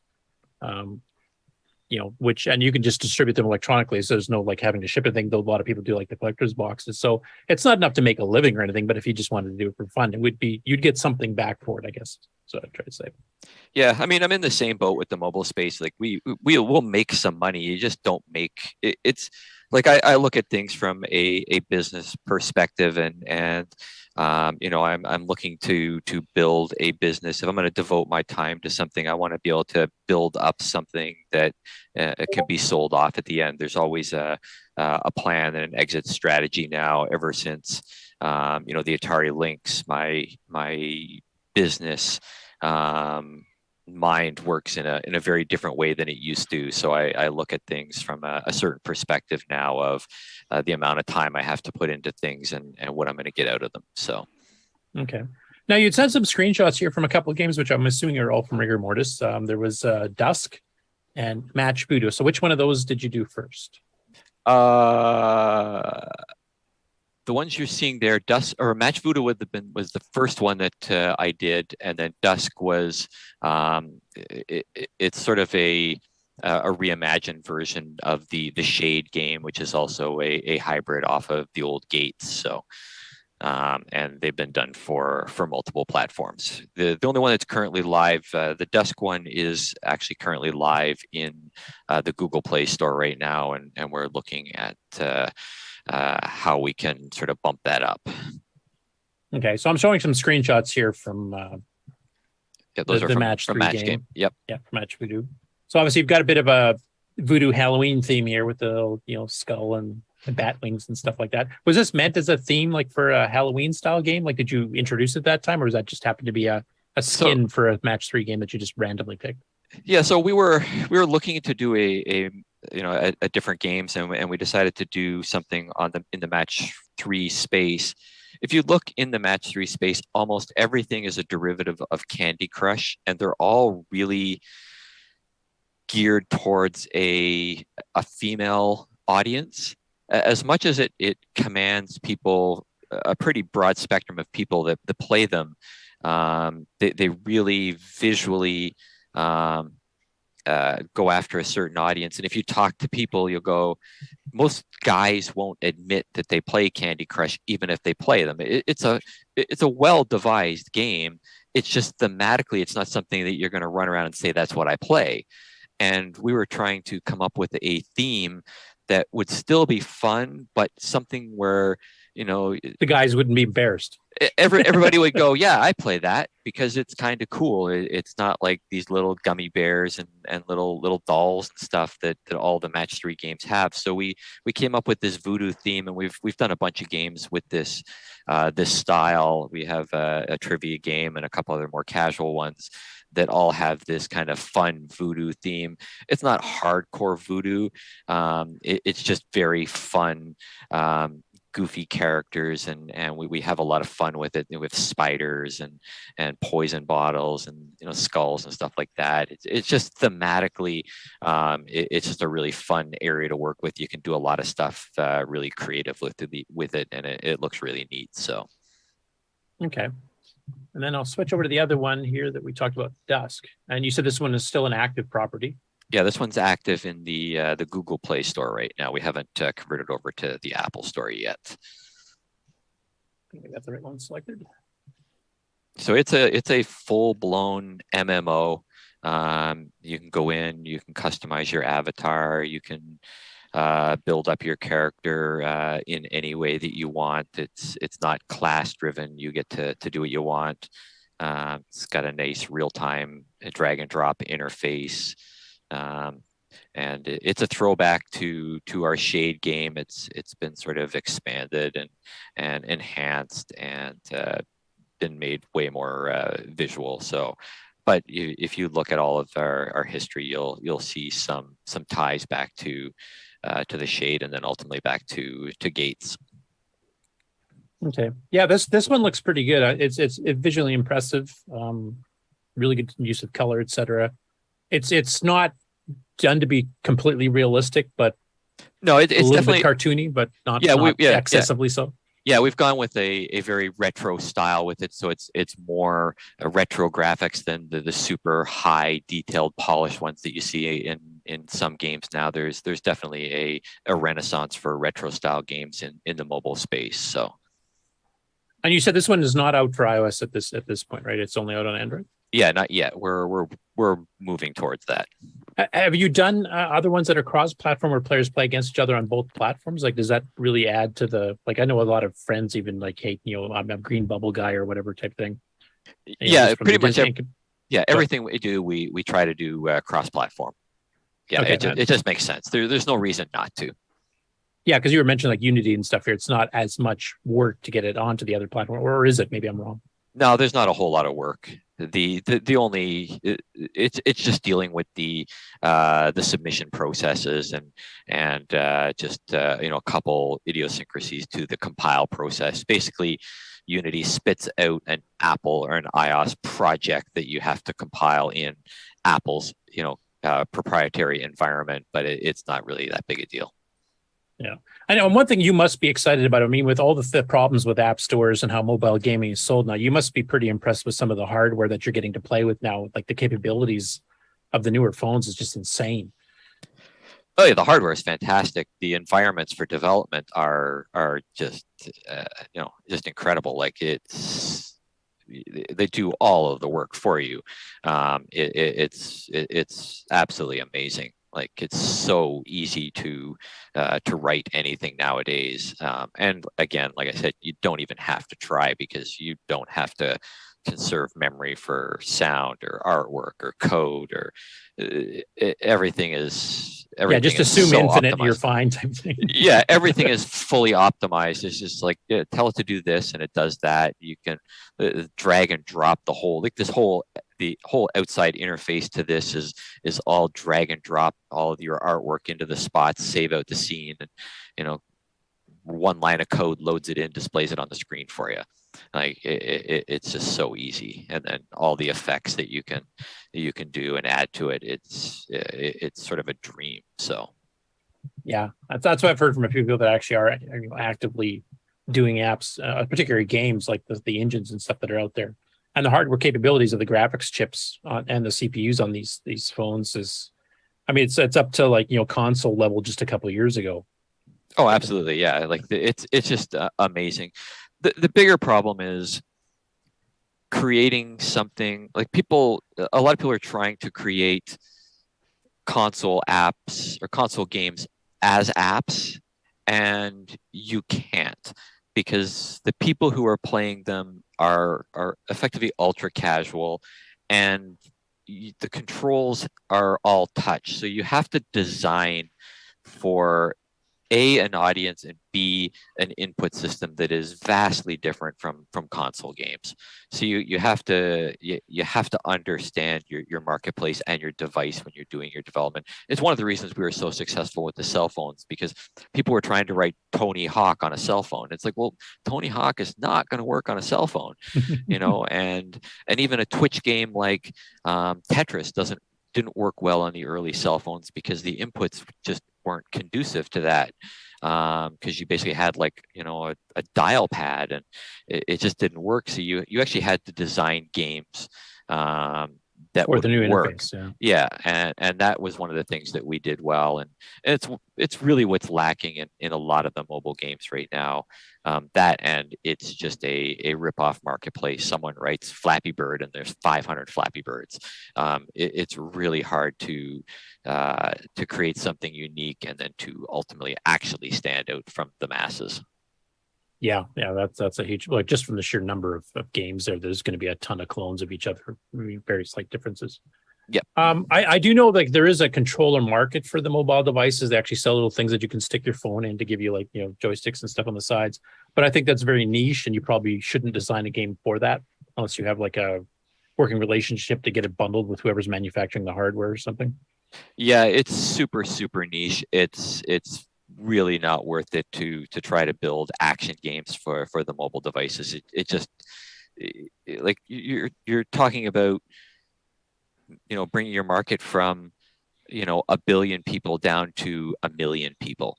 Like, it just doesn't make any sense at all. Like, even if you to corner that market, it really doesn't make any sense, because it's such a finite percentage of the ultimate marketplace that it just doesn't make any sense. Okay. Now, one other thing you mentioned that was a bit of a surprise to me is you're actually working on a brick and mortar company, which I'll show the logo you sent me for here. And if you want to explain exactly what this is, and then also, are your plans to keep both of these companies going because they're very different, or are you kind of phasing one out in favor of the other? Not necessarily phasing out. It's going to be sort of which one ultimately has the success. Obviously, Fraglands has been severely hampered because of COVID, because it's a real world bricks and mortar experience. It's been on hold for the better part of 3 years now.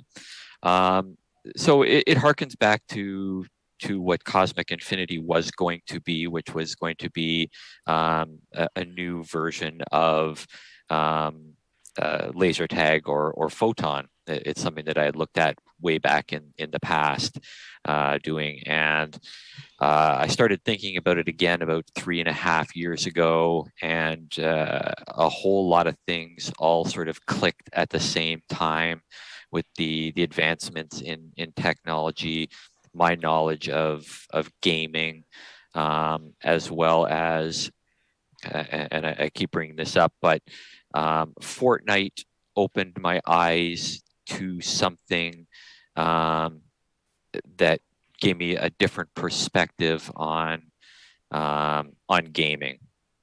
So historically, you look at popular games for consoles and PC, and you look at the Call of Duties and the Halos and stuff like that, and a big game in there is going to sell 10 million some odd copies, maybe 20 million copies. That's an insanely popular game, and it's going to do really well.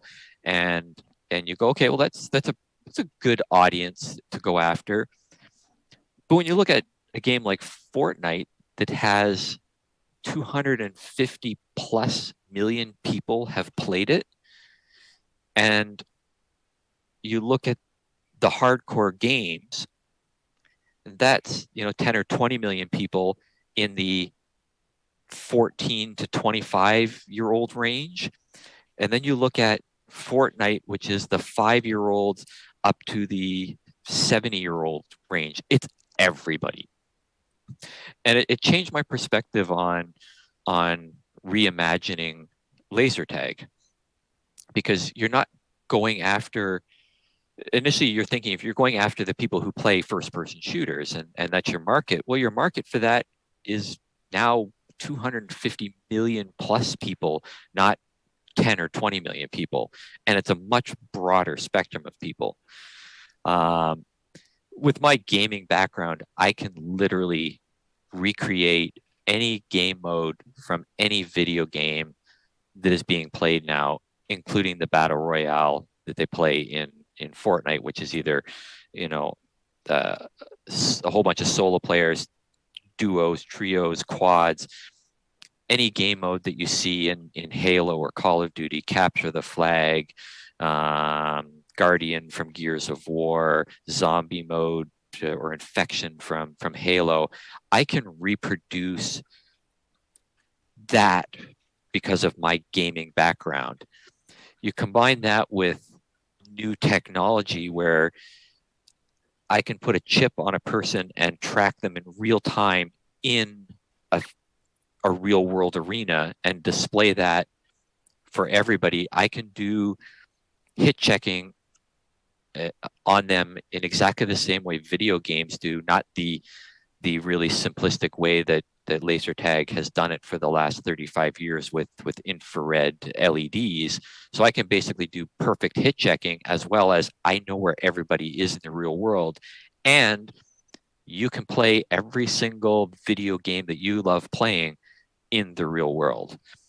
And so that's what we're working towards right now. We have new technology that we'll have a patent on that will allow us to mimic anything that can be done in video games in the real world. So this isn't meant, like I originally thought when I was kind of reading the description you'd given, that this was going to be like you'd set up a special building, like a laser tag thing where you have, props and walls and maybe a terrain or something that's built into it. But this is more like a Pokemon Go where you can literally just go outside and do this, right? Is that my understanding?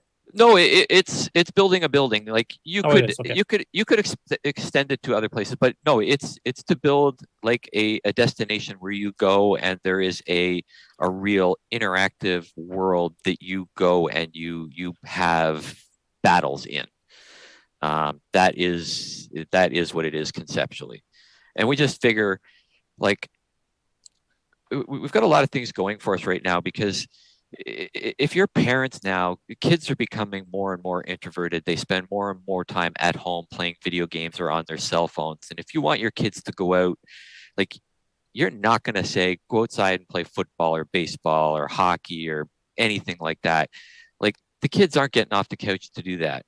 But if you say, get off the couch and go play Halo at this Halo place, that might work, because you're telling them to go play in the real world what they're playing while they're sitting on their butt at home on their Xbox.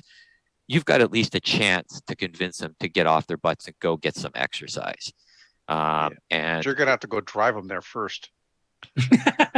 I think the parents will be more than happy to get them off the couch. Drop them by off for driving 3 or them. 4 hours on a Saturday so you can go shopping and have dinner.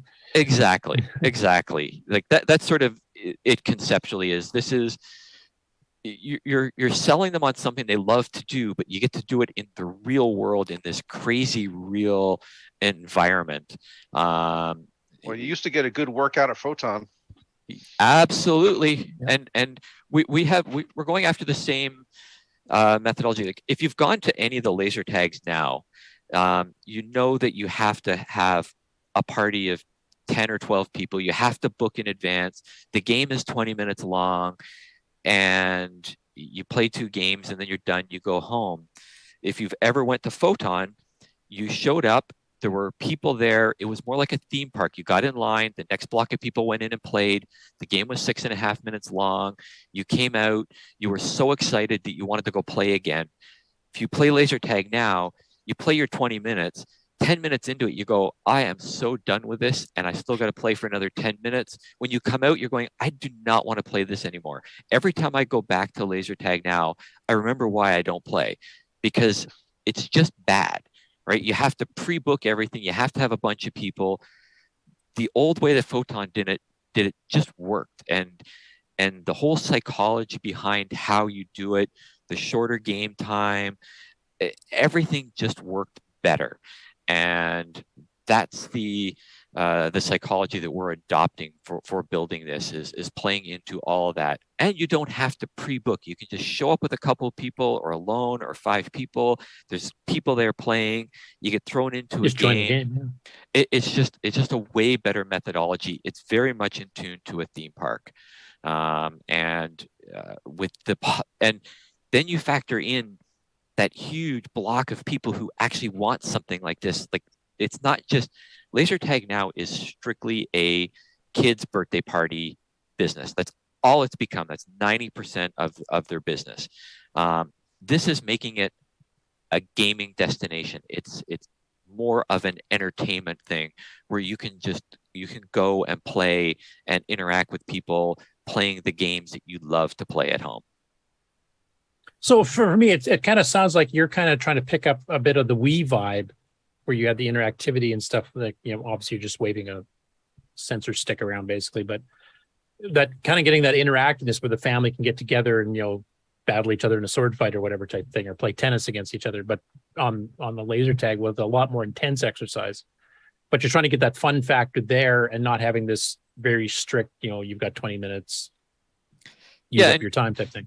Yeah, and you're playing, like, if you go to laser tag now, it's always 2 teams, you shoot each other, and at the end you see the score of who won. Well, this is going to be like playing an actual video game. Like, you're going to have places where you can pick up different weapons that have different features to them. They have different ranges they can shoot. They do different amounts of damages. You have hit points. You actually have structures to games where you're not just 2 teams fighting. You've got a big display on the back of the gun. You know who's winning. You know who's losing. You know who's in first place. You know how many points you have. It's truly like playing a video game in the real world. It's just an entirely different experience.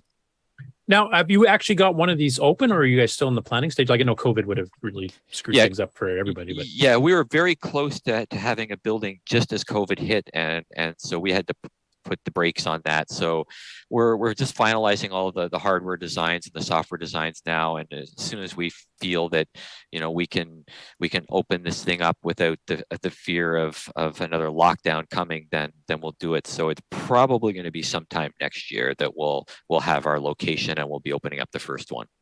Okay. And is this going to be under a franchisee model, or are you planning on running each individual one and kind of build them out yourself? Or definitely franchise them out. Yeah. Like we'll probably have a handful of corporate ones, but definitely the franchise model. Okay. Yeah, it sounds pretty intriguing. I did play laser tag a little bit, like in the Chicago Rainbow Fest. There's quite a few people that came and joined the laser tag games back in the day. In fact, they were kind of shooting around during the breakfast seminar that Lonnie would host. They'd run around tables and shoot each other type thing. Right. Not with the very primitive versions, of course. Yes. It sounds like a very, very fun way to get exercise too, and that's a big thing. Like you mentioned, like the youth of today are spending so many times playing, like even getting Pokemon to get them off their asses to get out, looking for invisible creatures, looking on their phone was a big improvement from just sitting and doing absolutely no physical activity at all. The Wii tried to solve that like 15 years ago, but that kind of went to the wayside again. So it's good that you're actually trying to push for that. Yeah, exactly. So. Well, cool. I have a ton of other questions, but they're more on the technical side, and I figured that would be good for a separate one. And as we were talking with Glenn before he left there too, like having you guys talk about the assembler tools and development processes and stuff that you guys have done, I think that deserves a whole separate show. And maybe we'll even get some other developers on too, like Nick and some others here, and just kind of compare notes, like doing it back in the 80s and 90s compared to now, what's changed. Sure. So, we'll do that. That makes sense. And I probably should get off fairly soon, or the wife will come down and kill me. So, or she'll release all the cats on me. So, yeah, we still don't know if you have a 3-hour show to go through yet. No, I'm not going to inflict that on anyone. My plan is we're going to do the game on challenge results, and that's actually one of the games you wrote, Dave. So I don't know if you can stick around for a couple minutes just to kind of see that briefly. But the news and stuff, I'm going to hold off to next week because I don't have a guest on next week, so we can do it as a double long news segment to catch everything up. So Kent, Canadian Retro Things. There you are. Yo, hello. Yeah, I'm still here. I'm here. All right, let me reconfigure my screens here. I usually don't talk till after the results video. Okay, so let me go ahead and run the results video. Or does anyone need a break? No, I think we just go. This will probably be the last segment, to be honest. So, all right, I'll make it here we quick. go.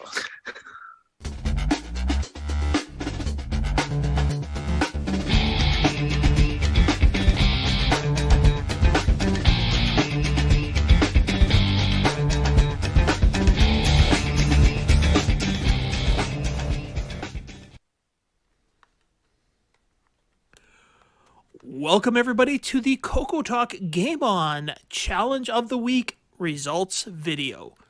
This week we played Rush and Assault. We had a total of 14 players.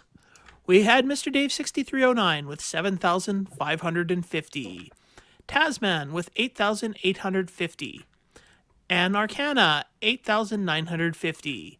Buck Owens, 9,150. Nine Finger Tom, 10,350.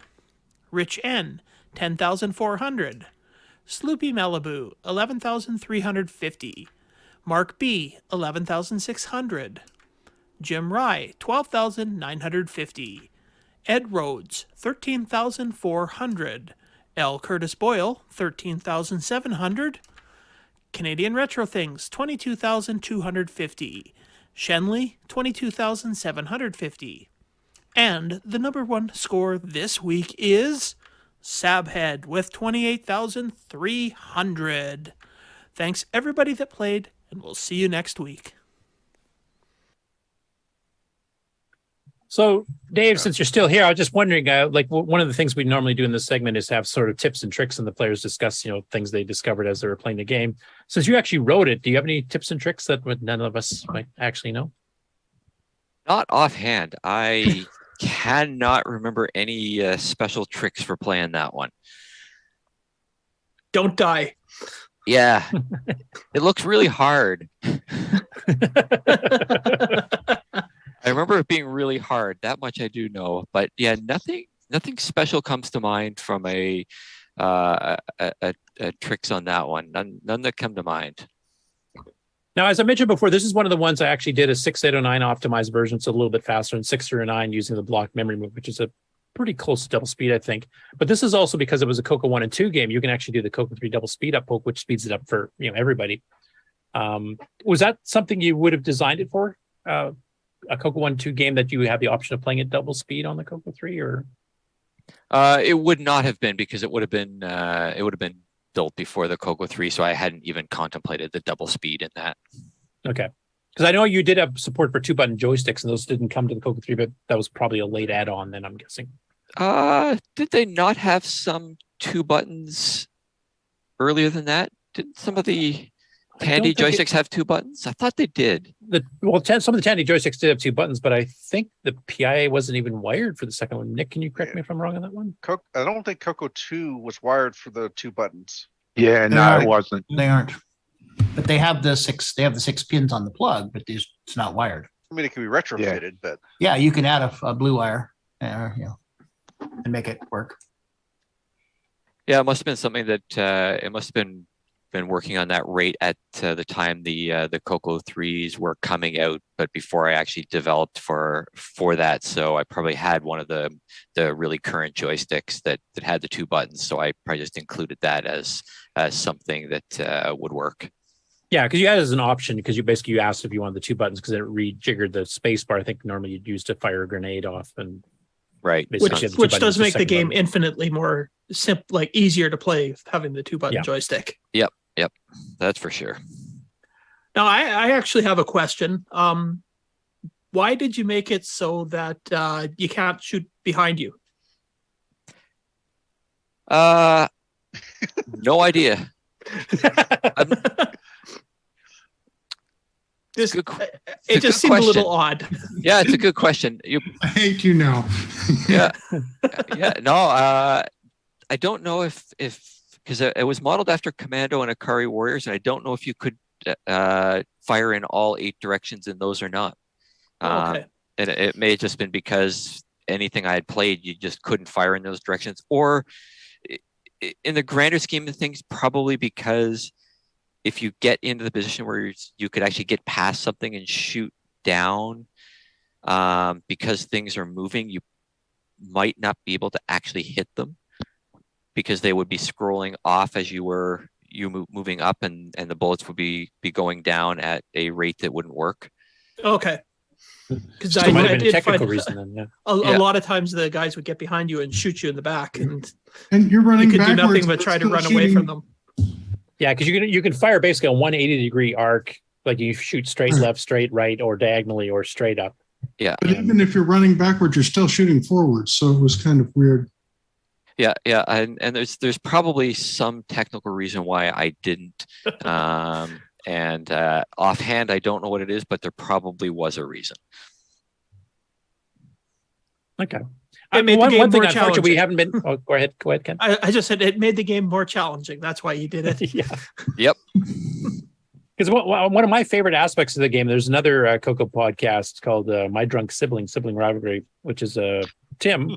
Is he still on the call? I think he's left already. But Tim and his sister actually get together and they play all kinds of retro games in television, Atari 2600, Coco. And this is what I'm going to suggest for them because they're trying to play 2-player games. They can be cooperative or competitive. It doesn't matter.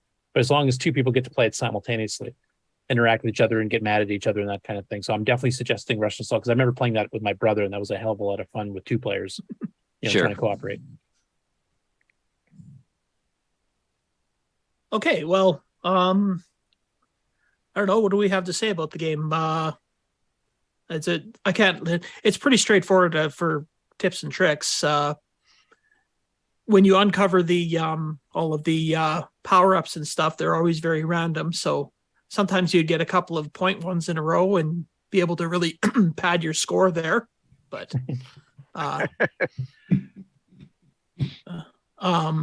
yeah, it was in my opinion a pretty good port of game like Ikari Warriors or Commando. I know there was a few people that the hit detection of getting stuck, your 3D or the character getting stuck on objects could be a little flaky sometimes, but Yeah, that's sort of the nature of the beast with sort of the odd sized character and doing sort of fairly large tile based objects that it becomes a bit of an issue, since trying to do pixel perfect hit checking would have required a lot of overhead to make that work better. Yeah. So yeah, that would have been one of the things that I remember being a bit iffy in the game, is that the character to object hit checking is a bit of a pain in the ass. I just found that once you figured that out, though, it's pretty easy to avoid getting hung up on anything or anything like that. It's like any other thing in a game. It's a learning curve. Yeah. Yep. I don't know what else is there to say about it. I guess you can play a little gameplay because we had people Yeah. playing it at different speeds, so we can kind of. We did have a show what that was like. lot of fun playing it. There was only 4 of us on the last night's stream, but I will share It's that. the last long weekend, for kids back in school. So imagine quite a few people were away. So thanks I again, think Dave, for I popping will by here on the share long that. weekend. Yeah, no problem. Got so many things open. There we go. Okay. So there we had 4 of us doing it. I don't know how good my internet is today, so this could just be a slideshow. Yep. So yeah, me showing this off on the different speeds doesn't really make much of a difference. But I think most of us were playing the your versions, Curtis, that you enhanced. I know I was playing the 6309 enhanced version. Yeah. Yeah, it definitely smoothed out the graphics. I wish we had known the capabilities, like the 609. I don't even know if you know about this, Dave, but it was a Hitachi clone chip, which was first released in October of 1985. And it was meant to just be a low power CMOS version of the 6809. So it took 1/10 the power. And it added a couple of IRQ things where it take 1/100th the power. So it was really good for low power applications. What nobody knew, though, until 1992 in North America is that it also had extra registers, extra commands, a native mode that runs 10 to 15% faster, and it's also available up to 3 megahertz. So we've been rewriting, operating systems and games. Nick's actually released a game that requires it called Gunstar. But the speed ups you can get, like the patches I've been doing to yours and some other people's games, is basically like scrolling routines and stuff. And all I do is I add the block memory move command, the TFM, transfer memory. And that's literally like 2 to 3 times faster than even stack blasting can get to. So it's like a huge jump. And if we'd known back in 85 when that chip was out, that tell people, go get this upgrade, you can try this new game, it runs way better on it. It would have been pretty interesting to see where you and Glenn and a bunch of others could have taken things back then. Yeah, it would have been really nice. Like, it's surprising that that Tandy wasn't aware of the chip and used that in at least the CoCo 2 or the CoCo 3 at some point, just to boost everything up. Well, we did talk to Mark about that. I mean, he was aware that Hitachi had released this low power 639. The thing that surprised me is that it was actually had a rated at 3 megahertz version, which Motorola never did. And that would have been really good on the CoCo 3, like not just double the speed, triple it. But I think they were worried, as a second source, they were worried about having enough chips available. Sure. So they didn't want to really approach attaching that. But none of the secret features. I mean, I think Japan discovered them first in 1988, so 3 years after the chip's release. And then we didn't find out about it in North America until 1992. And by that time, the CoCo was already, gone from Radio Shack. They weren't manufacturing anymore. So there's not so much you could have done. But No. I'm just surprised, like, tech companies are usually sort of well-versed in what's out there long before we are. And unless they had sourced it and it was like, quadruple the cost, then, if it's inexpensive and all that, then you tend to opt for the best best processor. That's why everybody used the 6502, right? Because it was dirt cheap. And so that's why, and low power, that's why it was in everything for so long. As abysmally horrible as it is to program for, everybody used it. But and even going from the 6809 back to the 6502, it's like, holy crap, it's like such a step backwards. And I'd already stepped forward to the 68,000 before I went to the color Game Boy and had to do the step backwards. And it was like, oh man, this is like night and day. And even the Atari Lynx, which was 6502, was still a step backwards. Now it had a graphics chip in it, had a blitter chip in it, so it just overcame all of the downsides to the 6502 because you just blasted graphics everywhere, and it wasn't sprite based. You could just do as many blitz as you wanted. It was just absolutely fantastic, and just so much fun to work with. Yeah, I mean, you get used to 6502, the fact you only have, X, Y, and A as your registers, and they're all 8-bit. And if you want to do any jumps beyond that, you have to go into self-modifying code and all kinds of crap to do that. But having the graphics taken off the burden of the CPU, like an Apple II would have to do, drawing everything itself, especially with their crazy interlace screen type thing. I can imagine that it actually isn't too bad if you've got the graphics and sound hardware to back it up, so it's not having to worry about trying to handle all that. Yeah, and that's what the Atari Lynx had. It's what you had on even a modified version on the color Game Boy, with the way they handled all their sprites and the backgrounds that were all tile based, that were all handled by the hardware. At least you didn't have to worry about those display nightmares. It was all managed for you. So. Yeah, and that's kind of what we were talking about earlier, where you guys were experimenting with supporting the speech sound pack. I think the thing that really killed that, though, is that you guys were selling games that probably were more popular in disc than tape, I'm guessing. And some games later on were requiring disc. And that means you also had to buy a multi-pack. So now this speech sound card, which is normally like $80-90, it now needs an extra 200 and some odd, so you can add a multi-pack to be able to put the darn thing on. And that's getting a bit too expensive. Yeah, that didn't help.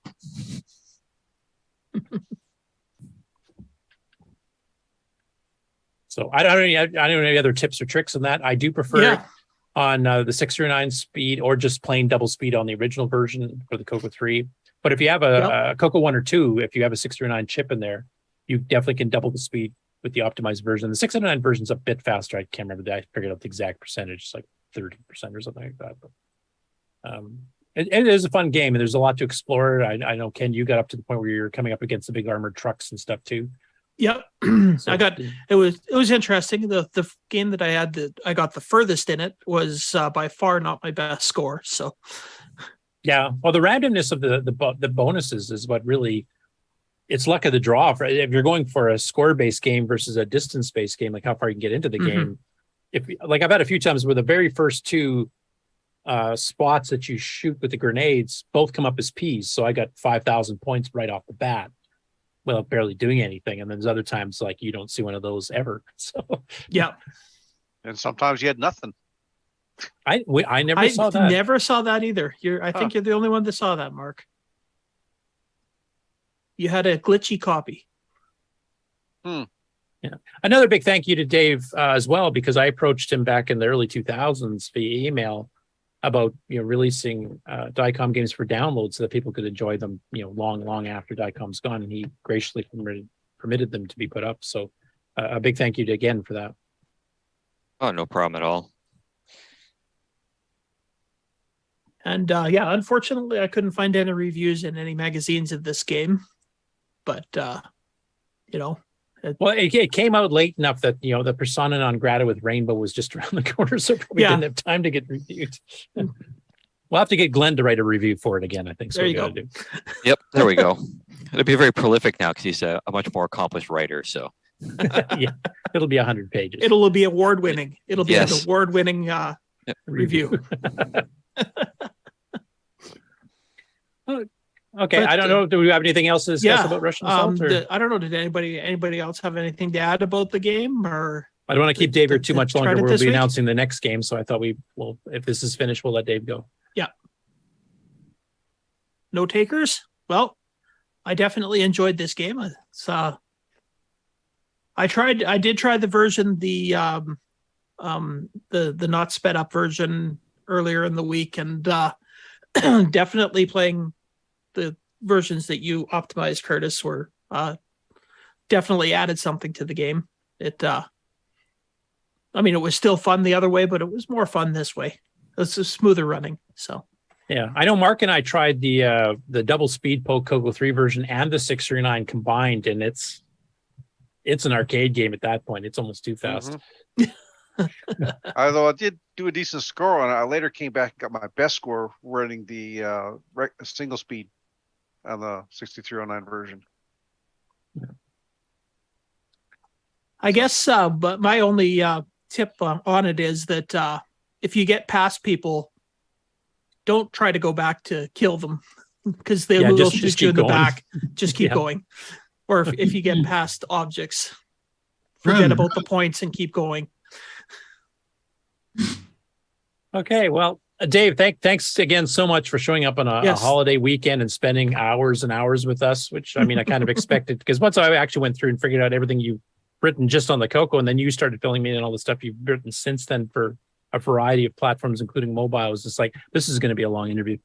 And that's why I decided to hold the technical questions off for a separate one later on. So thanks again for. Oh, we don't have another 4 hours? No, we can do another 4 hours another time. Yeah. Oh, okay. Yeah. We're pushing 5 hours right now. I got nothing to do for the next. We'll do a Coco After Dark continuation of this. Anyway, thanks again. We'll arrange with you and Glenn for doing a follow-up where we start getting into technical details, do a bit more of probably a shorter one that time. I'd also go through the assembler. That's something we would really like to be able to, add to the archive, just to preserve that Coco history. Because there's not any other assemblers I can think of that were really as hyped up as this one was from developers themselves, that actually were between multiple companies. Like some companies came up with their own, like Jeremy Spiller did his own assembler for Xenix and Crystal City, which sounds competitive, though I haven't seen either one of them, so I can't really judge. But he never shared that with anybody, and you were actually willing to share it. And I believe Triad used it too, didn't they? I would imagine so. Everybody that was associated with us all ended up having access to it. So, but I'll track down some contact information for Roland and send that across to you. And I would imagine once you ping him, he'll have no trouble letting it out into the wild. Yeah, because Glenn apparently still has a copy now. or somebody had sometime had nicknamed it Phantasm, but from you told me there never was an official name for it, right? It was just, I don't recall there being an official name for it, but that I could be wrong on that front. So that may be what we called it. So okay. Well, thanks again, and we'll let you go and have a real life rather than be stuck with us nerds here. Okay. It's been a blast. I look All right, forward to doing thank you. it again sometime. Thanks a lot. Okay. Thanks Thanks Dave. for coming. Bye. Bye. Okay, well, I guess I can talk about next week. Well, actually, Next 2 weeks. This will be for the next 2 weeks, as next week is VCF Midwest, and I'll be there, and Sloopy will be there, so there'll be nobody around to do Game On Challenge. Yeah, Eric Canals will be there. Some others, Taylor and Amy from the Taylor and Amy Show are going to be there. Coco Man and Stevie. Stevie's might be a wash because right, he's sick, isn't he? Yeah. He's sick with a couple of things at the moment. He thinks he's got a sinus infection, which he's had several times before, but a particularly bad one. And now he might still have COVID on top of it. So yeah. Oh wow, I did not know this. Yeah, fun times. Well, maybe I won't be seeing him next week.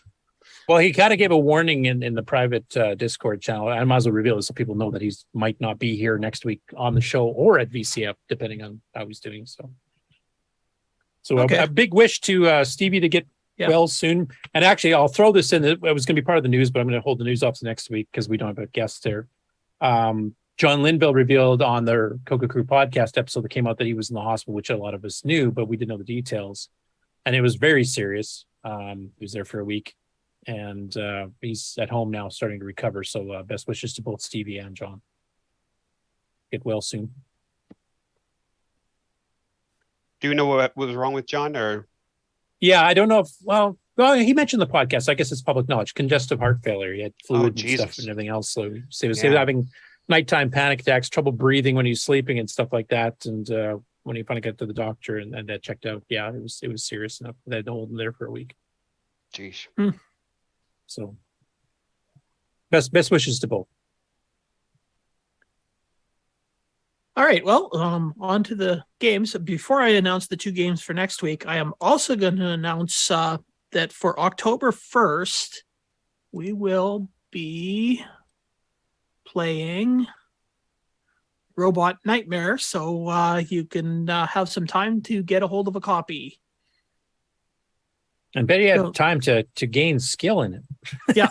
So that will be the week of October 1st to October 7th. So it'll be actually technically for the October 7th or 8th or whatever that Saturday is show. So cool. And I actually got that one on my website. I finally put Nightmare Highway up. So now I used to change all of his commercials. For Elkert S. Boyle, because it's featured on my site now. But you're not Elkert S. Boyle. We're kindred spirits, the two of us. So I'm kind of speaking on his behalf. So the first game that I am announcing for next week is, if anybody knows what this game is. I do. Yeah, because I told you. Well, I would have recognized it just seeing it. I know you told me, but Are those slugs or frogs? Those are ghosts. Oh, they're ghosts. Okay. Yeah. Does anybody else recognize which game this is? And this is a later release. This is in the mid 2000s. Yeah, 2012, I think. Or is it? or That is it? Yeah, it might be. Actually, now I'm thinking about it. Can't remember. Is it Coco 3? It does have Coco 3 options. It also runs on the Dragon native. In fact, it auto detects which one you've got and will adjust itself accordingly. It even runs on 32K or 64K, if I remember correctly, too. I didn't buffer some stuff on 64K. It's written by James McKay, if that helps anybody. Wayland in chat is guessing Lemmings. Nope. It's actually a clone of a game that we just saw 2 clones of the same game from Diecom, if that helps. And those orange things at the bottom are treasure chests. Maybe that helps. Yeah. So another guess online is Jab or Dig Dug. Nope and nope. Nope and nope. Okay. Although think back to our interview with Dave here. What game did he clone twice? Once for the Coco 1 and 2 and once for the Coco 3. Gauntlet. Bingo. So this version is called Glove. Oh, 2006. Okay. Ah, yeah, Glove. So you have the option to play as one of three. This one only allows you to play 3 different characters, but which, to be honest, the original Gauntlet did too. yeah.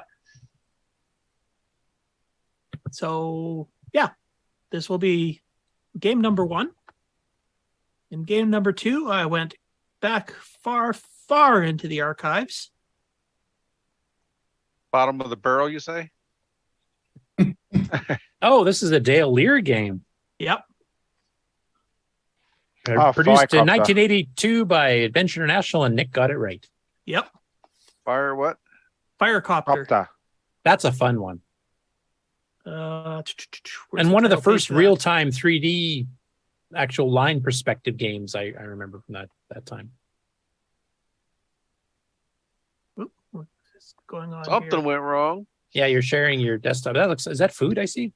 Yes, I'm hungry. Yeah. What just happened there?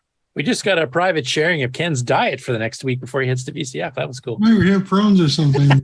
No. Lots of greens. Good I've job. completely lost my window of Firecopter. So anyway, Well, look at it in Discord. It'll be up there. For some reason, it went into my photo album rather than the Firecopter. Well, I can share my web, or do I have a web page entry? Yeah, you have a web page for that. I'll bring that up, and you can talk over it a little bit here. Let me just get over there. Here, wait. Oh, you found it? Found it again. See if I can share that properly now. We've seen Firecopter on the show before. There we go. So basically the idea in that game is that you're flying a helicopter with water cannons, and you have to go around and keep putting out fires all over the city because there's somebody. Don't die. Yeah. And you've got two actually, different. it's not don't die. Don't let buildings burn down. Yeah. Because you lose if you lose too many buildings. Well, if one building completely gets engulfed in flame and burns to the ground, the that's- game's over. Yeah. There's 2 different opponents too. There's the firebugs themselves that actually are lighting the fires, and then there's also the guards that shoot at you, so you're also getting shot at because they're protecting the firebugs. And if you hold the button down, it's a single button game because Coco 1 and 2. The hold button down is to do the water, but if you do a quick press, you'll actually fire lasers instead, and you can actually kill the people that are trying to set them all. And you fly in a 3D perspective. It does get a little bit warped going through, but I mean, the fact that this ran at 16K and had real-time 3D graphics with decent sound effects and original gameplay, it's actually one of my favorites. And I think Dale actually talked about it a fair bit when we interviewed him and Rick that one time. So if you haven't seen that interview from back in the day, that's at least 5-6 years ago, I think now. Definitely go check out that interview for some perspective on it. Also, the game was originally going to be called Firebug. I don't know who overrode that. That was Dale or Rick, or that was Scott Adams, or. And considering that for next Friday, some of our regulars of the Game On Challenge live play are going to be at VCF Midwest, join them in the channel over on Discord and play one of these games or any other Coco game you feel like playing, because Jim Rye, I believe, is going to be hosting it this Friday, and he needs the company. I will try. It looks like work's dying down enough. I do have some work starting at the beginning of the week here, but I'm hoping I don't get too much more in by the end of the week. I should be able to go on, and if I do manage to make it, I will try to play both games. All right. Well, that's all I have to say about the CoCoTALK Game On Challenge of the week. Or Game On Challenge of the 2 weeks this time. Yep. I thought maybe you were going to sneak in an adventure game or something there. I'm going to do that eventually, but. So news will be held off till next week, which will be a fair bit because I've actually got 16, 17 stories total already for this week. But I figured with the length of the interview here, we didn't want to add another hour or two. And we got no interviewee next week, so it'll be just straight to the news and Game On Challenge, etc. So, well, we should have any project live report from. We're getting live reports from them. Any project updates or acquisitions that anybody here on the panel has for today?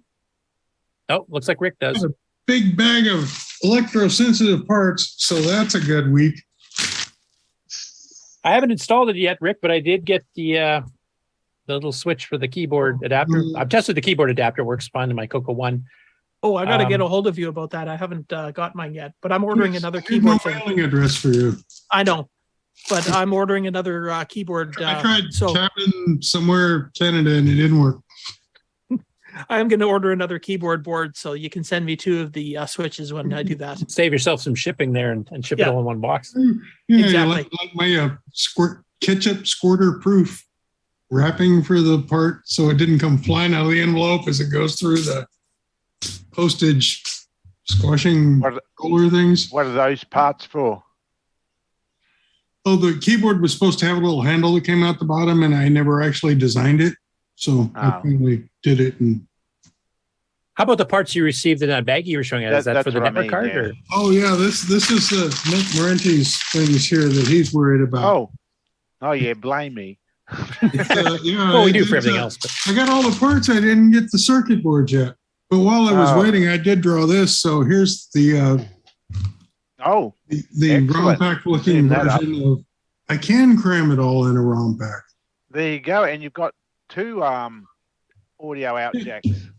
Yeah, it's just stereo, 4 channels stereo, but that's the Amiga basically at that point. Just fits. So, and we're just inside the current. I can really suck out of a cartridge slot without making things get crispy. Cool. Oh, put me down for one. Wow. Oh, yeah, sure. Look at that. You got a sale already. Well, it's a fun project, It's something that could be done and hasn't been done, and hey, I'm all for it. So actually, I do have 2 other announcements I want to make. One was a news story, which I won't wait till next week. So people that are trying to order CoCo SDCs, Ed's completely out and has been for about 2 weeks, I think. Frank sold a whack load. They had a couple pre-order chunks that he sold off at the show in, was it Waterloo or Kitchener? Kitchener, I think it was. Kitchener. The retro show. And then he sold a whole bunch, just, people walking up and just buying them type thing. So he was sold out. So a few people on the Discord and a few people on Facebook are asking like when they're going to be back in stock. Now he had parts for them. So he stayed up till 3:30 this morning, making a bunch of more CoCo SDCs. And, he had basically announced this morning that they're available in the store again. And as of before the show started today, he'd already sold 2 of those. So I'm not sure exactly how many he made. He had parts for about 50 total. I don't think he made all 50 of them working till 3:30 in the morning, but they are available again. So if you need CoCo SDC, retrorewind.ca, you can get them now. And then I also remind everybody it's Septandy as of 2 days ago. So there's a ton of stuff on YouTube coming up. Just look for the Septandy tag. Hopefully people remember to put Septandy 2022 because otherwise you'll be picking up all the previous years, which if you've never seen them before, definitely worthwhile checking out. This covers all Tandy machines. This is like the Tandy 1000 series, model 1, 2, 3, 4, 4P, 100, 200, 600, the whole gamut, and the CoCo. So there's been a few CoCo videos already up so far. Alan Huffman's going to be doing multiple parts. He's going to be mixing stuff between videos and his blog stuff on Subetha software. There's been some other ones too. I'll cover all the ones that are out in the first 9-10 days here next week when we do the show. So you'll see a lot of Septandy stuff, but there is some stuff up already. Now, don't forget on the retrorewind.ca, there's a discount code right there in the bottom of the screen scrolling. Yeah, CoCoTALK gets you 10% off, which is a wicked deal. And if you're new to the CoCo and just got one like an eBay or from a friend or an estate sale or whatever, he has the option of ordering it with the SD card preloaded with the latest full color computer archive image. So you get all the software already there. You don't have to go download it and hunt it all down and download one at a time. You can actually get an SD card preloaded so you're ready to go. And that includes EOU because I'll plug that for me. Because I'm shameless. All right, is that it? Unless somebody else has an update acquisition. Going twice. Want to skip the outro? Yeah, this is a long enough show, and I have to head out to a 60th wedding anniversary right now. It's 3 hours out of town, so I got a big drive ahead too. So quit whining. 3 hours? That's nothing. I was going to say you drive 24 hours. Well, I got to drive there. I got to attend it. I got to drive back, and then I got to go back to work tomorrow. So it's going to be a long day. Yeah. All right. In the violin Bye, for you. everybody. See you all next week. Come back next